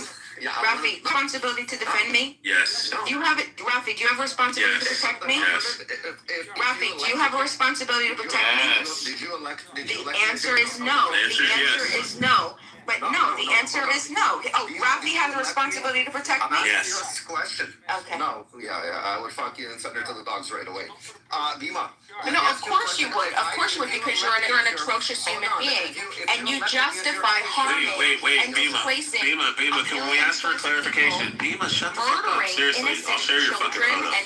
Shut the fuck up. Yeah, okay. Bima, I have a question. I have a genuine question. I lost my mind, but you're going to destroy a million plus do we have to you or other people, like real humans? responsibility to protect yourself. We have to protect you, other humans, like real people. You have responsibility Because for to protect you, we're not protected. If somebody comes For in, if somebody is going to harm you, I don't have a responsibility to come in and protect you. Now, surprise, neither does police. United Police has no responsibility. Yes, according to enforce the law, and so what that, yes, but the Supreme Court, the Supreme Courts have proven that they have zero responsibility. If they feel that their life is in danger, they have zero responsibility. They can use their discretion, and they don't have any responsibility to go in and defend you. They do not have to put their life on the line if they don't want to. Their job is to enforce the law. So when they feel that, or when they feel that it's safe enough for them, okay, to go in and to enforce the law, then they could do that. Okay, She's got her microphone turned, her headphones turned off. Do you understand that? She's doing the mic thing. No, I don't. I hear it. No, you're turning your phone down. You're doing the mic thing. Oh, okay. That's how I know what you're saying. That's how I know what you're saying. Put the headphone back to your ear. No, okay, yeah, sure. Yes, that's exactly what you're doing. Yeah, I heard all your numbers. Bima, if we have to protect you, we're not Okay, so protecting you. I'm not We'll talking to protect you. I'm not everybody talking else. to you, Rich. No, that's not the point. Because you're a The terrible point is human that being. nobody has the responsibility to protect anybody, and that's just the truth. Not even police. According to the Supreme Court, they have no responsibility to protect you. Gloria, Okay? can you imagine marrying this woman? You can reference Supreme Court law. Oh, imagine being married to this every day. When there was, who was it? It was This is why she has a side they dude. broke into somebody's home, and these women were calling the police, calling 911. I do. They snuck outside on the roof. They were there for.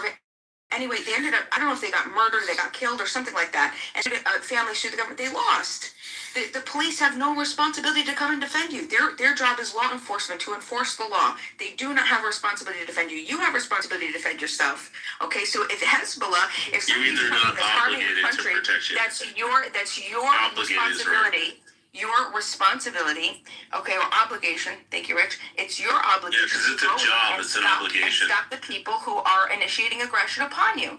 But while you're in that process, you can't harm peaceful people, because now what you're doing is every peaceful person. Yeah, but we're a piece of shits. Hold on, Rich. Every peaceful person that has not harmed you, you're creating a victim. Yeah, obligation and responsibility are different. There's a perpetual cycle of victim, and then nothing's ever going to get solved. But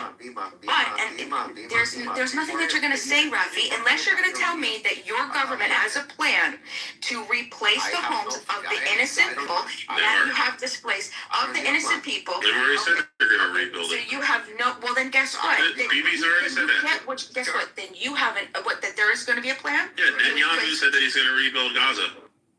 No, I'm not talking about rebuilding Gaza. I'm talking about now southern Lebanon. That one of course they're going to rebuild from the blue line all the way to the left. They're going to rebuild southern Lebanon. It's going to be part of Israel. Well, no, they just exactly. They just annexed it. Okay, just stole it like they stole everything. We annexed the terrorist fucking part Empire of Lebanon. expansion. I'm not surprised, but that's fine. I understand that they want to secure themselves. I understand that they want to secure themselves. Okay, this is the issue.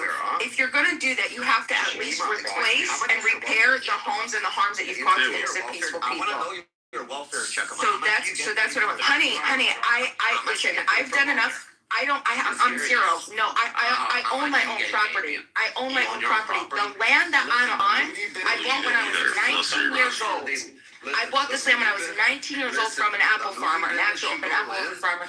Yeah. I'll explain to you that those soft wall patterns, that's not your property. It's called the property of the state for the crazies. Right, exactly, because you don't own. You don't own side of the property, right? Didn't Rafi sit quietly while you were ranting? Yeah, I'm not listening to this. No. I'm gonna talk. Listen, he's not respectful. No, he actually was being quiet. I was the one really interrupting you. So I'm gonna come in and I'm just gonna do what I'm gonna do, because if he's gonna show respect to me and he's not gonna insult me, yes, exactly. I'm gonna crash out. That's exactly what I'm gonna do. That's exactly what I'm gonna do. Until you guys learn to be gentlemen and to actually just respect people and just talk about the topic. You don't have to insult human beings. You can actually talk about the topic. You don't have to cry like little babies. You're doing the Norman thing right now. Defend it know that it's shit. I know. Bima, you're doing the Norman thing right now. I know, and do you know why? Because I'm tired. I'm tired of you children. You children not knowing how to have a conversation. I love having civil discussions, but you guys don't. You crash out all the time. Even the chills. Okay, yeah, that's. You do. I'm sure. Accurate. I'm sure. Okay.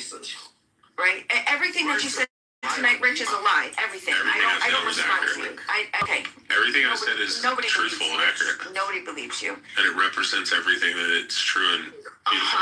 You bear false witness. You call yourself a Christian. You call yourself a Christian. Everything. You're gonna play this game now? False witness. No, I'm just saying. You think that you're a Christian? You're fake. You're fake. You're fake. You're not a Christian.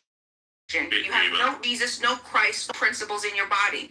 You're gonna just bear false witness against your neighbor. Yes, you did, and you think that it's funny. You think it's a game. You know, because this isn't real life to you. So you think you could come on and bear false witness. Well, you think we're not real people? You don't think that we're real people with real lives? This is all a construct of my subconscious mind. This is the delusion that you tell yourself in your mind to justify the This is real.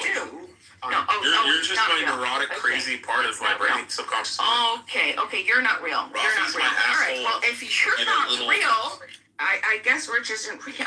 I mean, he's a delusion. That feels better. So, Rafi, do you want to... because that this isn't real. So if this isn't real, you shouldn't mind... Well, it's not real. All right, so you want to go too? You want to go too? Sure, send it. Talk to yourself. No, send me.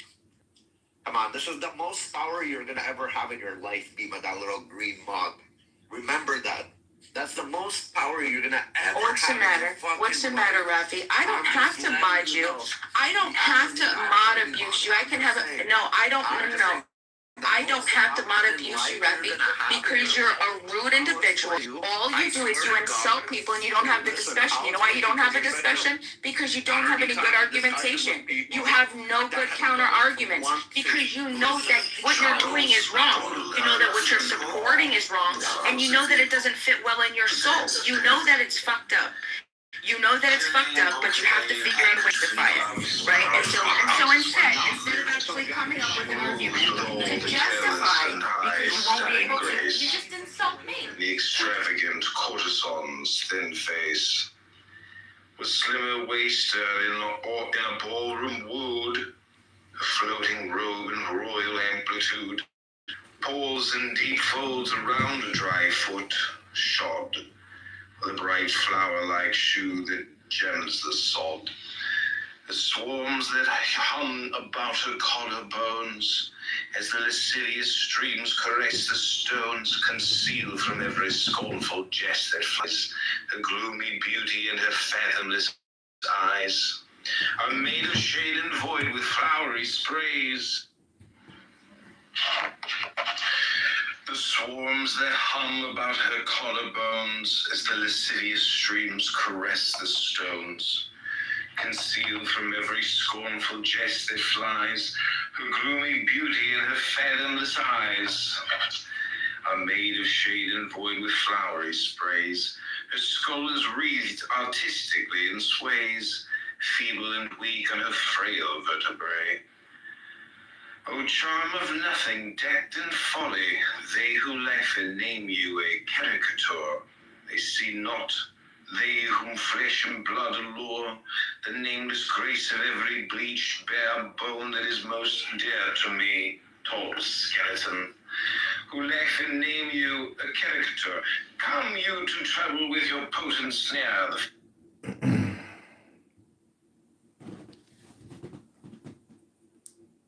Insult people because you can't have a civil conversation. You have to insult people. You have to insult and abuse people in discussion when people are talking about topics because you know that the bullshit that you justify isn't right. Right. Right. Because you can't justify. So is Israel gonna pay and Why would Israel have to pay? Oh well, I mean if I came in and started drawing fucking houses in Israel, would you think that I would be responsible for repairing those damages? Innocent human beings? Would I? If I came in and started, if I came in, don't talk about it as a collective. Don't talk about it collective. I don't want to hear it. I don't want to talk about it. What do you mean? We're not having a civil discussion. I don't speak civilly with people who insult people. No, what we're gonna do is we're just going to bulldoze the conversation. We're gonna bulldoze the conversation because this is what you like. There's no pain. There's no pain. There's no pain. There's no pain because you're not a civil human being. You're not a civil human being, and you justify atrocities against peaceful human beings. Sabina, Right. what can I ask, what are you saying, is Israel going to pay for what now? Is Israel going to pay for all of the homes that they've displaced 1.5 people in southern Lebanon? Do they plan on repairing, building, or giving any type of shelter to the 1.5 million who are not Hezbollah? I think the only country that I'm aware of, and you could correct me if I'm wrong, that has ever paid for the enemy's housing or rebuilding the enemy's whatever when they are in the middle or after a war is the United States. With Iraq or Afghanistan. If your government allowed terrorism on your land to occur by not stopping it from a certain area, they said, you know what? We're not going to control this area anymore because these people are out of touch. We are too weak as a government to fight them. So they basically, the Lebanese government surrendered that area because they didn't want nothing to do with it. They didn't want to go against the terrorist organization. Bro, can we get a beat on this guy? This guy's rambling. I'm rambling. I'm speaking fucking facts, you dumb cunt. I'm gonna lick your brown starfish if you keep rambling. Sure. So, anyways, by allowing them, by not stopping it, so Israel says, okay, you don't want to take responsibility for these terrorists while they're shooting rockets into my country at my people, doing destruction to my infrastructure, okay? If you guys are going to do nothing about it, I'm going to be Big Daddy and I'm going to do something about it because I'm not going to stand here because no fucking Hezbollah is paying reparations or any destruction that they're doing in fucking Israel, okay? Because Israel's not going to Lebanon and saying, oh, those buildings that you guys hit, are you guys going to pay us back? No, nobody ever. When Gaza was shooting rockets into Israel and destroying buildings, did anybody go to Gaza and say, you guys going to pay for those buildings? No, nobody fucking does it. So why is Israel supposed to be a higher fucking standard? Because it's the right thing to do. It's the right thing to do. But it is the right thing to do. If you want to destroy the homes of Hezbollah, people that are actually committing the atrocities, I mean, like, well, let me ask you, if a terrorist hid in your home, would you justify me just rocket launching a bomb right into your home and taking you and your family out and your home? No, you wouldn't, because you know that it's wrong. Fucking government allowed this shit to happen, I would get the fuck out and move because that puts my children in danger. If fucking rockets are flying out of my next door neighbor's backyard into fucking America, okay? I know that America's gonna retaliate. So what the fuck I do is that either my government's gonna protect and I'll go arrest that person, or I have to fucking because I know there's gonna be a rocket flying in my neighbor's house that's gonna impact my house. Why do you hold Israel to the standard of is quote unquote the right thing to do, but nobody else in the region or the area is also involved? Because she hates Israel, and that's why. She sees negatives after because I don't look at things as this. I look at things as individuals, right? One person, Hezbollah, that does a person, a human being, woke up, decided that they wanted. Hold on. I understand. Well, oh really? Hezbollah. Hezbollah isn't just one person. Oh, okay. That was Nasrallah. No, I'm joking. I'm sorry. I was being You just said one person is like it's not only is it a terrorist group, but it's also in the government, right? It's a party in the Lebanese government. In the Lebanese government, the president, the prime minister, the speaker of the house, they are allowing this to happen. The head of the military, they're allowing for a function in their government to basically over the country and wage war against another country, another sovereign state. And they are interfering. And you know the repercussions of allowing that, right? Shai, what happens when you wage war against another country? Can you get attacked back when you're attacking another country, Shai? Or no, we're going to have higher standard. We're gonna take those bombs, right? Because Bima hates Jews. Or the state of Israel, because all her life problems are because of Jews. Those Zionists. Let's blame the Zionists. Bima's life sucks. And she's miserable. But anyways, guys, I gotta go to work, make some Yeah, money. you do. You better go make that money, moron. Yeah, I will. You liar. You're a piece of shit. You're a piece of shit, Rafi. I love my You were piece of born shit. a piece of shit. I Go love make your my piece piece of of shit money. I That's love what my you like to piece of do. shit. Go justify. Just go already. love Goodbye. Goodbye. You don't have to announce your Bye. departure. Nobody cares. Love you. Nobody cares. Nobody cares. Goodbye. Good morning. Good morning.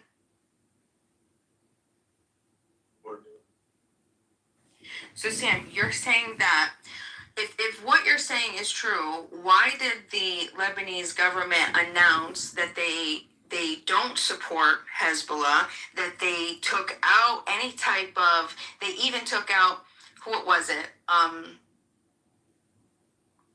They even had the Iranian embassy leave Lebanon. I mean, like, I don't under what you're saying, that Hezbollah is part of the government. Yeah, they're part of, how do you call this, a party in the government. And as far as I understand it, that was recently, that they, in the past couple of days, there's actually a Lebanese Christian Israeli journalist who I guess moved to Israel like some 20 or 30 years ago seeking asylum.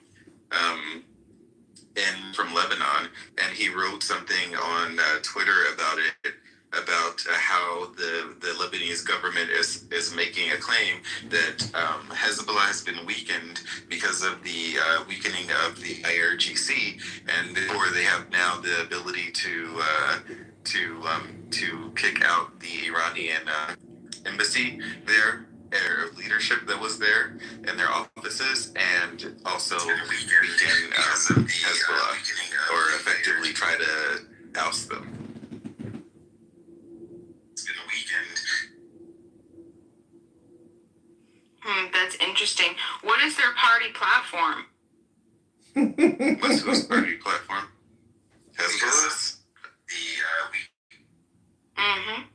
No, I don't know. I don't know if Hezbollah is in itself is an official party, but I know that leadership within Hezbollah is in their Knesset. How do you call it, the Knesset? In their government.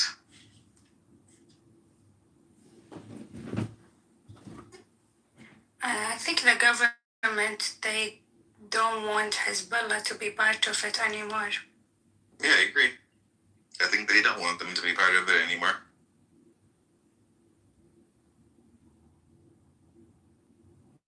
I mean, I understand what you're saying, but it still doesn't justify, unless those individuals, those have been displaced, their homes, unless they were participants in supporting terrorist activity. And I mean, like, honestly, difficult, because I'll tell you what, if I was in the region, I would have been Hezbollah, absolutely, 110%. 110%, no doubt in my mind. If I lived there, no problem. No way that I'm gonna sit by and, yeah. Do you know what Hezbollah believes in? So you say, I will be Hezbollah? Hezbollah is like the Iranian regime exactly. People in Lebanon hate them. And the reason why they ask them to evacuate is because they're living among them. So they don't want the people to be hit as well.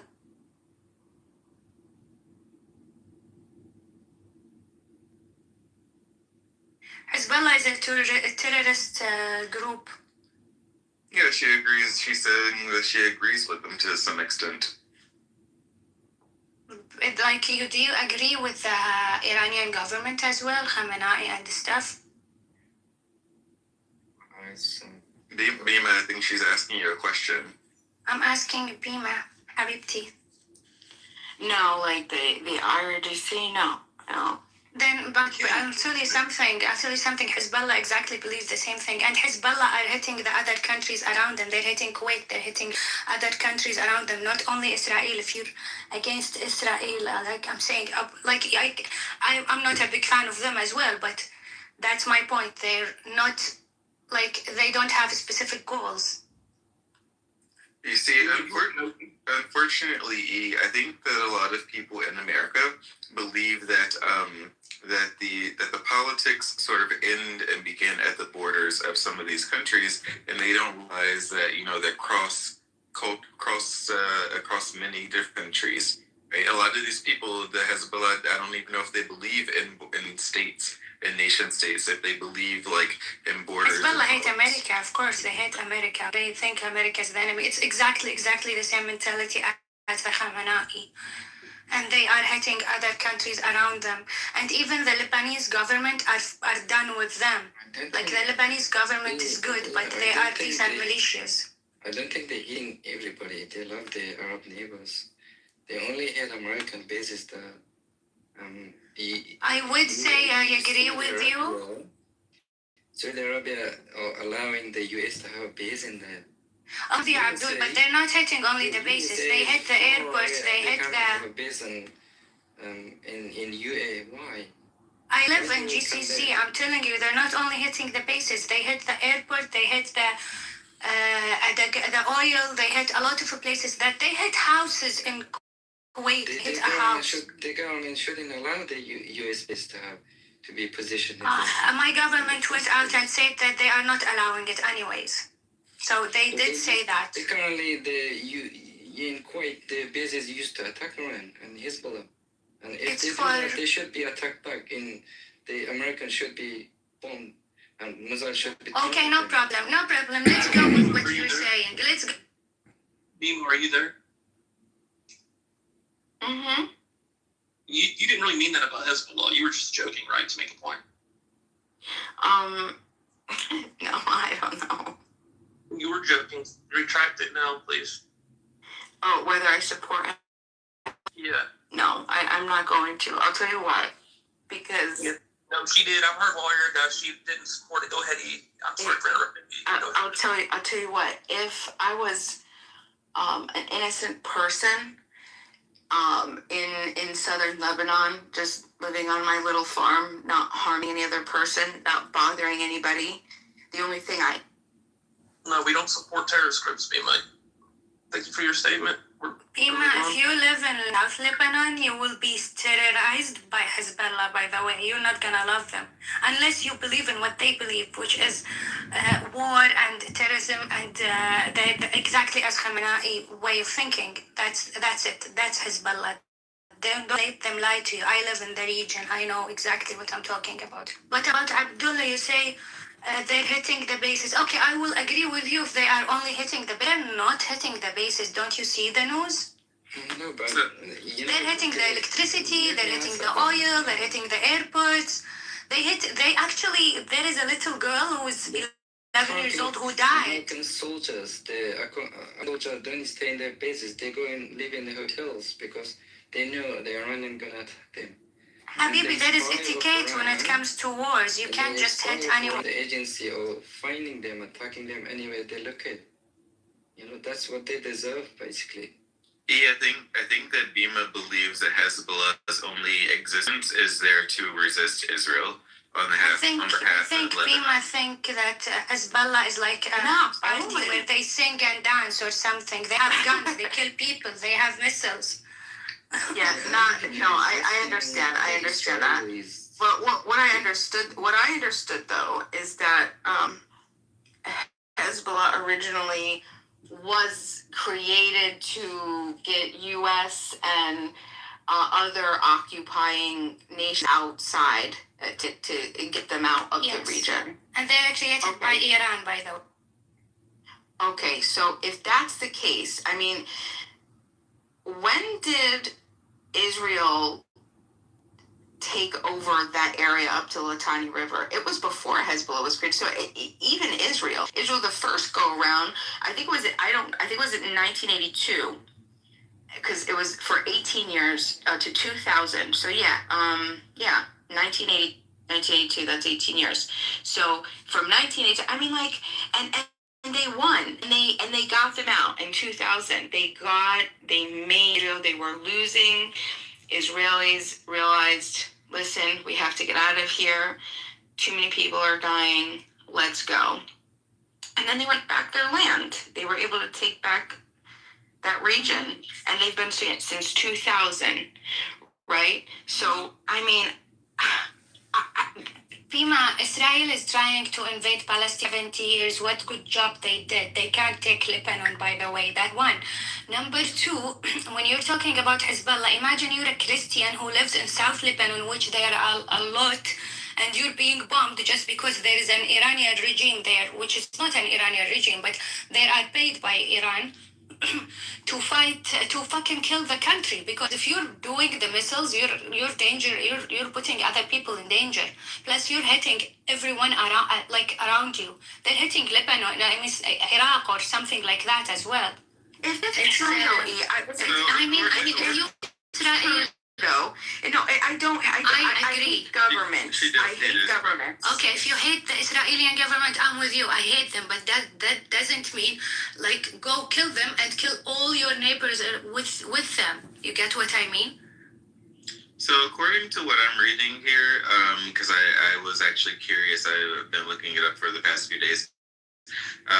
But according to this, Israel quote-unquote occupied southern Lebanon because of the PLO, right? They were using the PLO was using that part of southern Lebanon as a staging ground, and then Hezbollah was developed to join them, and they've been fighting each other at that point basically ever since. And Israel tried to help to build the Maronite Christian militias. Apparently, they didn't work out because of the Lebanese Civil War. Or something like that. Can I tell you an information? I'm sure nobody knows. In Kuwait, we caught, what do you call Khalia? It's like 10 people who are Bennett Hezbollah in order to hit targets into where there is civilians. So when you say Hezbollah, I agree with them. You have to think 1 million times, because they are killing people who are in their neighbors, and definitely they're gonna hang them. But that's the point. They 25 people. And the Kuwaiti allowed the American to have bases, hotels. This have nothing to do with bases. We're talking about Hezbollah now. Look, they want to listen, Habibi. They want to kill famous figures in Kuwait. Nothing to do with the American. Don't mix it. I live here. I'm telling. Actually, check it in the news, because we put that in the news as well. Well, don't make me get angry in the morning. Good morning. Let me drink my coffee. Oh shit! You finna get angry. والله العظيم حبيبي, if I get angry, Hey, I put some links in the chat. Bima should read up, because Bima is an ignorant young person who doesn't realize she's saying that she wants to join the mafia. She's so ignorant. She doesn't realize when you join a terrorist organization, guess what you do? You got to go out and kill innocent people, and she's that stupid. She comes on here and says she wants to join Hezbollah. That's how ignorant she is, and that's how stupid she is. Read up, Bima. You're going to need to know what it takes to be a terrorist. You're going to have to go kill innocent people, you stupid fucking idiot. I mean, it's true. When you're having to kill, you have to either kill or contribute to killing innocent people. Like, I'm gonna ask a question if you don't mind. Like, who's the most profitable right now out of this war? Have anybody already questioned this? China. No, the elites. Like, if you're actually going to be there's always going to be fucking elites. Why don't you know blow yourself up if you get tired of the elites? God damn it. There's always going to be somebody who's an elite person. There is no way on earth that you're actually getting rid of the elites, because they are the shareholders of literally almost 70% of everything in the world. So they are actually controlling almost half of the planet, if you're actually going through all of that. The elites control 100% of the planet, because every society, all time has been controlled by an elite person. Okay, going through that, do you know already who's the owner of BlackRock, right? Did you say black cock? Oh my god. There we go. Everything does go back to this. Did you know OnlyFans creator died? Did you know the OnlyFans creator died? Do you know what killed him? Do you know what killed the guy? It was a turbo cancer from the vaccine. You gotta whisper it though. Don't you fuck with me. Wow. They say 3 million Americans died as a result of taking the Zav. Link is in the chat. I took the vaccine. When am I going to die? Being ignorant that all the elites is actually controlling almost all of the world, and you just don't see it. That's really sad. I do have a question though. So Hezbollah, okay, if Hezbollah is Hezbollah in southern Lebanon, okay, if they're as like crazy and bad as is being communicated, why were so many Christians living there like peacefully? They are Lebanese. This is their land. They have to live there. It's their land. It's their right to live there. Nobody can get them out of there. It doesn't matter. It's your religion. Your loyalty is for the land at the end of the day. And Hezbollah can't get them out. They are Lebanese. It's not up to them. And plus, Christian mostly they live in peace anyways. Even Sunnah there, they live in peace. The issue is with Hezbollah, which is a part of Iran regime. You have to understand they are Shia, but not any Shia. They are the Shia, the extreme Shia from Iran. Actually, also, what is not actually said out loud in many ways, Abdul, I would like to address Bima. What is also not said out loud is that that the Hezbollah have been doing dawah on people, and they've been converting a lot of the Christians to Islam, and actually a lot of Christians have left Lebanon. Like if you look at the percentages of Muslims versus Christians in Lebanon from like 1948 until now, you see like the Muslim population is growing. Only because Muslims have more kids, that's it. Not because they are converted. Not only because of this. Doesn't the Muslim population, like, aren't they constantly growing all around the world? Yeah, so it is because of births, like E said, but also through conversions, and also because Christians are moving. Christians are moving because of the terrorism. Yeah, the terrorism that Bima wants to join. Never forget that on this day, March 27, 26, Bima declared her allegiance to Hezbollah. She's a traitor and a terrorist.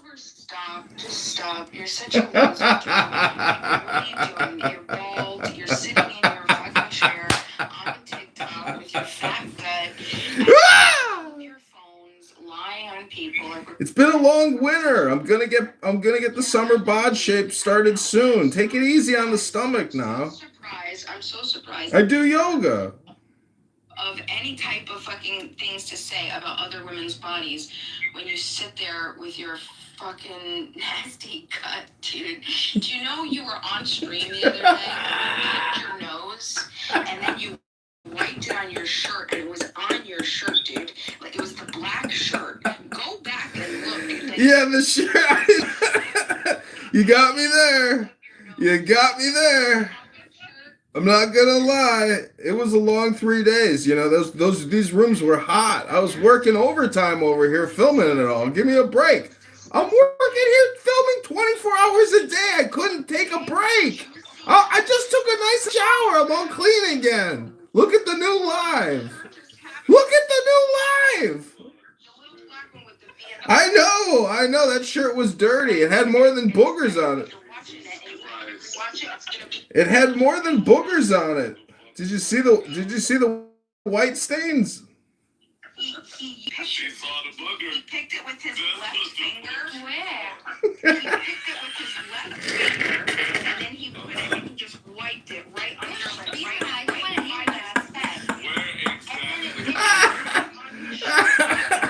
White, juicy.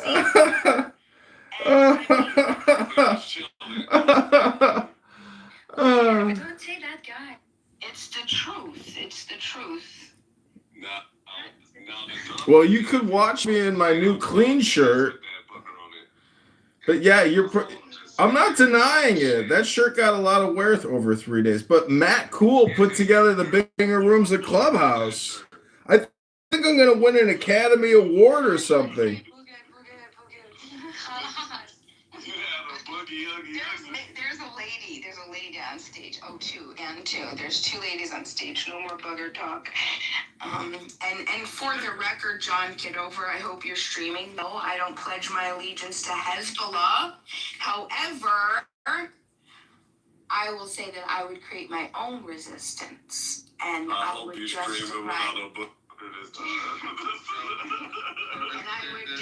because I'm not going to harm other innocent people, but I will defend innocent people and their homes, the 1.5 million people in southern Lebanon who have been displaced, peaceful human beings. Over 100 children have been murdered. Up to 1,000 people have been slaughtered. Okay, their homes destroyed. The only things that they have in their older life, they have their homes, their farms, completely taken and stolen from them, completely gone, okay? Gone. And yes, that would be war for me, and I would stand with the southern Lebanese people, the innocent, peaceful people that are not a part of any type of harm of other innocent people. God.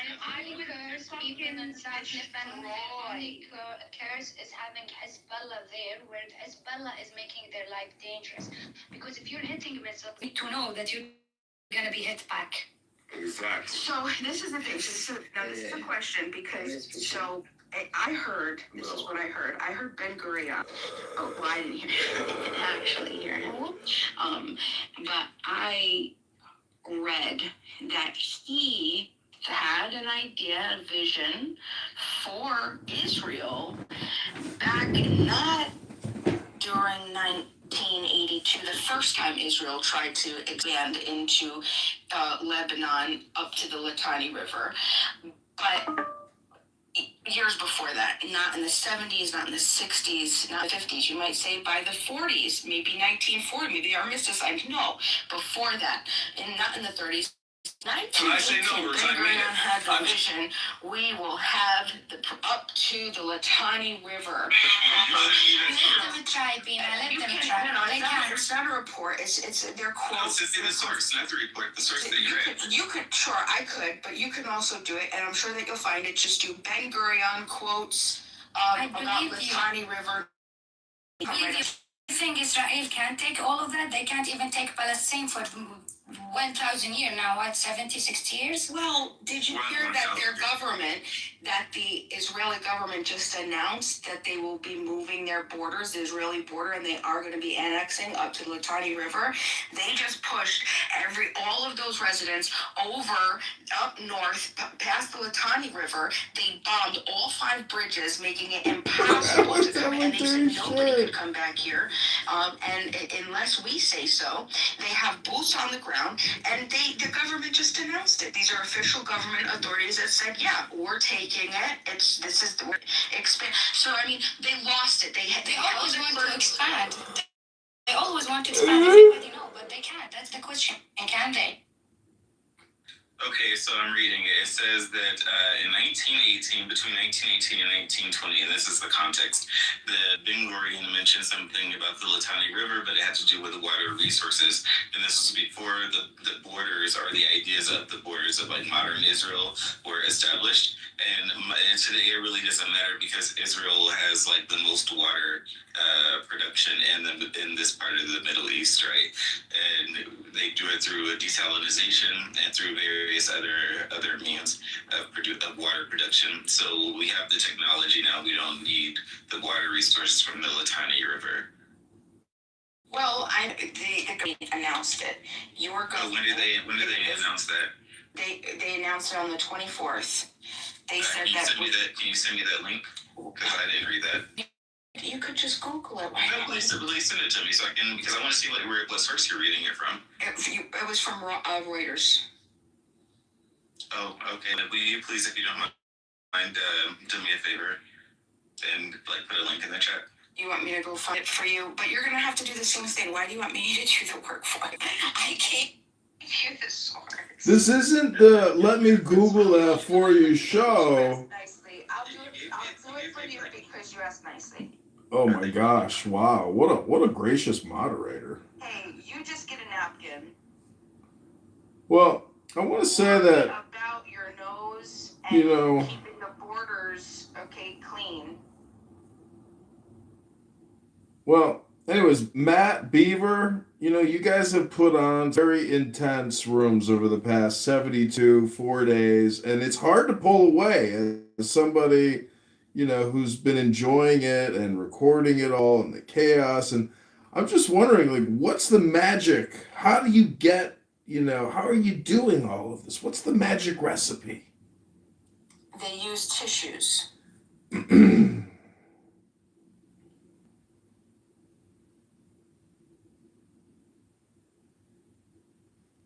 Can you send me a clip of people helping you out? I'll pay. Wait, do you want the clip of me picking my nose and wiping the booger on my shirt, or do you want the past 10 minutes? Thank you. I can imagine it. Don't need to show. We want to see the wife. And I want you to overwrite Yeah. all clip so that she's narrating it with what she's calling you. And next time, like on this clip, can you like eat the booger? Like, what, can you do some fucked up shit?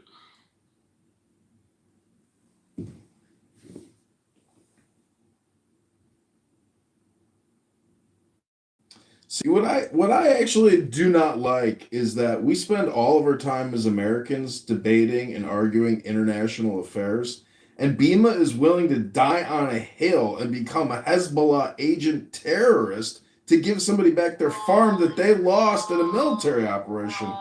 Don't say that. So what I'm trying to say is, I find it ridiculous that in America, if you don't pay your property taxes, they will take your house from you. Bima's not willing to stand with her voters here in America and make America her priority. Instead, she's on here hypnotizing people about bullshit stuff overseas. It's got nothing to do with we Americans. I understand we all have an opinion and we like geostrategic political affairs, but the fact of the matter is America is beyond broke. We're in debt tenfold over, and we're still doing international regime change and military policing overseas with no budgetary constraints whatsoever. So I'm just saying, as an American, vote as if your fucking life matters and vote for America. Vote for yourself. Stop voting for this international fucking drama show. I'm sick of it. So John, so you gotta make up your mind. Sorry, Sam, one second, John. John, you gotta make up your mind. Either it doesn't matter and America shouldn't be involved, or we shouldn't be sitting here discussing it, or it does matter because we just what did our treasury just announce? That we were insolvent, or basically at least mathematically we're insolvent. I mean, come on. Are we supposed to care about it or not? Right? I don't know. Well, I don't know, to be fair, but if I could, to illustrate. I will put that link here for the Hezbollah in Kuwait that they think they You don't believe that Dima does actually believe that governments should exist or control states, and that there shouldn't be particular borders. But when it comes to resistance and the people resisting against what she believes are established governments, or you can watch me in my new clean shirt. Destroyed. So this is why she focuses on. I'm not denying it. That shirt got a lot of wear for years, but Matt Cool put together the biggest bang of rooms at Clubhouse. Israel is more I think I'm gonna win an Academy Award or something. Or any of the other Muslim countries. I understand. Well, I don't think. I'm not sure mind reading is your. Can you check the link in the chat, guys? Maybe you shouldn't quit your day job.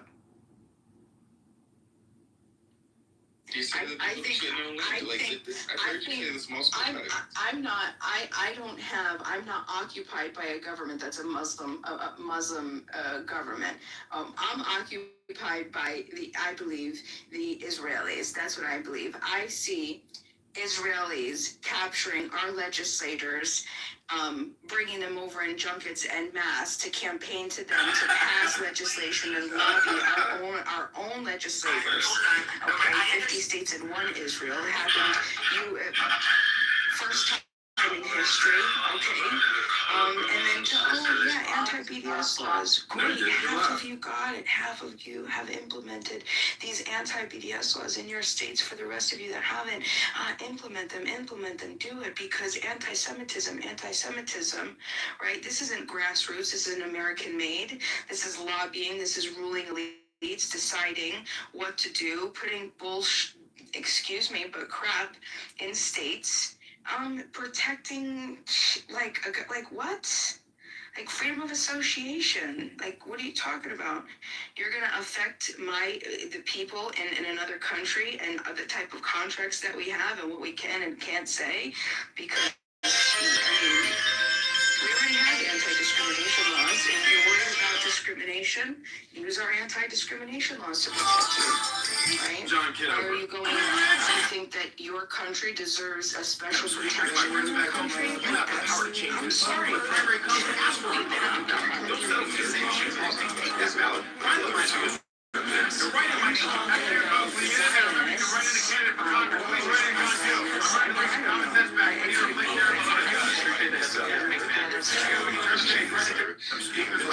Or whatever, but they don't have to be Israelis. What's the little neighbors helping with the race. Our campaign Maybe not sign this. Maybe I'll retract that statement.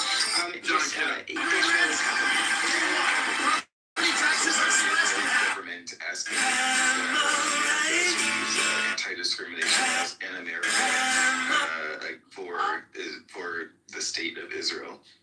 I just explained it. I just went through the whole thing. Yeah, but like America doesn't have like any. Not in Israel, in America. They're dictating what Americans can and can't do, and what type of funding American companies can get according to who they want to freely associate with or not. And if it just happens, like supporting terrorists or terrorist groups by the American government, like no, by not doing business with the jewelry. By if you protest. Yes, the Jewry, Jewry. It's a word. I learned it from reading the World Zionist Organization. I recall things. Okay, they refer to the Elders of Zion. No, not the Elders of Zion or the Lovers of Zion, the World Zionist Organization. You know, that one organization that has been around since, I don't know, early 1900s, it used to meet every year, then every 2 years, now meets every. What is your point, Bima? What is your point? Resolutions and thousands of members that they put over multiple different countries. They have thousands and thousands of acting agents, and then they control some of the biggest Zionist organizations. I forget the two that are the most prominent, but then they deploy them into the United States and the other 40 countries to then push Zionism, and they give it all its right. World Zionist Organization. I encourage everybody to go look it up. Sleeper cells? It sounds like you're saying the Zionists are sleeper cells. I mean, like, go look it up. They're extremely organized. They're very involved in their politics. Is that a sin? Isn't that just intelligence, Bima? Are you just criticizing the fact that they're well organized? What's your point? Hello? I'll tell you what. Yeah, no problem. So in the United States, we have Republican and Democratic committees, right, in each of our local municipal jurisdictions. Don't forget the libertarians. Well, libertarians, they might be here or there, but they're not usually a party to the left and the right. Ron Paul was a presidential candidate. Yes, but I'm talking about your city committee, your I'm running for mayor of Chicago as a libertarian. I'm just saying libertarians are real and they're on the ballot. Yeah. I'm not saying that the Libertarian Party doesn't exist. That's not what I'm saying. I'm saying that every jurisdiction in the United States you have, because it's necessary, it's written into the structure of how we govern ourselves. Even when it comes down to elections, you notice that you don't have a Libertarian Party. Every election, when you have your elections inspector, you have to have 2 Republicans, 2 Democrats. Nothing to do with any type of Libertarians. 2 Democrats, 2 Republicans. You have a Republican commissioner and a Democrat commissioner for election in every jurisdiction in the country. Okay, you're talking about villages, hamlets, towns, cities, counties, all the state, okay, all the way up. And that's what I mean by the 2 parties. So you have Democrats and you have Republicans. Now, what I'm saying is no, by not doing business with the jewelry, so organized that they have their own organized hierarchy of deployment of that come out that do the same thing that the Democrats and the Republicans do. They get people to vote. They order. I mean, like it's crazy. Just go and look it up, research it. It's the most powerful, I mean, they're just. There's no other organization that's as powerful as the Jewry when they come together. They get shit done. AIPAC, that's it. It's powerful, but you know what? That's just a farce. It's really the connections. It's the power of the connections deepens. That's why they voted AIPAC the most powerful PAC, not financially. It's through connections. It's through the power and the influence. Everything beginning to register and voting and organizing people to vote. Yeah, but Bima, you're making it sound as if there's something sinister here as opposed to just doing business and living life and wanting security and safety and health and prosperity. You're projecting perhaps your own delusion onto an organization dedicated to the security and preservation of a group. What the fuck do you think groups do? What do you think nonprofits and corporations do? They invest because they're self-interested. You're just describing reality, but you have no fucking point. Yeah, I'm sure somebody like you would come to that conclusion because you're just delusional and you have boogers in your nose. Well, listen, you got me there. You caught me picking my nose, but I still got at least a point when I put my finger up in the nostril to get the booger out. You still got no fucking point. I can pick my nose and have more of a point than what you just said. You just described reality. Wow. You hear that, everybody? Whoa. The point is it's supposed to explain the influence of the world Zionist and Zionists in American politics and how it affects Americans and how it's not democratic grassroots legislation that's being passed. It's external ruling elite lobbying that comes over, and that's what I'm trying to say. This is what I'm talking about by the occupation, by being occupied. Okay, so Americans being occupied by Jews, by a very powerful force. You know, Bima, I hate to break the bad news to you, but this country's $40 trillion in debt and $100 trillion in unfunded debt. Even if you're right, it still doesn't fix shit. Therefore, you still got no fucking point. Oh, no, I don't have a point, except our country literally... Is it Dr. Megatron? We went to war. Is that the motherfucking Megatron, my hero? My Catholic savior? I became Catholic because of you, Megatron. I was confirmed in the Catholic this past Friday. Thank you. You saved my soul. You made me Catholic again, Megatron. I do, and that guy, he's always playing with his hair, and he's got hair plugs. He's he's got a lot of self-confidence issues. He's a little Napoleon Bonaparte. He's going to take back Cuba, and Patel's going to become the leader of Iran. It's going to be an amazing 2026. What title does Marco Rubio hold? And what did he say? Secretary of State said that you could be a Hezbollah terrorist, and I filed a FISA report with the FBI against you, Dr. Bima. That's what he said. That's exactly what he said. And he said that the reason that we went to war it was because Israel was going to, we got pulled into it, okay? That's what happened. Pentagon. Israel was going to attack, and then it was going to fall back on us, so we had to defend ourselves. So we got pulled into it. This is the first time that we got pulled into it in June of 2025 with the 12-day war. Just more, right? Okay, there was no imminent threat. The imminent threat thing is a complete bullshit, complete farce. We had Joe Kent, the director of the counter-terrorist national, what was it? Director of the counter-terrorist something, right? He even admitted. He's like, he resigned. He said, this is bullshit. This is not true. Yeah, sure. Proxies. Terrorists are saying, yeah, absolutely. Do we agree that they're just saying, yeah, sure, we can even agree to that. But I think somebody who's the director of counterintelligence or counter-terrorist, right, with utmost intelligence, I think he would know more than anybody what the threat is. And what did he say? Okay, well, he's going to resign. Yeah, but Bima, he's not the motherfucking commander-in-chief. He's just another fucking guy. He's not the commander-in-chief.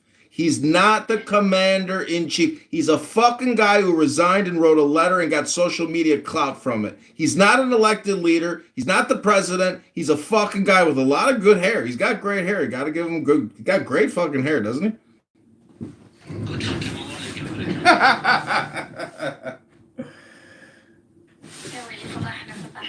Good morning.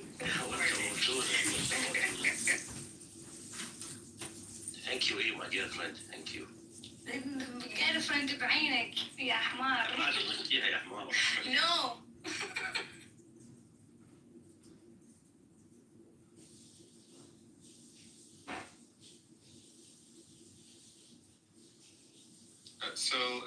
Yeah, the 12-day war was more so about the fact of what's currently happening in southern Lebanon, right? Where, and also with the Houthis and with Hamas, because the IPC has been funding all of these groups and effectively causing like the issues in the various aspects of the region, right?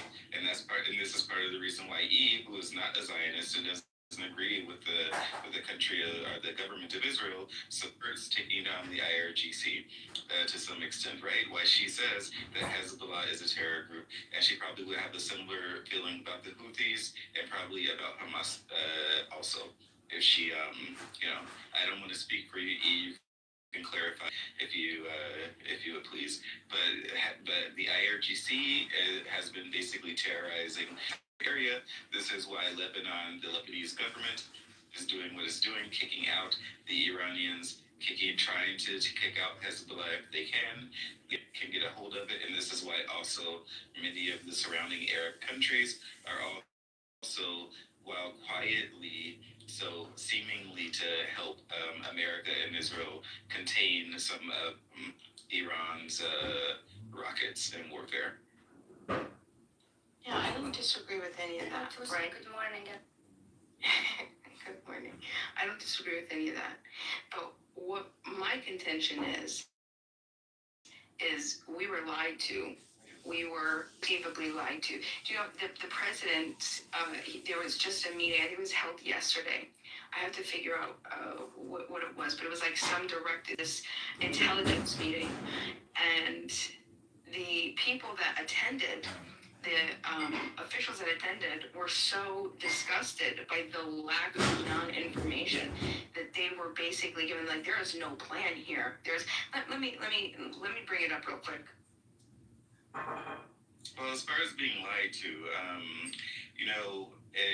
anybody who probably served in the military will tell you that the average individual on the street of America doesn't really deserve any information about going to war, because the people at the top have the intelligence, and while some people at the top may feel like they were lied to, the president of the United States and his cabinet have the most they have access to basically all of the intelligence in the world. So even if somebody made such a claim, they would be able to use whatever information that they get from other sources to validate that claim if they want to, or they can just go to war if they choose to.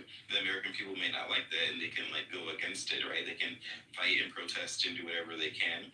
But effectively, when it comes to matters of national security, you as a person on the internet don't necessarily need all the information or intelligence that is needed to make decisions to go to war. Right? It's like you're not sitting in a command center in a war room or anything like this. Like, you're just on the internet with whatever sort of information that you can read from the news. You aren't making any decision. That's to live and less.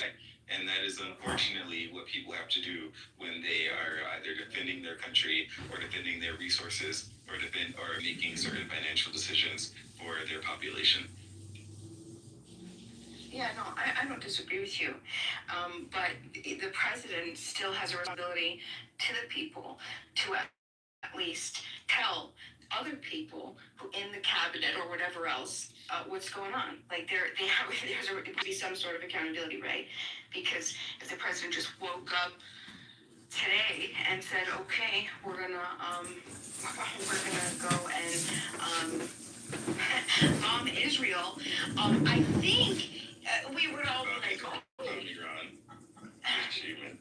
Yeah, no, it was, I said Israel. I said Israel. No, I said Israel for a reason, right? Because you would want to know, and you wouldn't be saying, well, you're just a person on the internet, you don't deserve. No, there's a responsibility. Like, sure, yeah, maybe there is some intelligence that he has. It's something's going on, and something's going to happen, and it's in Israel. Like, oh, just trust him and close our eyes. And no, there's layers to this. There is a responsibility. There is a duty. We're not asking for all the information, but we need to make sure that the criteria is met, and that's what I'm saying. I don't need all of the details, but I do want to know if the details that you have met the criteria that is necessary for what would be. What criteria are you talking about? In war, there is no criteria. Who determines the criteria? The imminent threat. There's different doctrines. There's the Carolyn doctrine. There's the Bush doctrine. There was things that were expanded by Bush to there's a criteria of what would be considered an imminent threat versus a preemptive Bima, how long does it take a socialist to become a fascist? How long does it take a communist to become a fascist? I don't know. I'm going to refer that to John Kitover. He should be able to answer that. Listen, you're dancing around communism and fascism, and you don't even know it. You've already admitted you're willing to join a terrorist organization dedicated to murder, and it's basically the mafia. I mean, you actually would fit in with a mafia organization well. You would be a great female captain of some, hierarchy. The point is, this room has no point. Even the title itself is ranking our presidents, and you got Buchanan at 45. He's at least in the top 10. John, I didn't know what to say to you. Well, you're not wrong. I do have a gut going, but it's been a long winter, and I've eaten a lot of chicken shawarma. The Palestinians have moved in, and I've been eating all their delicious chicken, and I got a gut from the Palestinians, and they're great cooks. You ever had garlic, dip? Oh, my God. Palestinians, they are cuisine. They're the best. They know how to cook. Did you eat it with garlic and what do you call this one? The vegetable that you شو اسمه مخلل شنو مخلل ذكرني. Arabic salad. With garlic and pickles. Listen, the greatest thing about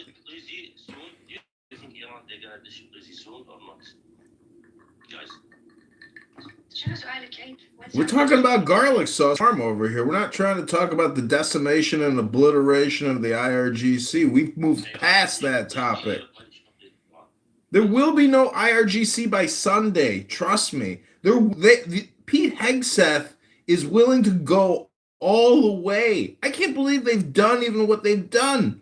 They're either geniuses or they're madmen. It's hard to tell. A little bit of both. Do you think Trump is a big Khanith or not? Joker, Agil.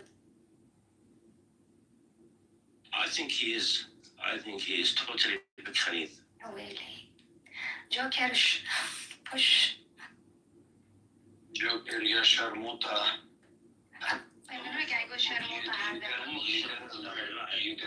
You like sharmuta with garlic or do you like sharmuta with where?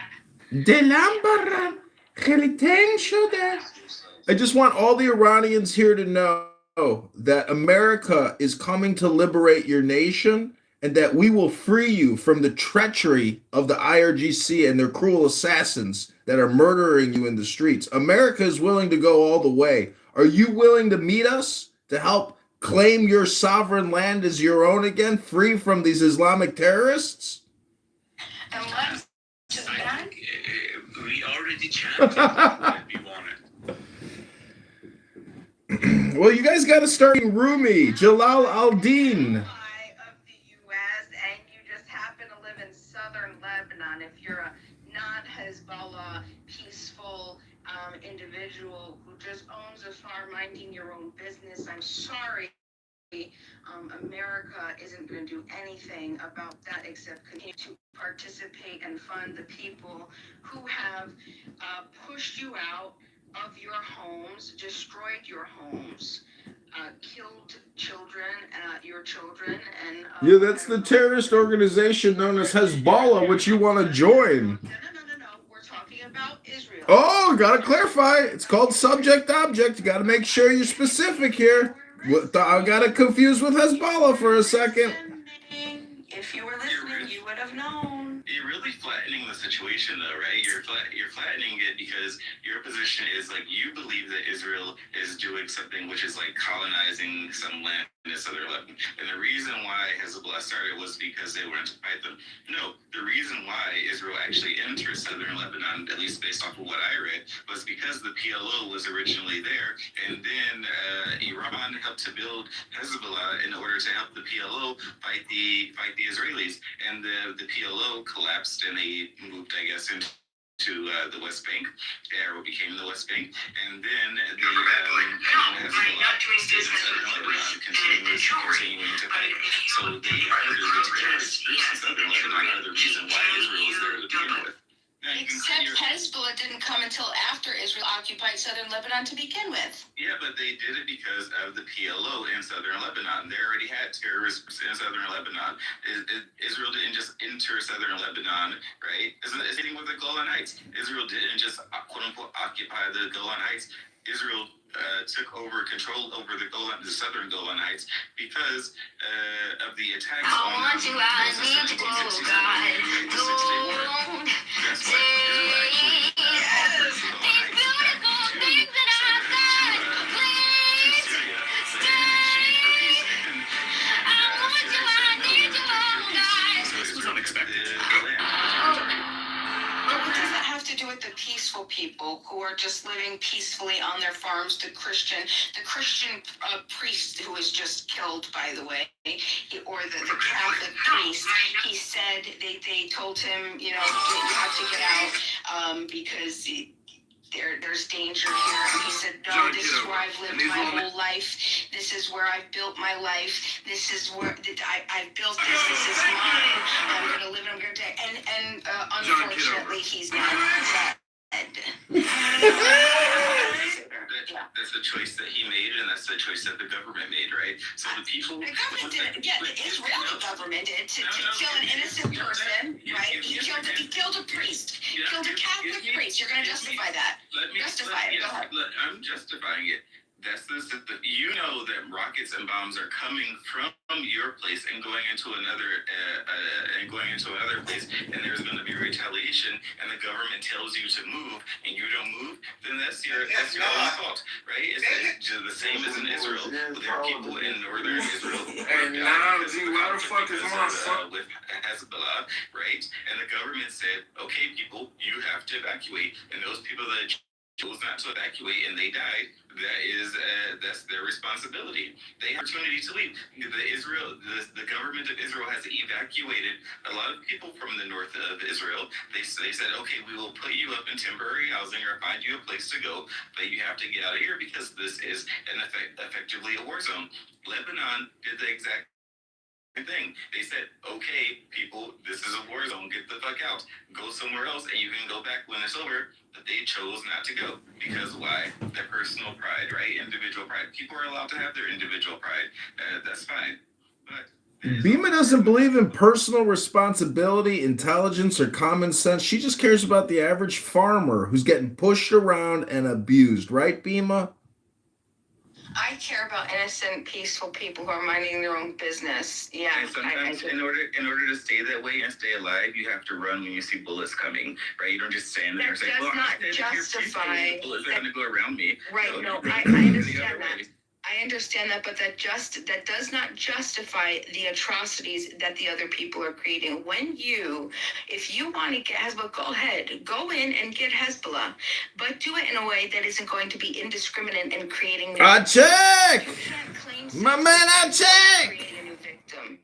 Commander, 5-star General of the Southern Sudanese Liberation Army. You had How long will we have to listen to these horrible, terrible people? Check until they finally come around and realize how stupid they are. They're low IQ. Bima admitted that she would join Hezbollah and kill people. She's a terrorist. She said it.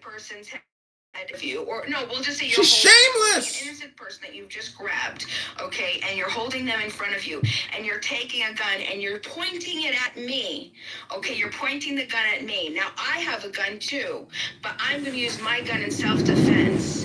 If I shoot through instead of shooting you, okay, We're gonna have to call Optimus Prime to handle this. It's not justified. I'm not going to shoot through an innocent person. I'm creating another victim. I'm getting you, but I'm creating another victim. It doesn't matter. It doesn't matter. It doesn't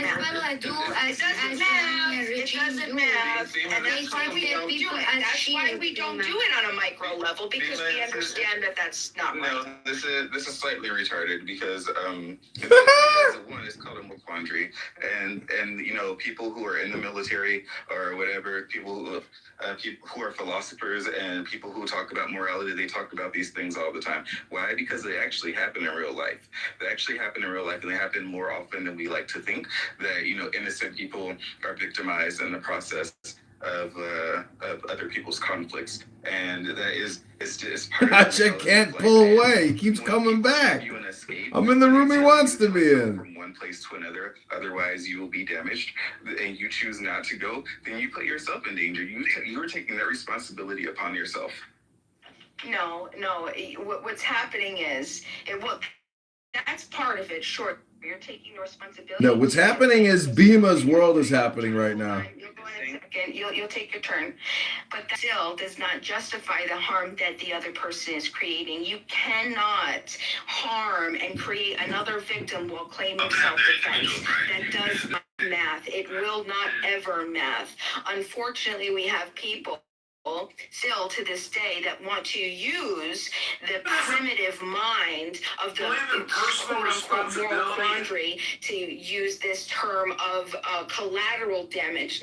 No, sorry. If you want to get the offender, go in and get the offender and stop the offender. If you're going to harm an innocent person, you're now creating another victim. And that victim and that victim's family now has full authority to then harm you, okay?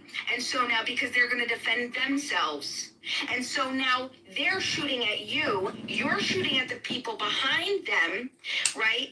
But because now the new people are shooting at you and the people behind them are shooting at you, now you're going to have more people shoot. Do you understand how that doesn't work? So is that your justification of Hezbollah and Hamas creating also their own terrorists, right? Like you're saying that now they're justified, or these innocent people are justified, quote unquote, in their families. Now you're saying that these Israelis are also justified in being blood redeemers for their families because of what Hezbollah and Hamas are doing. Isn't that what Israel's doing? No, that's actually just not talking about. Bima, I'm not going to talk about Israel because I don't care about this subject, but I'll tell you something about Hezbollah. Hezbollah is like the Iranian regime. They use their people as shield. So they don't have to be between houses hitting other countries. They can be like, as you said, in farms or something far away from people. You should be taking notes, Bima, so you know how to be Hezbollah. You're going to have to sacrifice your loved ones for your cause, Bima. Argument for defunding AIDS medication. People doesn't understand how Islamic terrorism actually works. She thinks it's just resistance groups like Black American resistance against slavery and segregation or something like this. This is not the same thing.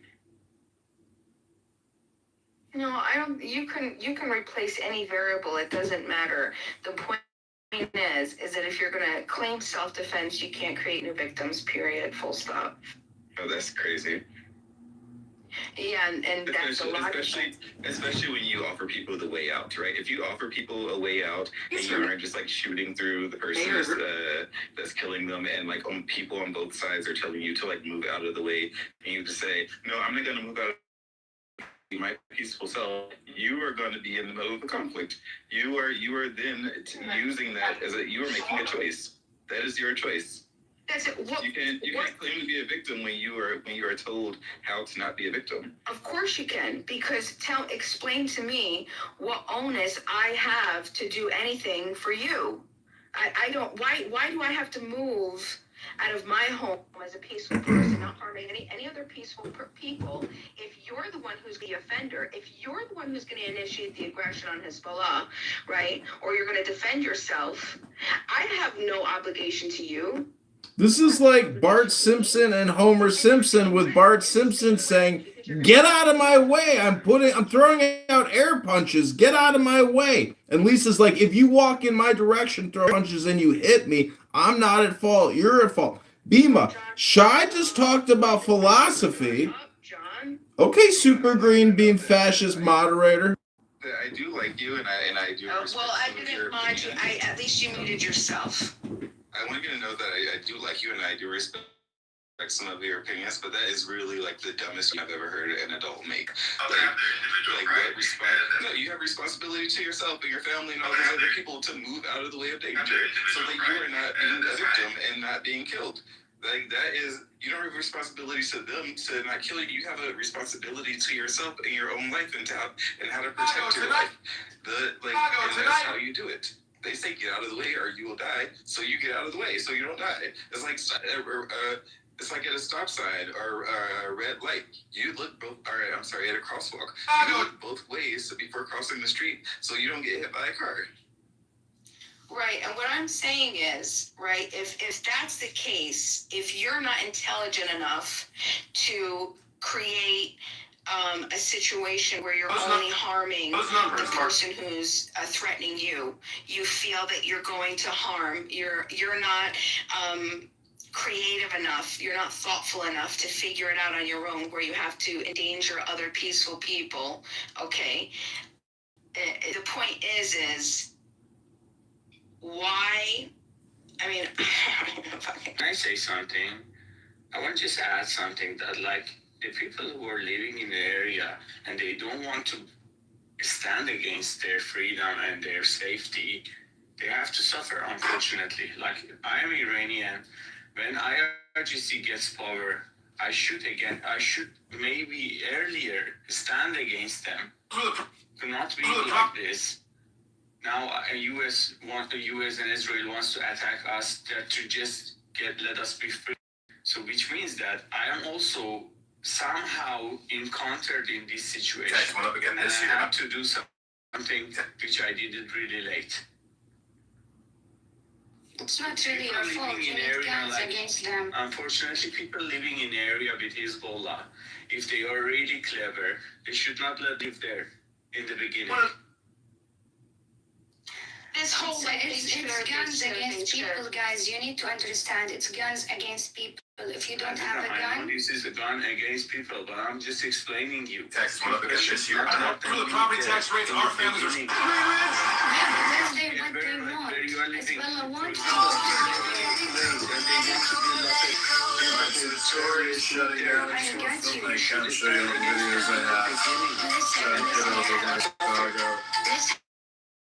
most of these videos are all from that's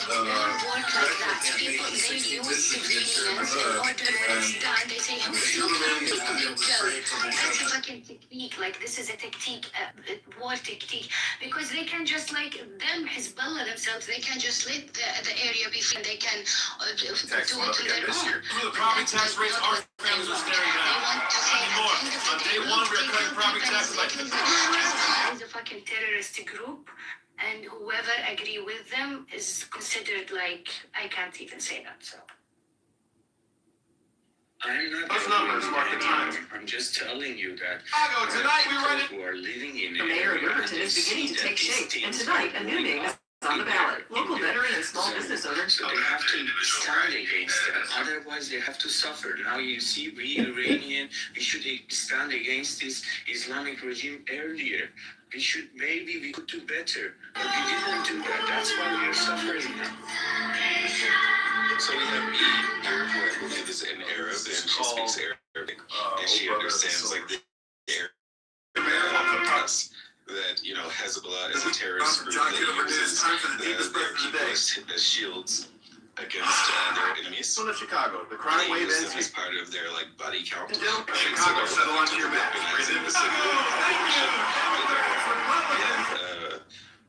Poor here. flags and stories. He and his people are being oppressed by the Saudi regime. John Kitover. Also using these little neighbors, and they're taking personal responsibility, and they're willing to deal with that cost in order to be freed from this Islamic terrorism. And yet we have Bima here, who's sitting in America somewhere, talking on the internet outside of warfare, who's telling them, well, they're really victimized by the other people who are trying to save them, not the people who are trying to, I don't know what she believes Hezbollah and IRGC are actually trying to do. I mean, I don't think it matters where I'm sitting. Either my argument is valid or it's not valid, right? You don't have to central ad hom me, right? We could take the case of the priest. The property tax rates our families are staring down. Not anymore. On day one, they're cutting property because as an innocent, peaceful person, he decided to stay in his home. Okay? And so ultimately, what you're trying to claim is that this man has an obligation to surrender his church, his home, his body, just because Israel has a grievance with Hezbollah. Okay, that doesn't exist. That's bullshit. That's trash. Okay, your right to self-defense doesn't automatically become another innocent person's duty to self-sacrifice. It's trash, and it's what people do to justify the atrocities like, you want to go and get Hezbollah? Go get Hezbollah. Yes, I do have a solution. Be my solution against Hezbollah and against Iran, good government, and against Israel at the same time. There is no problem with that. We're against all of them. We're against war. We want world peace. We want this to be done at the end of the day. We're against it all, but war is fucked up. Right, and I am saying that in the 21st century, in 2026, with the technology that we have, with Trump's discombobulator, God bless him, that's a real quote, you can't make this stuff up, okay, with the technology that we have, which what I'm told, the reason that we have such an intense relationship with Israel is because of all of their intelligence and the science and the stuff that they give us okay. Well, show me that you can defend yourself without creating other innocent victims. I support that fully.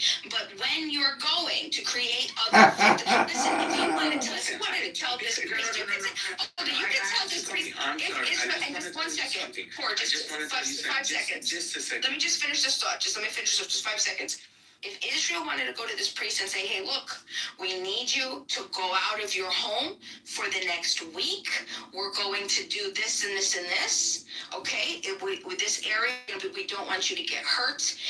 If anything is damaged, we will fix it. But we want you to be safe. I'm sure he would have said, no problem. But that's not what was sold to him. What's sold to him with the other people is get the fuck out. Your homes, your life, you are going to sacrifice for our self-defense. And everything that you've worked for, everything that you've built your entire life, everything that you own is now going to be for the sake and sacrifice of this other structure, this other government, the Israelis, okay? Bullshit. Just a second. I'll just answer to her, and then you come in and say something, okay? The danger of always arguing. I just want to say that. Yeah, I know. How come, wait. I want to say that. And tonight, a new name is on the ballot. Local veteran and small business owner John Kitover. Bima, just a second. I just want to ask you, how do you, why you are not thinking about the people in Israel when they are attacked and they are innocent and they are dying because of the Hezbollah? What do you have for that? I 110% have always supported self-defense. I 110% support self-defense to give you the tools necessary that you need to go in to stop the aggressor. I support that. If my tax does it, I support it. But I am not going to support the displacement, the homes, the having other people sacrificed. You cannot cure a cancer without taking chemotherapy. When you're taking chemotherapy, some of good cells are dying. You have no other option. And sometimes chemotherapy kills you. Sometimes chemotherapy isn't good and it will kill you. I know because it's almost happened to my mother. Chemotherapy almost killed her from a terminal cancer. It almost got to her first. If we didn't stop the chemo, the chemo would have killed her. Okay, before her terminal cancer would have. Okay, so this is my point. My point, right? Well, I just wanted to make. Well, I just thought it was an opportunity. Tonight we read. Tuna, wait, start over, because I was talking. Tonight we read a new chapter. That happens a lot. The problem with always angrily arguing in political is that you set up these unrealistic frames around everything. Is there's one good, one bad, and you see the world through a blinkered view. If you actually looked at the complexities that are employed in real life, as opposed to arguing in the hypothetical, you make it hypothetical, but it doesn't make any sense to do so because you're basically wasting your time. The hypothetical isn't supposed to be hypothetical. The hypothetical is supposed to be there for us to create an idea to say, hey, look, this is an alternative, adjacent, possible, and if we adopt this, the goal is ultimately coexistence and peaceful coexistence with each other, right? But if you're saying that innocent people are morally obligated to sacrifice their rights, their property, to so somebody else can carry out an attack on somebody else, that's just bullshit. I'm going to drop you on the straw man because I didn't say anything of the sort. I was talking about when we disappear and navel gaze into oblivion and start coming up with these hypothetical situations that are framed. We frame the whole world into good and bad, like you've just demonstrated. You've demonstrated and then slipped in a fallacy. I never said anything about, putting people, in cannon fodder and martyrs. I've never said anything of the sort. I was talking about how when you reason with hypotheticals, you're basically able to make any point, and the points that you're making have no weight to them because they have no material basis in reality. They're just pontification. We have to get out of these hypothetical, pseudo philosophical, idealist, directions like they have any weight, because all it's essentially doing is it's stamping your feet and saying, I want my way. We'll find the victim, we'll identify the victim. All right, point of order, moderator, put me in the queue. This is John. Oh, fuck off, shit lover. Go ahead, booger boy. So, I guess what I'd like to bring up is that we have two choices in life. Okay, Tuna Boy. You're an insane person that no one will ever vote for unless they are off their meds. You literally. Well, that's what I'm counting on, Tuna. There's a lot of people off their meds these days. So what I'm trying to say is we've got two choices. Point of order, moderator. Moderator, point of order. If I can't speak and I'm being interrupted, I'm requesting you shoot this man and put him in the goo. Put the children at the children's table. Listen, you know where you've been taking your child molester. You missed the boat to get onto Epstein Island. Hello, stop projecting, sir. Stop projecting. Thrown out of the military, and you're a mad person. Stop projecting, sir. Point of order, moderator. Moderator, point of order. All right, this is what I'm going to do. I'm going to turn the volume down. I'm just going to keep speaking as if I can't hear you because the volume is down and I can't hear a word you're saying. So what I'm trying to say is, ladies and gentlemen, we have two choices. Two choices. We can either game the system, and that means be as strong as possible and try to win through brute strength by overcoming nature itself. Or you have a second choice. You have a socialist choice, which is not the fascist choice. But it's my opinion that people who claim that strength is fascism or Zionism is something other than nationalism, you have to realize that we have a failure to communicate. We have a language problem. We have a communication problem. Go to ChicagoMayorVote.com. This is Chicago mayoral candidate John Kitover. I'm complete. Why don't we let this blasting faggot into a Discord when we were having a conversation? Literally, you came inside. We were only lick other men's arseholes just so you can get a free meal. Okay, let's pull it back. Let's pull it back. We could pull it back. Okay, so I'm gonna respond to Tuna real quick. So Tuna, I don't know what you mean by a hypothetical. I'm not giving any hypotheticals. I'm trying to draw a causal chain of analysis to show that you cannot. I mean, like private property consent, initiation of aggression, self-defense, I'm all down for it. You cannot create innocent, you can't create victims and claim self-defense. That's my ultimate point. If Israel wanted to say, hey, look, move out for the week while we do deal with this, any damages we'll pay for, but I would be down for that. I would understand that, but that's not what they said. They said you have to sacrifice your innocent status. You're no longer innocent just by proxy of where you're located. So you have to now sacrifice your home, your connection to the land, your career, your food, your food security, your financial. You have to sacrifice everything because I need to defend myself and my people next door. Okay, and you're not going to be able to come back. And by the way, not only are you not going to be able to come back, we're also taking this land now. We're taking over because we have to defend ourselves. That does not work. That's insanity. We, again, as you said, we live in 2026. People are not serfs who are living off the land anymore unless they choose to. And if they do, they can go to a place. Even if they make that choice, they can go to a place nearby, generally, and then find a supermarket where they can food security and other work temporarily. Like it's crazy to make this giant leap. Nobody was making such a claim. I understand what you're saying, but that was what I saw when Steve Sweeney, when he was going around and interviewing people. These were people that. Yes, they had farms. You're talking about, I mean, like, I don't know what you think southern Lebanon looks like, but from the Blue to the Litani River, 40 to 60 villages, decimated, okay? Yeah, a lot of people were farmers. A lot of people, it just was. Okay. There just a few years ago. Okay.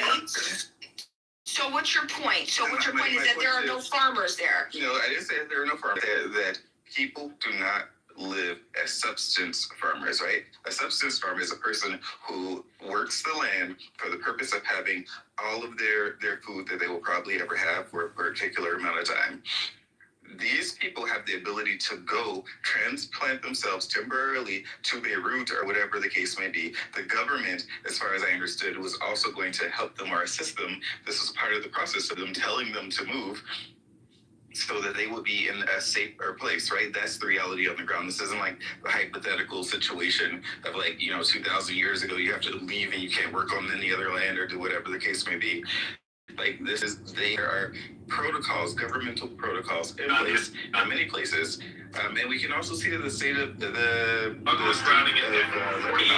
is somewhat working with the state of Israel in this against Hezbollah. It's actually pretty interesting that you don't actually talk about that. You talk about land rights and things like that, but you aren't talking about the Lebanese government is somewhat upholding with Israel in this capacity against Hezbollah. The reason is because I understand as a citizen in a state that my state doesn't represent me. My government doesn't represent me. Only I can represent myself. I don't have have the ability or the power to dictate to the ruling elite what they're supposed to be doing or what they can and can't do. I can't do that. That's not in my power. The only power that I have is to be a peaceful human being and not harm another innocent peaceful human being. I have no moral obligation besides making sure that I'm not harming you or my neighbor. That's the only obligation that I have as a U.S. plan, but that's your responsibility as well. That's your obligation to not harm another peaceful person. Okay, we understand that states are rogue. I don't support a lot of things. I don't support. I won't say 100% of nothing because there's a lot of good that happens to be. Yeah, but there's a lot of bad that I don't support. Okay, and that doesn't have any. It's just a deflection. It's an excuse. It's a way to justify harming and sacrificing innocent, peaceful people in their homes and property. It doesn't matter what the liberties. The Israeli government, the defense minister said himself. He said, "Listen, this is what we're doing. We're going to be taking." We're going to be occupying up to the Litani River, and you know what? We're going to be expanding our borders, and like I said, talks of innocence. We're taking over. It's not new. It's not new. This is something that they've wanted to do. They've tried to do. They held it for 18 years before. There is no other solution. You give me a solution for that.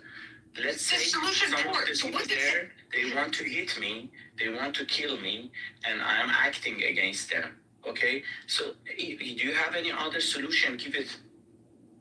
Okay, well, I would say all they've done is they said, okay, everybody go on to, you leave here, but now these people are just on the other side. They're still there. What makes you think that they're not going to still do the same exact thing? You're not. All you're doing is. So you're dancing around your actual point. Just I want to say something that like Bima, most of the war happened between the Israel and the neighbors. It's started. I'm not telling all of them, but most of them started when they attacked Israel first. Here's the topic. Right, but when you say they, that's a problem because the people who attacked Israel, no problem. Take them out. But what I'm saying is the innocent, if they've committed no wrongful acts against Israel. I gave you the example of but you couldn't accept it. Which almost 90% of the people who are having cancer are cured by the chemotherapy. There are some casualties, but it happened. We heard it, but is this high school? Are you guys honestly going to argue over who threw the first punch? Is it high school? Is this high school? Hello? What we're arguing is how we can justify self-defense while creating new victims, right? And I don't think in the 21st century it's so. I'm going to correct myself that this statement that you just made recently, like this thing that you went on for like 3 minutes, was the actual dumbest statement that I've ever heard an adult make. And then what you said before was the second dumbest statement that I've ever heard an adult make. Like these people are offered a way out. They are given responsibilities and told what to do by their governments. And yes, as a citizen, you have to do certain things that your government tells you to do. As part of the package of being a citizen of a state, being a part of a community, being a part of like a nation. That is part of your responsibility. They're sovereign citizens in southern Lebanon, Shah. You didn't know they're part of the sovereign citizen movement down there. I did not know this. I was not aware. Yeah, they don't have to have driver's licenses, they don't have to have license plates, they don't have to pay city stickers, they don't got to pay parking meters, they ain't got to pay property taxes, they ain't got to pay nothing. They're sovereign. That's what Bima's talking about. Bima's actually part of the sovereign, citizen movement. She's trying to get in on the Hezbollah grift, though. Don't you see it, Bima? You're just a low IQ, brainwashed grifter trying to get in on these terrorists' grift. It's impossible. Like this is. You told me that I had a dumb idea, but I'm just telling that. No, not you, bro. Bima. I was saying Bima's idea was dumb. Not yours. Okay, sorry. I'm just telling that in the beginning, we are living somewhere in an area. We have to try hard to just keep these people up. So we have to be aware where we are living. Like you in US, if you, I'm giving an example of US, UK. If you see that these people are coming into your country and they bringing mess, you have to stand it now. If you want to do it in 10 years after, maybe there are some issues comes up. So what you're saying is keep the Ilhan Omars out and the people that cause political dissent and possibly military or social unrest dissent. Why do people believe that like these particular terror groups have any like right or any more credibility than any other group of people? Like, and what are we really supporting here? What I don't even understand if people understand what right and wrong are anymore in the world. We know you're genocide. We don't give a fuck about you. Yes, thank you. I mean, that's you and your genocide. Thank you. Thank you. Thank you. Thank you. Thank you. Cigarette, just get out of Thank you. Thank you. Shukran. Shukran, Habibti. Inshallah. Inshallah. Habibti. everywhere I see I kill you. You know that shit? Just number 2. That's the number stamped on my dog tag when I served overseas. One in office and on Kitover. I served our country. Just number 2 years I went. This is it. That's the number stamped. So that's a problem, and I don't condone that. I don't condone everybody in the world. Yeah, you have to. You're no longer rational. You are moderator and she's one of the terrorists. Hold on, one second. I'm telling you that you are the moderator and the terrorist. Asha, could I finish? I'm sorry. Are you okay, Asha? I'm not okay. He's not okay. People to talk. They have people they fucking said that. Guess what? We don't care. Just learn the word genocide. I don't care, Asha. I'm the. Are you transsexual, Asha? Anytime I want to fucking ass, shit, I. Are you a sharmuta? No, you are Khanis. Are you a Bima, just leave this guy out. Gloria, why do you speak like this? What did I say? You want Sharmuta bil Jibin? And nobody help you ask me. I'm Korea as well. Just when you tell them. Aisha, we can't hear you. You're so far away from the phone. You don't hear me. خلاص كنت عمرك يا Yeah, Umati, what the fuck you are? Why do you fucking like to kill people? Just because of it? What the fuck? Why do you do that? Bima, you see this lady Asha came inside. She's exactly have the same thinking as Hezbollah, and she's here just to ruin our room. You see, she's very. You know why? I can tell you why. Asha, hold on. Can I speak for you? Hold on 1 second. Okay, can you tell us why? Tell us why. I'm gonna tell you why. Because what I am claiming by creating new victims, that's what happens. Asha happens.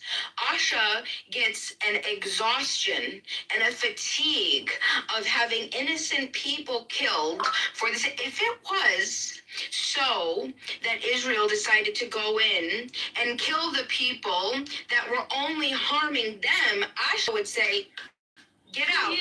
Get out. Asha would say, I see my people. Asha would be able to say, hold on. Asha would be able to say, they're the aggressors. Go ahead, get them. Okay, no problem. I allow you to come get them. I don't want them. Come get them. But what you do is because the aggressors are by Asha, you blow up Asha's family, and you, oh, sorry. Proxy, you're in the area. You're in the proximal area. So do you know what? I'm sorry. What it is, you shouldn't be that bullshit. You cannot create more victims while claiming self-defense. You've now Asha. Oh my God, Bima. Let me give you another hypothetical. 4 terrorists get through a security fence and go to a daycare in northern Israel and kill 30 children. Let's just do hypotheticals all day long. Then the cycle will continue perpetually forever. You mean like October 7th? Is that what you mean, Bima? Like October 7th when I do mean October 7th. When all of those Israelis were killed and they were just minding their business on Go ahead, should I describe it to her? holiday, a double holiday, right? Minding their business, and all of a sudden they are bombarded, killed, and slaughtered. Is that what it is? Is that okay? And now they're Nobody's deserved to die. Because they were victims, it's okay to victimize other people. Is that what you're saying? No, that's what you're saying. That's what you're saying. That's your argument. No, honey. No. I'll clarify my. No. They didn't create victims. No. You're not understanding. You're not understanding. Let's say here. I'll break it down. Now they're being victimized. Okay, no, that doesn't work that way. You can't just claim that. Well, because you can't just say that everybody created everything and then no, there are specific people who commit crimes. There are specific people who actually, they have names. They live in specific places, and that go down at night on a specific pillow. Those people are the criminals that deserve to stand trial by gun, by necessary, if they've committed a crime and atrocity against you. Okay, you have every right and authority to defend yourself. Self-defense, no problem. But the moment that you go beyond the criminal who made the crime in the decision in the brain that he laid down on that pillow to harm the neighbor of the child who had no crime, who is an innocent bystander because of the criminal next door, you are now the criminal and you shall now have to face the wrath of the mother of the child that you have. It's going to continue, and this cycle will never end until you defend only. You defend yourself, you defend your family, and then you only harm the people who have harmed you. But as soon as you decide to continue to commit yourself to making sure that you're creating new victims, you're always creating another entire generation that is going to want to defend and avenge themselves and their innocent family members. And now you're creating just generations and generations of slaughter, and it's going to go back. Bima, you're repeating yourself. We understand the cycle of violence. Please stop repeating yourself. Bima does not believe in states, and she doesn't believe in the court systems. So, like, if you don't believe in states and court systems and structures like this, then how do you even... She's a sovereign citizen. Don't forget my big gut. I got a huge gut, Bima. Yeah, you see, this is the thing also with sovereign citizenry, right? Like, these people don't take into account that everything is eventually vigilante justice in the end, right? If there's no structures of humanity to quarrel, to keep this thing under control, everything will just be vigilante justice and there will be no end. That's what sovereign citizenry is. That's the beginning of humanity, just sovereign citizens before people started building clans and tribes and states and nations, or nations and then states. Your deflection was but it's still a deflection. You're going to circumstantial ad hom. I didn't say anything about sovereign citizenry. I'm not a sovereign citizen. I'm not promoting sovereign citizenry right now. I'm talking about you as a state, you as an individual, however you want to put it. If you want to believe in a state and society, it doesn't matter. If you're creating a new victim while claiming self-defense, you're creating another generation that now will have the ability to defend themselves, and now they can come and... Point of order, moderator. Please be succinct. Don't repeat yourself. This is repetitive, redundant. Be succinct. We've already heard it. We know the cycle of violence. We get it. That's not a solution. It's not a point. It's repetition. Can I explain why I believe that I agree with John in the position that I believe in the idea of sovereign citizenry? Because over the course of too on this app, and we've had various discussions about that you agree that there should not be states, that people should like pay to be part of certain communities or pay certain subscriptions or things like that, and also pay for their own private security, private police protection, and also like have some sort of moderators that are also like privately owned, right? Instead of an impartial justice systems that are there to protect the collective of people. And that is very much within the line of sovereign citizens, people who don't like have to have IDs, they don't have to have any sort of structure controlling the society around them. Well, I mean, like, I don't care what you think about what you think. I mean, like, your ideas and your assumptions. I can only tell you what your assumptions aren't true, okay? They're just not. I'm not a sovereign citizen, okay? And in this conversation, I'm not condoning sovereign citizenry. I'm not condoning any type of way of life. I'm specifically talking about the morality of what we're calling a war, or what we're calling avenging each other through self-defense, or however it's going to be. Blood vengeance is what you call it. Well, that's what you call it because you're not. No, that's what you stated before. A type of blood revenge, right? You're creating it by harming a victim. You got by two creating a victim choices. while you're trying to defend Point yourself.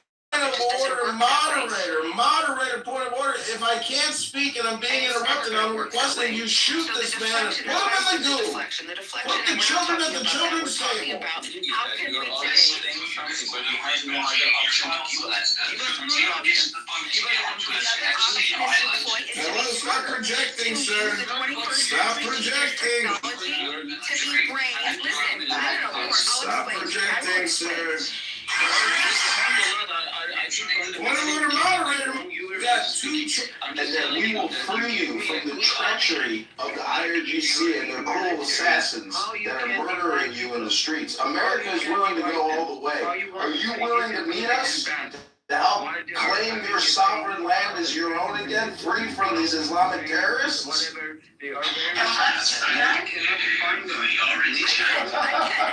Assassins that are murdering you. I need you to know that America is coming to liberate your nation and that we will free you from the treachery of the IRGC and their cruel assassins that are murdering you in the streets. America is willing to go all the way. Are you willing to meet us to help claim your sovereign land as your own again?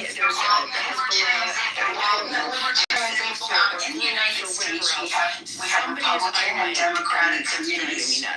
Because it's like it feels like I don't pledge my allegiance to Hezbollah. However, I believe as the spokesman to trying to agree. How come he's I don't think I have a lot of Hezbollah is a terrorist organization. And I really also dislike hearing screeching Iranian language. To me, it's such a turnoff. It makes me want to think, you know what? I'm not with that woman. I'm not with her. She's going to come on the social audio app and scream, you gotta kill these fucking people, you gotta fucking... To me, that's a big turnoff. I would go sacrifice myself for a loudmouth cunt on a fucking social audio app. Death of these, Islamic IRGC. That's just me. That we create. What do you think? Support your safety. And we have to agree to it because they're under no obligation to sacrifice themselves or their homes or their families for your self-defense. You have a grievance with somebody else. You have to take that up with Hezbollah. As innocent people, they're not international businesses to pour into this country and they don't want to die and they want their homes destroyed.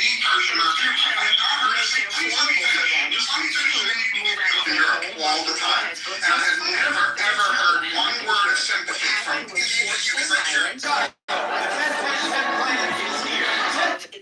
This is the way that it's going to be, military boots on the ground, and now there's no guarantee that anybody could even go back. You leave because we say so. You leave because we say so. No, I'm telling you, ask me what you asked me. I'm giving you a step-by-step straight answer. What do you mean? Hypothetical, because you actually don't know when the government of Lebanon told them to move to leave that area, like what they offered them, right? You just said, well, I believe that Israel should do the same. You know what happens when, what's going to happen to the wreckage and the carnage that Hamas caused of Israel, the houses that were burned down, blown up, and from the IRGC, you know who's going to pay for that? The Israeli government, right? With Israeli tax dollars. Because why? They aren't going to go and send a bill to the Iranian people. They aren't going to send a bill to the Lebanese government from Hezbollah or to the Palestinians. No, the Israeli government with Israeli tax dollars are going to pay for that, right? And I think that is probably true of Iran. Like once the war is over and the regime is gone, the Iranian government is going and the people are rebuild. They're going to rebuild their country because they are proud people of their own country and their own people, and they love each other and they care for each other, and all they want is to be free from a regime that is trying to kill them and holding them under their thumb. And the same thing will happen in Lebanon. The same thing will happen in Lebanon. Apparently, once the Lebanese government gets rid of Hezbollah, who's holding them hostage, they will do the same thing. All that I heard was that there was a shift, and because Israel has to pay for the damage that Hamas causes, it looks like the Lebanese government is going to have to, or the Lebanese, the peaceful people that weren't involved in anything, they're just shit out of luck. Like, what are you talking about? 2018, a man from Ohio was cleaning out a foreclosed home that had been abandoned. While repairing the basement, his crew came across what appeared to be a fake, thick wooden beam built into the wall. After some investigation, inside was a small lockbox of gold coins. He took them to a local pawn shop where he sold them for over $25,000 for the not value of the coins. Number 3, in 2021, a woman from Oregon was helping her grandparents downsize their longtime home. While organizing the garage, she found what appeared to be multiple wooden crates and shut. After some investigation, it turned out to be some unopened bottles of some rare wine, Chateau Lafite Rothschild from the 1940s. She took them to a local collector who paid her grandma $60,000. Wines from that era are extremely rare due to wartime shortages, and she had no idea where she acquired them. Number 2, in 2017, a contractor from New Jersey was hired to renovate an old diner. While removing ceiling panels, he found what appeared to be a canvas wrapped in newspapers. After some investigation, it turned out to be an original painting by Jackson Pollock. An art dealer later purchased it for over $2 million.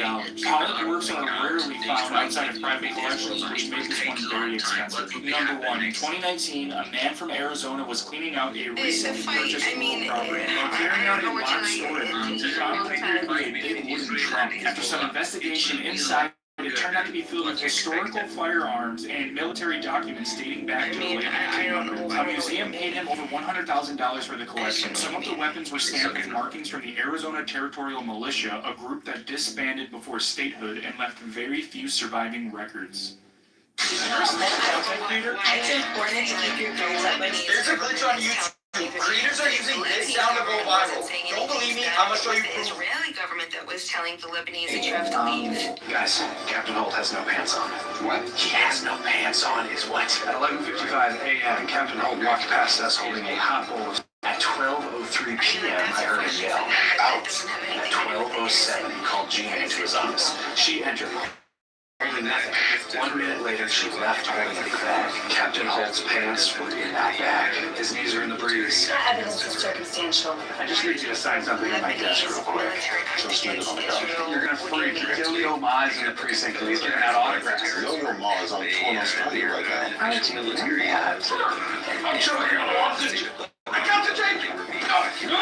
Hey, made you another bowl of soup. She spilled yours earlier, but you're gonna have to come over here to get it. I always grow up in St. Louis in town, so yes, I spilled some extra on my pants and I'm sitting in my underwear. Sir, I need you to sign off on. Look at that. Just 3 people with pants on having a normal conversation. At least from the guys. Are assisting the aggressor in this capacity. I don't know assisting or not. Everything that I've read that the Lebanese government has said since March 1st has been in correlation to, aligned with, against Iran, against Hezbollah, come and get them. We don't want anything to do with this. We don't want to fight. We'll work with you. That's everything that I've been hearing from the Lebanese government. Yes. I'm telling you, if the Lebanese government were so serious, they should just let the Iranian people not enter to their country when they see they are doing this bad stuff. So let's put it this way: the Lebanese government are passive actors in a way, right? Because they don't want to be seen as aggressors. Why?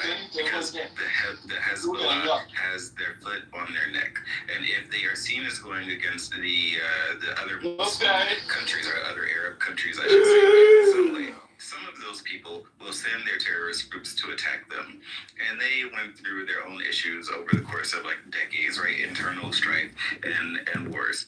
They don't want like some sort of Shia group or whatever the case may be to attack them internally and take them down. But it seems as if, at least from March 1st, right, when America got involved and Israel got involved in attacking the IRGC directly, that they are on the side of the people that you consider to be the aggressors, right? So it seems like a very complicated body of politics here that a lot of people really just numbers. They're the years I wore the uniform. Just numbers. They're the years I wore the uniform for our country. Years that taught me loyalty. $89 more in property tax. 40 tax. Up 15%. Chicago was drowning in debt. $48 million. On Kitover. I served our country. Won in office, and I'm keeping my promise. What you're saying is true. You're making my Those numbers mark the times our city. Chicago, tonight we write a new chapter.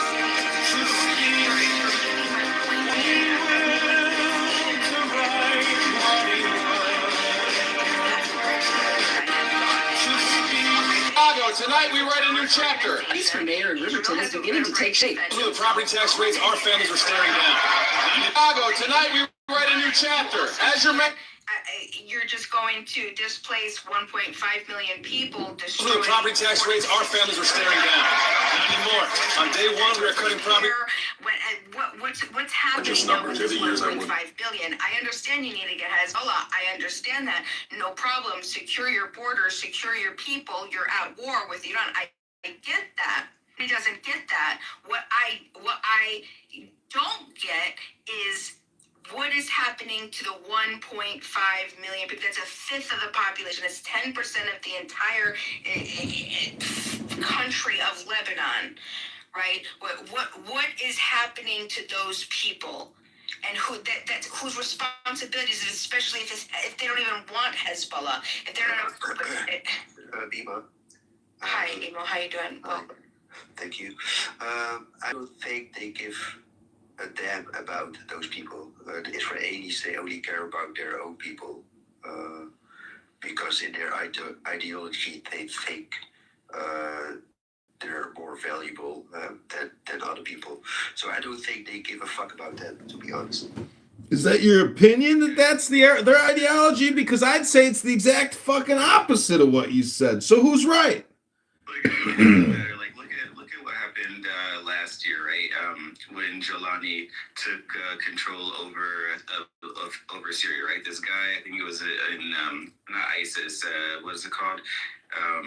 Whatever terrorist group he was a part of. He and his bits went down to southern Lebanon, and they were attacking the Druze people. I mean, sorry, not southern Lebanon, Syria, and they were attacking the Druze people. They were cutting the beards off of the sheikhs, and people said the same thing. That Israel's trying to colonize southern Syria. Why? Because Israel sent out a convoy to southern Syria to talk to the people and the Druze there to see what assistance they can provide for them. But oh no, they're trying to colonize the land of the Druze and all of this in southern Syria. Like anything that Israel does, they don't care about they don't care about helping anybody else. But apparently Israel's actually helping people. And people are saying, oh, they don't care about them. They're just trying to kill them all. Shai, why do you use this tone of voice when you try to make your argument? I don't understand. We can have a normal conversation if you like, but the way you speak is not the way I want to have a conversation. What are you, tone policing? What is this, the tone police? He's the tone police. The tone police is here, you guys. We gotta leave the party. The tone police is here. Boy. I know you don't give a damn, Shy. I don't. You know, when you say that Jews, and as Bima used the word Jewry earlier, you claim that they don't care about their neighbors. Schmucko, they're concerned about their security, and their neighbors are being bad neighbors. You ever live in a neighborhood where your neighbor was a dick and he kept fucking with you, and finally you had to take some legal action, some lawfare or some military action to secure your person, to make sure you're not hit by indiscriminate fire over a border wall? So the point is security, strength, intelligence, love the law. Love the law and stop violating the law, and there will be no repercussions. Hello? Don't violate the law. Question for you. Are you Armenian? Is Emo Armenian? No, I'm Moroccan. I am Moroccan. Oh, Moroccan? Yeah. John, do you know what the word goy means? Ever heard about it? You know what the word kosher means, you stupid mother... Okay, is this the way it goes? Is this how you speak with each other, guys? Yeah, John's a clown. No, unfortunately, he's just a joke. And also, I don't know if you... That's not true. I am retarded. Jewry, excuse me. Jewry is a word that is... that refers to Jewish people. I learned that. It's not a pejorative. Thank you, Tuna. Tuna helps me. It's not a slur. It's a formal noun to describe people that share Jewish culture. And I learned that recently. Yeah, except you used it in a negative context towards Jewish people, and you called them the Jewry. You can't do no business with the Jewry. The Jewry gotta go take their business elsewhere. She was trying not to say the elders of the cause of Zion. Exactly. Another Jewish trope. Bigotry, racism. You're a hypocrite, Bima. The elders of the what of Zion, Sam? And you fucking child molesting bold fuck. Stop projecting on me, Tuna. That's sickening. You're a sick human being. You're the one that's children, you fucking... Oh my God, stop projecting that on me. You're a sick bastard. Well, why did you get thrown out of the military then? Had nothing to do with what you said. I didn't get thrown out, schmucko. What, do you want to know my history and biography? Are you interested in joining my campaign? Oh, you're just here to sling slingshots, ad hominems at me. If your campaign is for locking up mental people, I am happy to give you a bed. You want to bed me? Dude, you guys all just heard it. This guy's calling me a pedo and he wants to bed me now. We heard it all, Tuna boy.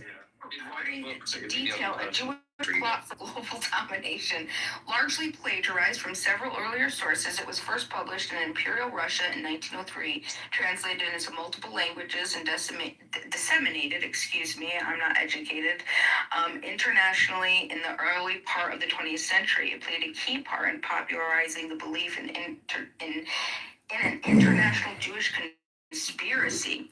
So the Protocols of the Elders of Zion is an anti-Semitic. There you go. It's blood libel propaganda to stir up the people to go commit anti-Semitic attacks. You're just spreading it.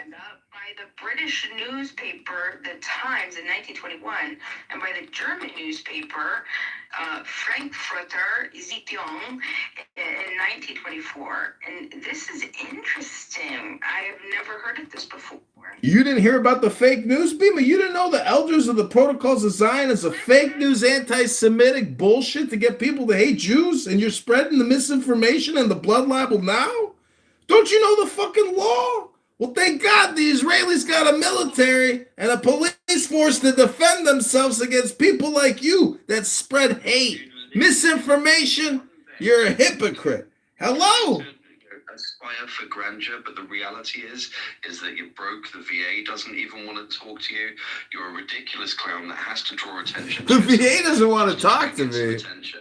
You are literally a waste of skin. This is literally like your opinion. How would you possibly know that the VA doesn't want to talk to me, a distinguished veteran? You're so bollocks calling people pedophiles Why does a pedophile always call other people pedophiles? It's called projection, Tuna. You sick fuck, you. Kick this fucking tuna to the ocean. We don't want him here on this boat. You sick mongrel. You British twat. You sick fuck, Tuna boy. Yeah, no, so we need some asylums to lock up these child molesting faggots. They are a danger to society. Here we go with the projection again. No, we're just describing you, John. No, Tuna boy. We're recording your projection, Tuna boy, for the world to see. I've actually published your home addresses, but you don't use your home address, do you? My home address, you can come over and have a cup of tea anytime you want, Tuna boy. I think the decibels with which you're yelling, I actually think that it's damaging my ear because like my inner ear vibrates when your voice reaches. It's like it actually. Are you talking to me or are you talking to Tuna boy? I'm just imitating Tuna boy here. Could you just take it down? Like you could still, but just. I apologize. I was merely responding to Tuna boy here. Just can you maybe speak in a manly voice? Can you put your man voice on and have like the depth? Are you saying Tuna doesn't sound like a man? I need bass. The screeching, it's like it's hurting my ear. Imagine you were having a conversation with your father who disowned you. Imagine. My father disowned me. How would you know my father disowned me, Tuna boy? How do you know so many intimate details of my life? Are you my YouTube super stalker fan? Are you subscribed to all my YouTube channels? You're not that hard because you try to advertise yourself to the world. Okay, so Thank you very little, Tuna boy. I see you won't be voting for me in the Academy Awards. pretend you're talking to one of your family that is ashamed of you, and then just code switch back out of this faggot clown game that you Code switch out of the F word. Moderator, you're not going to let him use this profanity, are you? No, it's a free speech room, so I can call you a faggot rider all I want, because you are basically, you're a cancer on humanity. People like you, they're Do you think I should go see my osteopath about my C-word situation? honestly, if you had cancer, I would be cheering for the cancer. That's the greatest compliment I've ever gotten in my online activities. Thank you, Tuna boy. Well, yeah, because the people unfortunately who live near you, like your family, they just don't. There is no discussion anymore. It's like just you guys are accusing each other. I'm not accusing him of anything, Paul. This man has no culture, no class. He's just a piece of English trash. Don't you hear what he's saying? It's vulgarity and profanity. He's a sick man. This is pathetic. I can accept that my English is not that good. I can't really express what I'm feeling, but I'm here to learn, but not to just listen to the fight between you guys. Listen, we want to learn something. Okay, Paul. I'm going to go on mute for 10 minutes out of respect for what you just said, but Tuna Boy is a piece of trash, and he's projecting all his bullshit onto me. John, fuck you, Tuna. Go fuck yourself. Fuck off. Fuck off. Honorable discharge. I got an honorable discharge. Now go fuck off. So poor, I think that we're speaking to the audience and to everybody else because I don't think that Cardi B is live. cares about certain details or ideas about the situation. I think that she's just sort of like set on her position. So there's no like. I think that we are not there. We are among the people of Lebanon. I'm not for sure what they're really thinking, but when I'm talking about, for example, my country. All right, y'all. I'll talk to you later. These bitches is fighting. Just Bye. 3 months ago, I'm living there for 40 years.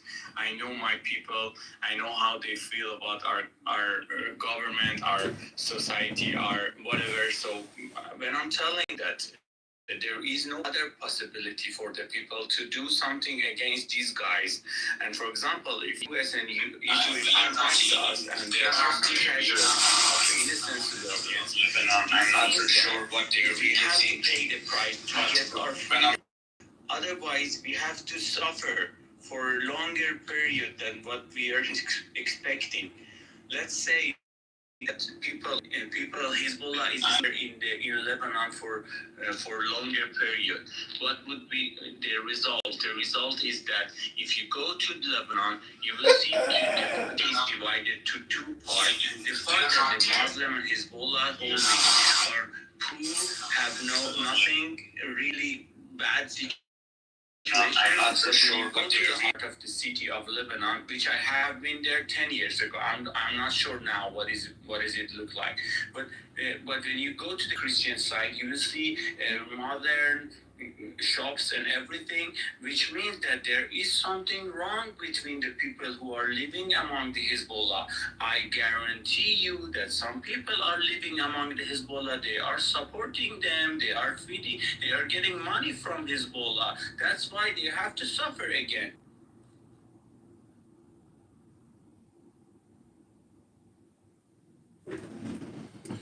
Well, what I'd like to know is, besides. So it still doesn't. In New York City, we had an issue with the mafia, the Italian mafia, Still got an issue with the mafia. and we wouldn't justify taking out entire apartment buildings because we knew that a Oh my God, big difference, Bima. Your hypothetical and your paraphrases and analogies, these are weak. I have seen that twice you brought up the things to the really small level.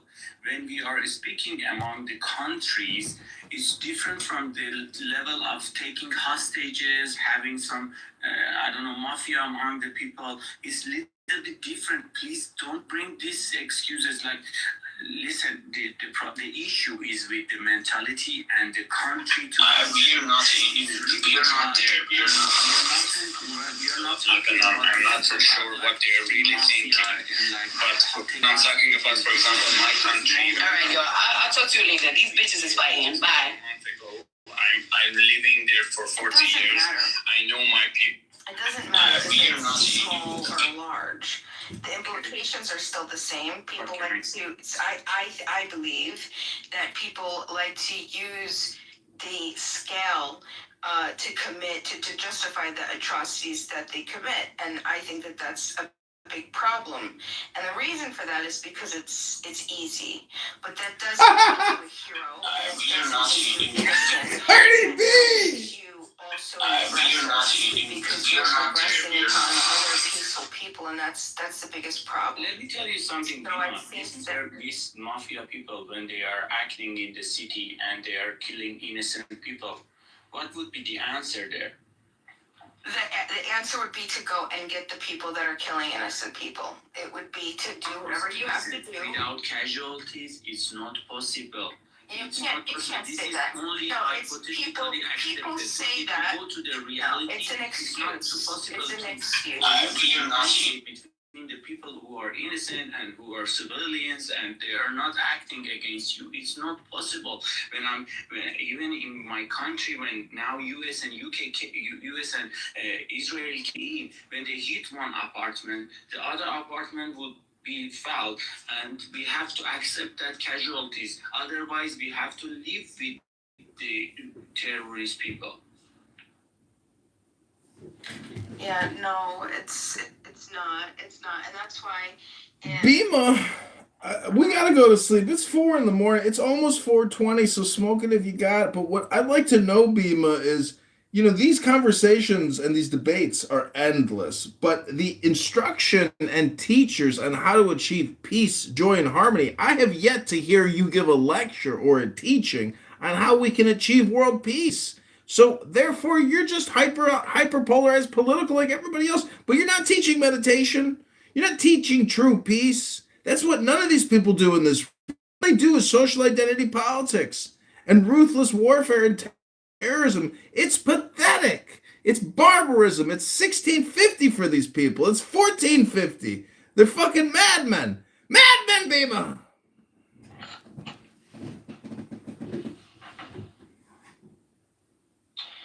Dude, you're really damaging my eardrums. Like, I'm not even kidding. Like, they actually have proven that it sounds particular decibels will harm your ear. Like, you're irreparable. Please, if you could just lower the screeching. It's horrible. I'm sorry, what did you say? I was just picking my nose and wiping a booger on my shirt. I couldn't hear you. Thank you. Just talk in your normal voice. That's good.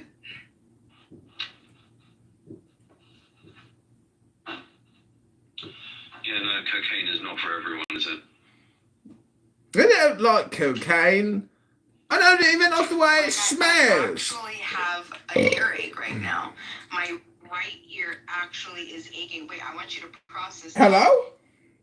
You have actually harmed Uh-oh. my ear. Here comes another complaint. Dude, I'm not even kidding. Like, right now, I might have to leave. I don't want to move you. Oh, no. But you're, like, it's really... Boy, they.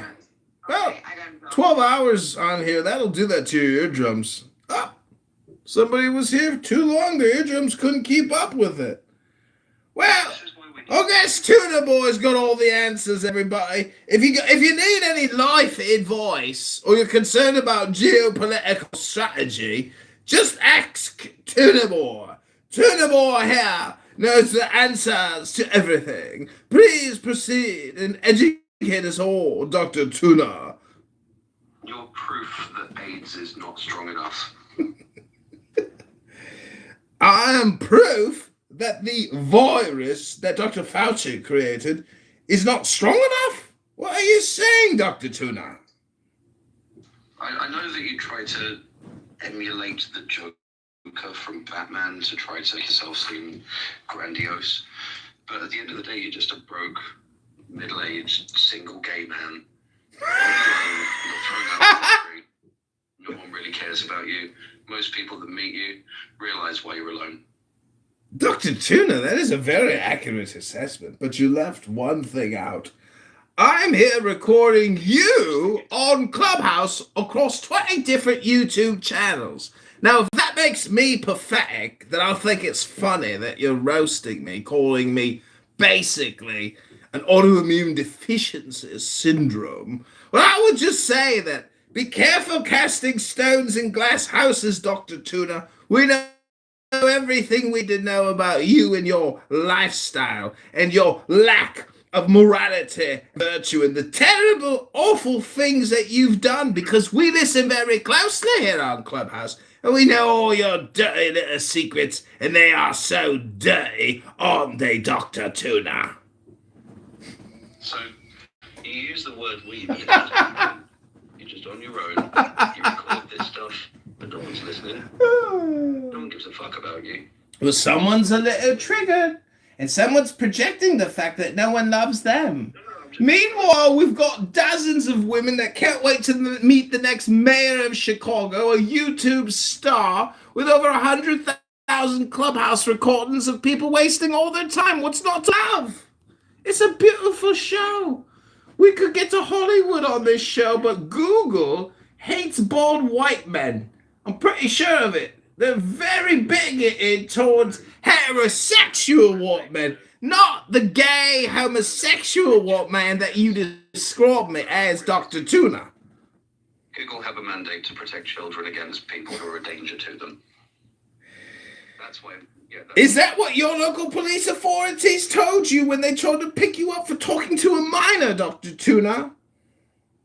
I mean, you can make up anything that you want, but we actually know who you are, John. We? What organization are you a part of, Dr. Tuna? Well, you know what? The big difference between me and you? Do tell, Dr. Tuna. What is the big difference? I've never thought about it. What is the big difference between us? The fact that your insanity has you recording stuff in your tiny little one bedroom, thinking that the whole world needs to hear your... No one cares, John.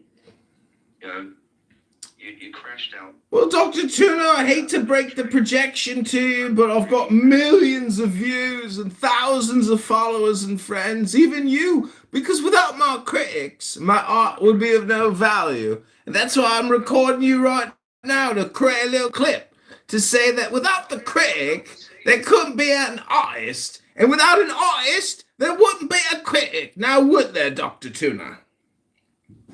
So you're saying that your insanity is art? That's your point. Absolutely, it's art. You just don't like me art because you got bad taste.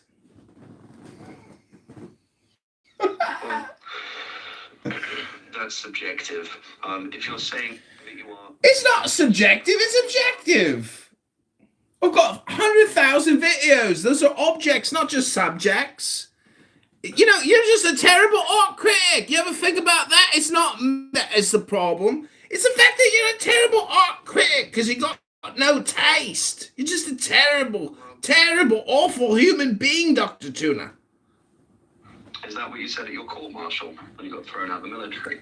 Hit my court-martial and got thrown out of the military? What are you talking about, Dr. Tuna? Are you projecting again? Did you get thrown out for being LGBTQ? What we're witnessing here is John Kitover roasting Tuna Boy in London or Wickshire, wherever the fuck this fucking... Where did you drag this tuna out of the ocean? Hello? I've seen you in those Japanese videos, Tuna. In the fish market with those huge blades as they slice away at those massive tuna fishes. Self-medication has not helped you at all. What was that, Dr. Tuna? I couldn't hear you about your medication. Hello? Let's see, you've called me a pedophile. You've called me some other things. But let's be honest, Dr. Tuna, I'm very happy over here. I'm full of joy. And that is probably more than what you could say for your weak and pathetic little life. Roasting just poor little mayoral candidate John Kitover late at night. It's almost 5 in the morning. And you're here roasting me while I'm sitting here roasting you. I guess we got that in common though, don't we? Hello? You need to stop self-medicating. It's not helping you. You need to actually get some professional help and maybe lead some sort of life that isn't just like living in your underwear, screaming at people on the internet, thinking that the whole world is watching. No one gives a fuck about you. That's why your family abandoned you. That's why you don't have any real friends, and that's why you have to come and glean attention from total strangers. Is projection, or are you accurately diagnosing me, Dr. Tuna? Well, the fact that you're up at 5 o'clock in the morning with this mad rant, thinking... Mad rant? I'm sitting here talking to a guy in fucking London, bollocks. You're not on my YouTube channel, mate. I'm creating product. I'm working here. More than I could say for you complaining about a guy in his underpants live on YouTube. That's pathetic. At least I'm creating a product here that I can monetize and thousands of people can watch. You're just a complainer. Accept a little personal responsibility in your life. I'm sure things will turn around, mate. Cheerio. Chop, chop. See you. Go on then, fuck off. Fuck off? Did you just say fuck off? You can go fuck off, Tuna Boy. Oh yeah, you're gonna monetize loads on YouTube out of that. We just monetized it and clipped it. You're now forever in the YouTube channel for all time. Every penny I make, I'll think of you, Tuna Boy, the man who came to make fun of me, mayoral candidate John Kitover. You're pathetic. I'm so glad we eternally separated ourselves from you and your kind, your disgusting pedo king. His fat little fingers. Don't worry, he'll be gone soon enough. King of England's gonna die soon, that fat little fingered pedo. Ha! And you're sitting here making fun of me. I know everything about you, Tuna Boy. I heard all your dirty little secrets on this app. You're a naughty little rascal. Talking bullshit about me. Talking bullshit about me, mate. I know all your bullshit. That's why you don't like me, because I know all your dirty little secrets. You're in my recordings. I remember you now, Tuna Boy. I remember everything you said and why you're so upset with me, because I recorded you. Disowned you. My father did that. How can my father disown me, mate? I'm a free man. I'm 43 years old. Fathers don't disown their fucking children when they're grown men, you fucking twat. You fucking wanker. You fucking wanker. You're projecting your father's relationship with yourself onto me, mate. You're a fucking tosser. A fucking tosser, mate. You fucking wanker. Yeah, and that's where the aggression comes out, because you're going to have to look in the mirror at some point instead of aggression. I'm sitting here barbecue roasting you. Pass me the fucking goal, wanker. John, nobody likes you, and you know that deep down. And that's why you put on a more and more gregarious and, vibrant personality, and try to make this flamboyant display even more ridiculous. At the end of the day, no one likes you. That's projection again, mate. I'm not an evergreen totem pole for you to project onto me, Dr. Tuna. I've got lots of people that like me. I've got lots of girls that love me, lots of men that love me, friends. You're projecting your life onto me, John Kitover, Chicago mayoral candidate. Be sure to vote 223-27. Go to chicagomayorvote.com right now. Don't listen to Tuna Boy. He's just a pessimist. He's a critic and a hypocrite. Mate, you're a wanker and a tosser. Fuck off! On Clubhouse, in this drugged up state, thinking that you're doing work. You're not.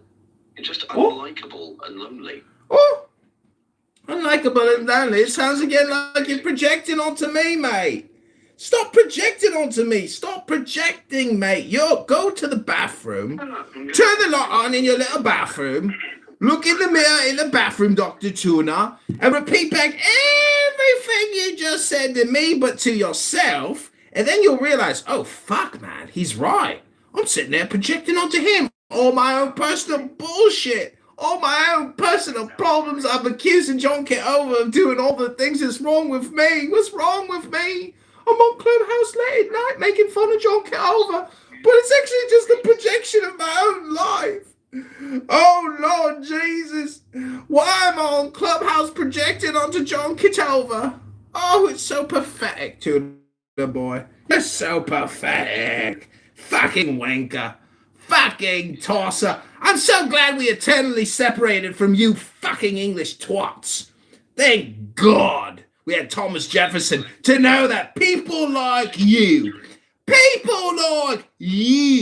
are not worthy of our respect here in America. And that's why Thomas Jefferson eternally separated us through our Declaration of Independence from fucktards like you. Now go fuck off, Tuna Boy. I think it's not why you are just hitting each other, why you are doing this to each other.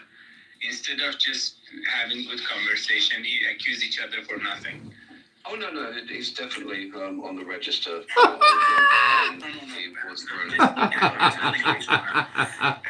You come up with good things to speak about, not like just accusing each other for nothing. I'm not saying that John is right or you're wrong. You're right. Thank you, Paul. That's very gentlemanly of you and very grown up of you, unlike Dr. Tuna here. He's just a negative nilly, a wanker and a tosser. Fuck these British English twats. Go fuck yourself. You're not going to help do shit in Iran, are you? Because you're a bunch of pussy cards. Oh, you're going to sit at home with your little fucking king and count your fucking exchequer in fucking London. You're a pussy. You're never going to go to Tehran and do nothing. You're useless, Tuna Boy. You're weak. You're pathetic. You're a wanker. You're a tosser. Now fuck off, Tuna Boy. Fuck off. Listen, John, please. Let us speak to each other, not like just accusing each other for nothing. I'm telling you, okay, let's say that you're right or you're wrong. It doesn't matter. Like we are here to just speak with each other. These rooms are for speaking, not to fighting with each other with nothing. Okay, we have some like opposite opinion, but it doesn't mean that we are enemy. We are different people from different region with different thinking. We have to admit that that's the first thing that when we are coming to this class or whatever, when we are sitting in a space that we want to know each other.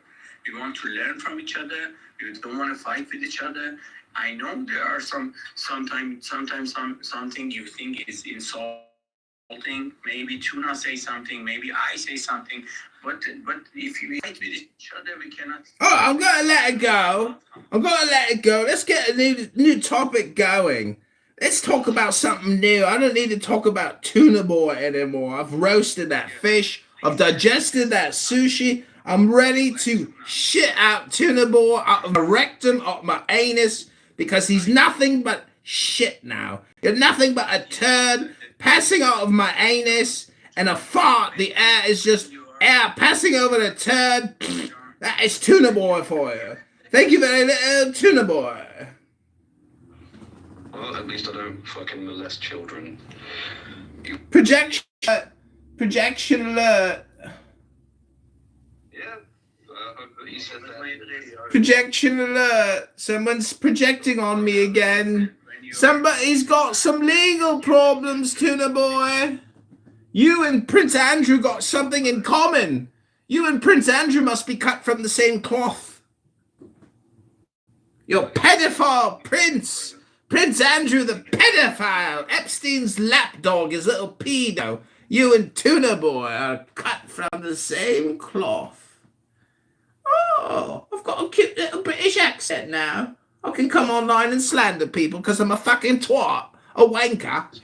Oh, little Tuna Boy with his golden little soccer ball made of little diamonds. What a waste of time. Why am I even talking to you, Tuna Boy? Guys, don't offend each other. Khalas. Khalas, you hear that, Tuna Boy? Khalas.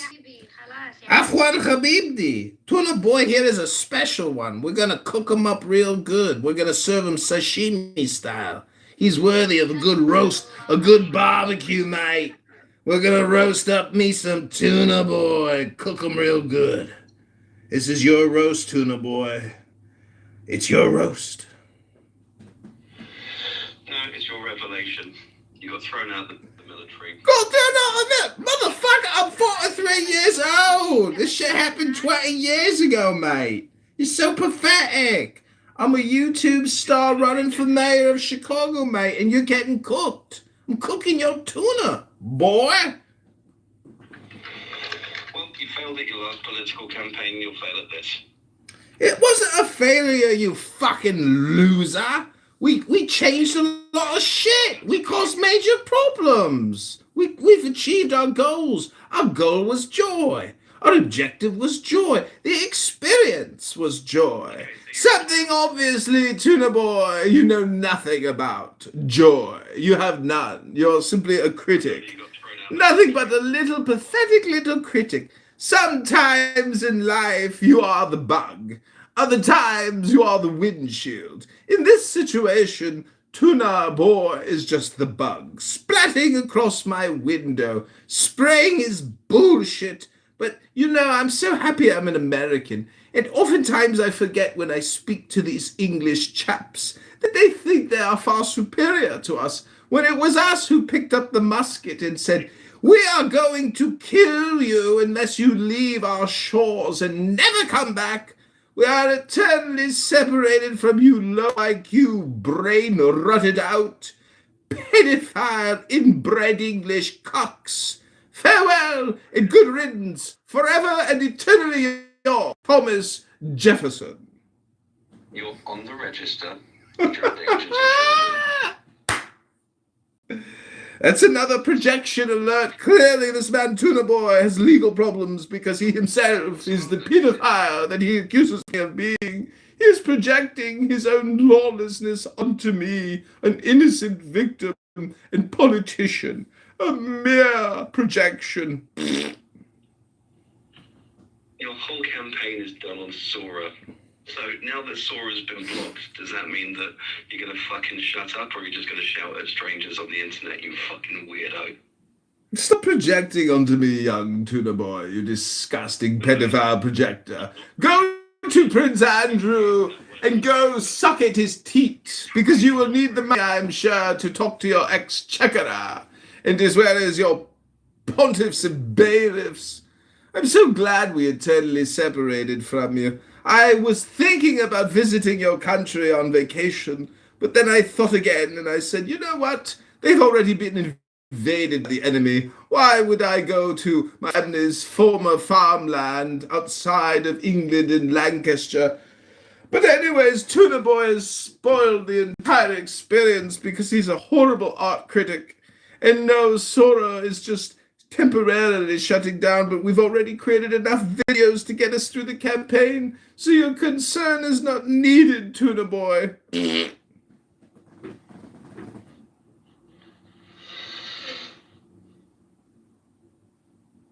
I really hope that the drugs that you're on end up bursting your liver to save your neighbours from... So you've wished cancer upon me, a popped liver.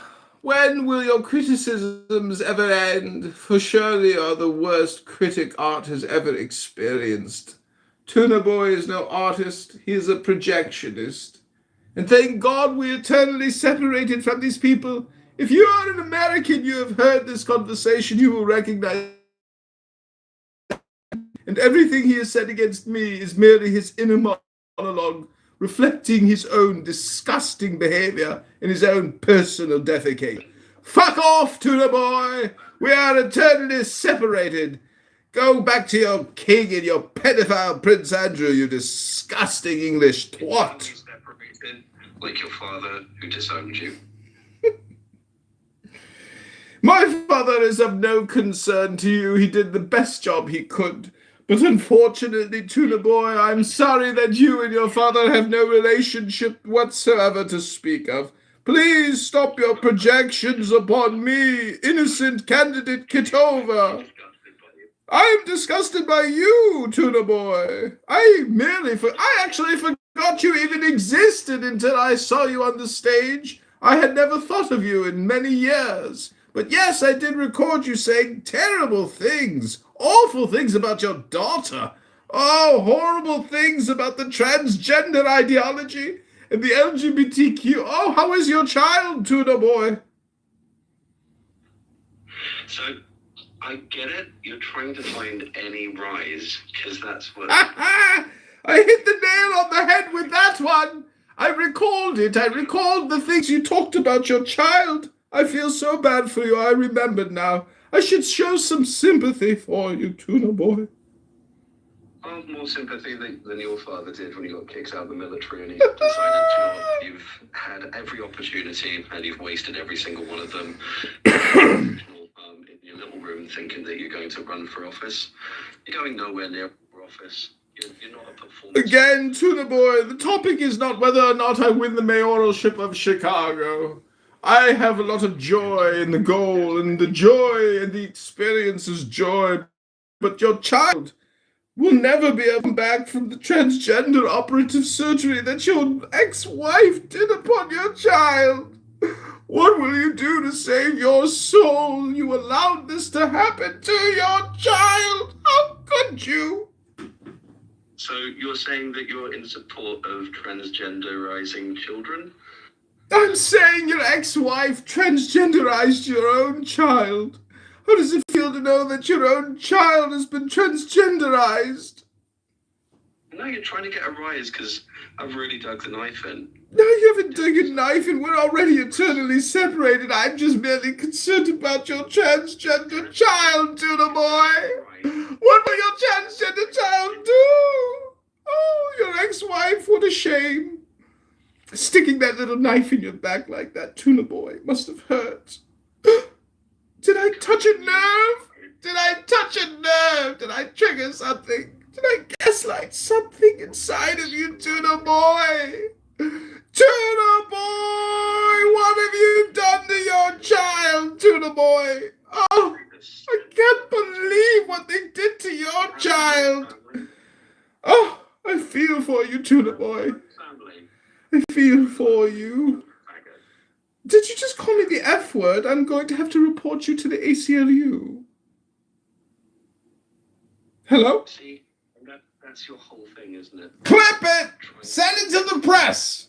Send it to Harvey Levinstein at TMZ! Who is this guy talking to Tuna Boy? You're lonely? Stop projecting your own loneliness onto me. Stop projecting You can stop at any time, boy. Wait, Tuna, does this mean you'll be voting for me on February 23rd, 2027 at chicagomayorvote.com? Is that what you're telling me, Tuna Boy? Family, and that's your fault. No family? It's all of the choices that you've made. I can't tell. Not every family member is always going to be supportive of your artistic endeavors, but we try our best. And sometimes you hit the mark. Other times you don't, but at least we tried. And in the experience, there was joy. In the goal, there was joy. Something that you know nothing about. Because if I had a child, and I raised my child with virtue, morality, and integrity, certainly my child wouldn't become a victim of this transgender ideology which your ex-wife has submitted your child to, and cut off and walloped off the wanker on your child, making your child wankerless. But you, sir, the wanker, you're definitely bollocks, and you have tons of wankerage. I'm sure you can lend a little bit back to your wanker child. And when you're off Clubhouse, it will be reminded to you. And when I'm off Clubhouse, is that a threat? Is that a fucking threat? Because I'm going to report your account right now. I'm reporting you for harassment and abuse. I won't tolerate it anymore, Tuna Boy. You're dead calling John Kitover all these awful, horrible, libelous, scandalous, terrible things. I'm reporting you. I'm sick of you. I'm not talking to you anymore. I'm going on mute, and I am complete. Good night, Tuna Boy, you fucking wanker. Now fuck off. For a good reason.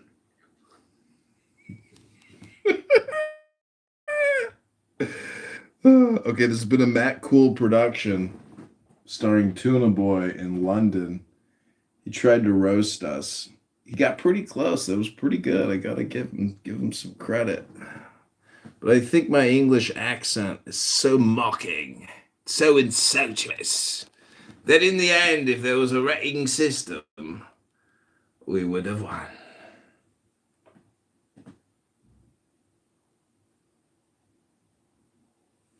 It was fun. Tuna Boys left us. Tuna Boys left. Kitover for mayor. Tulsa.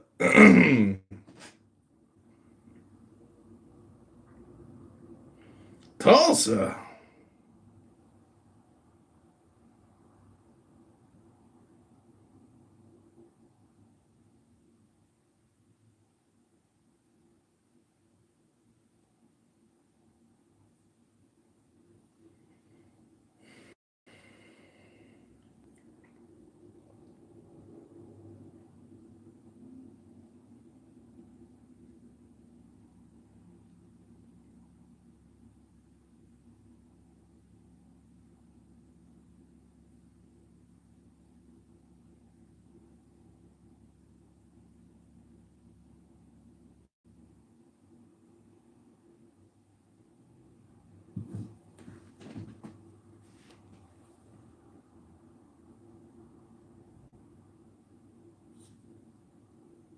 I won't tolerate it anymore, Tuna Boy. Your days of calling John Kitover all these awful, horrible, libelous, scandalous, terrible things. I'm reporting you. I'm sick of you. I'm not talking to you anymore. I'm going on mute, and I am complete. Good night, Tuna Boy, you fucking wanker. Now fuck off. Oh, this is gonna be funny. All right, I hope you enjoyed. Go to go to chicagomayorvote.com or johnkitoverchicago.com or chicagomayoral.com, or you can go to chicagomayorvote.com. Hit the like button, subscribe to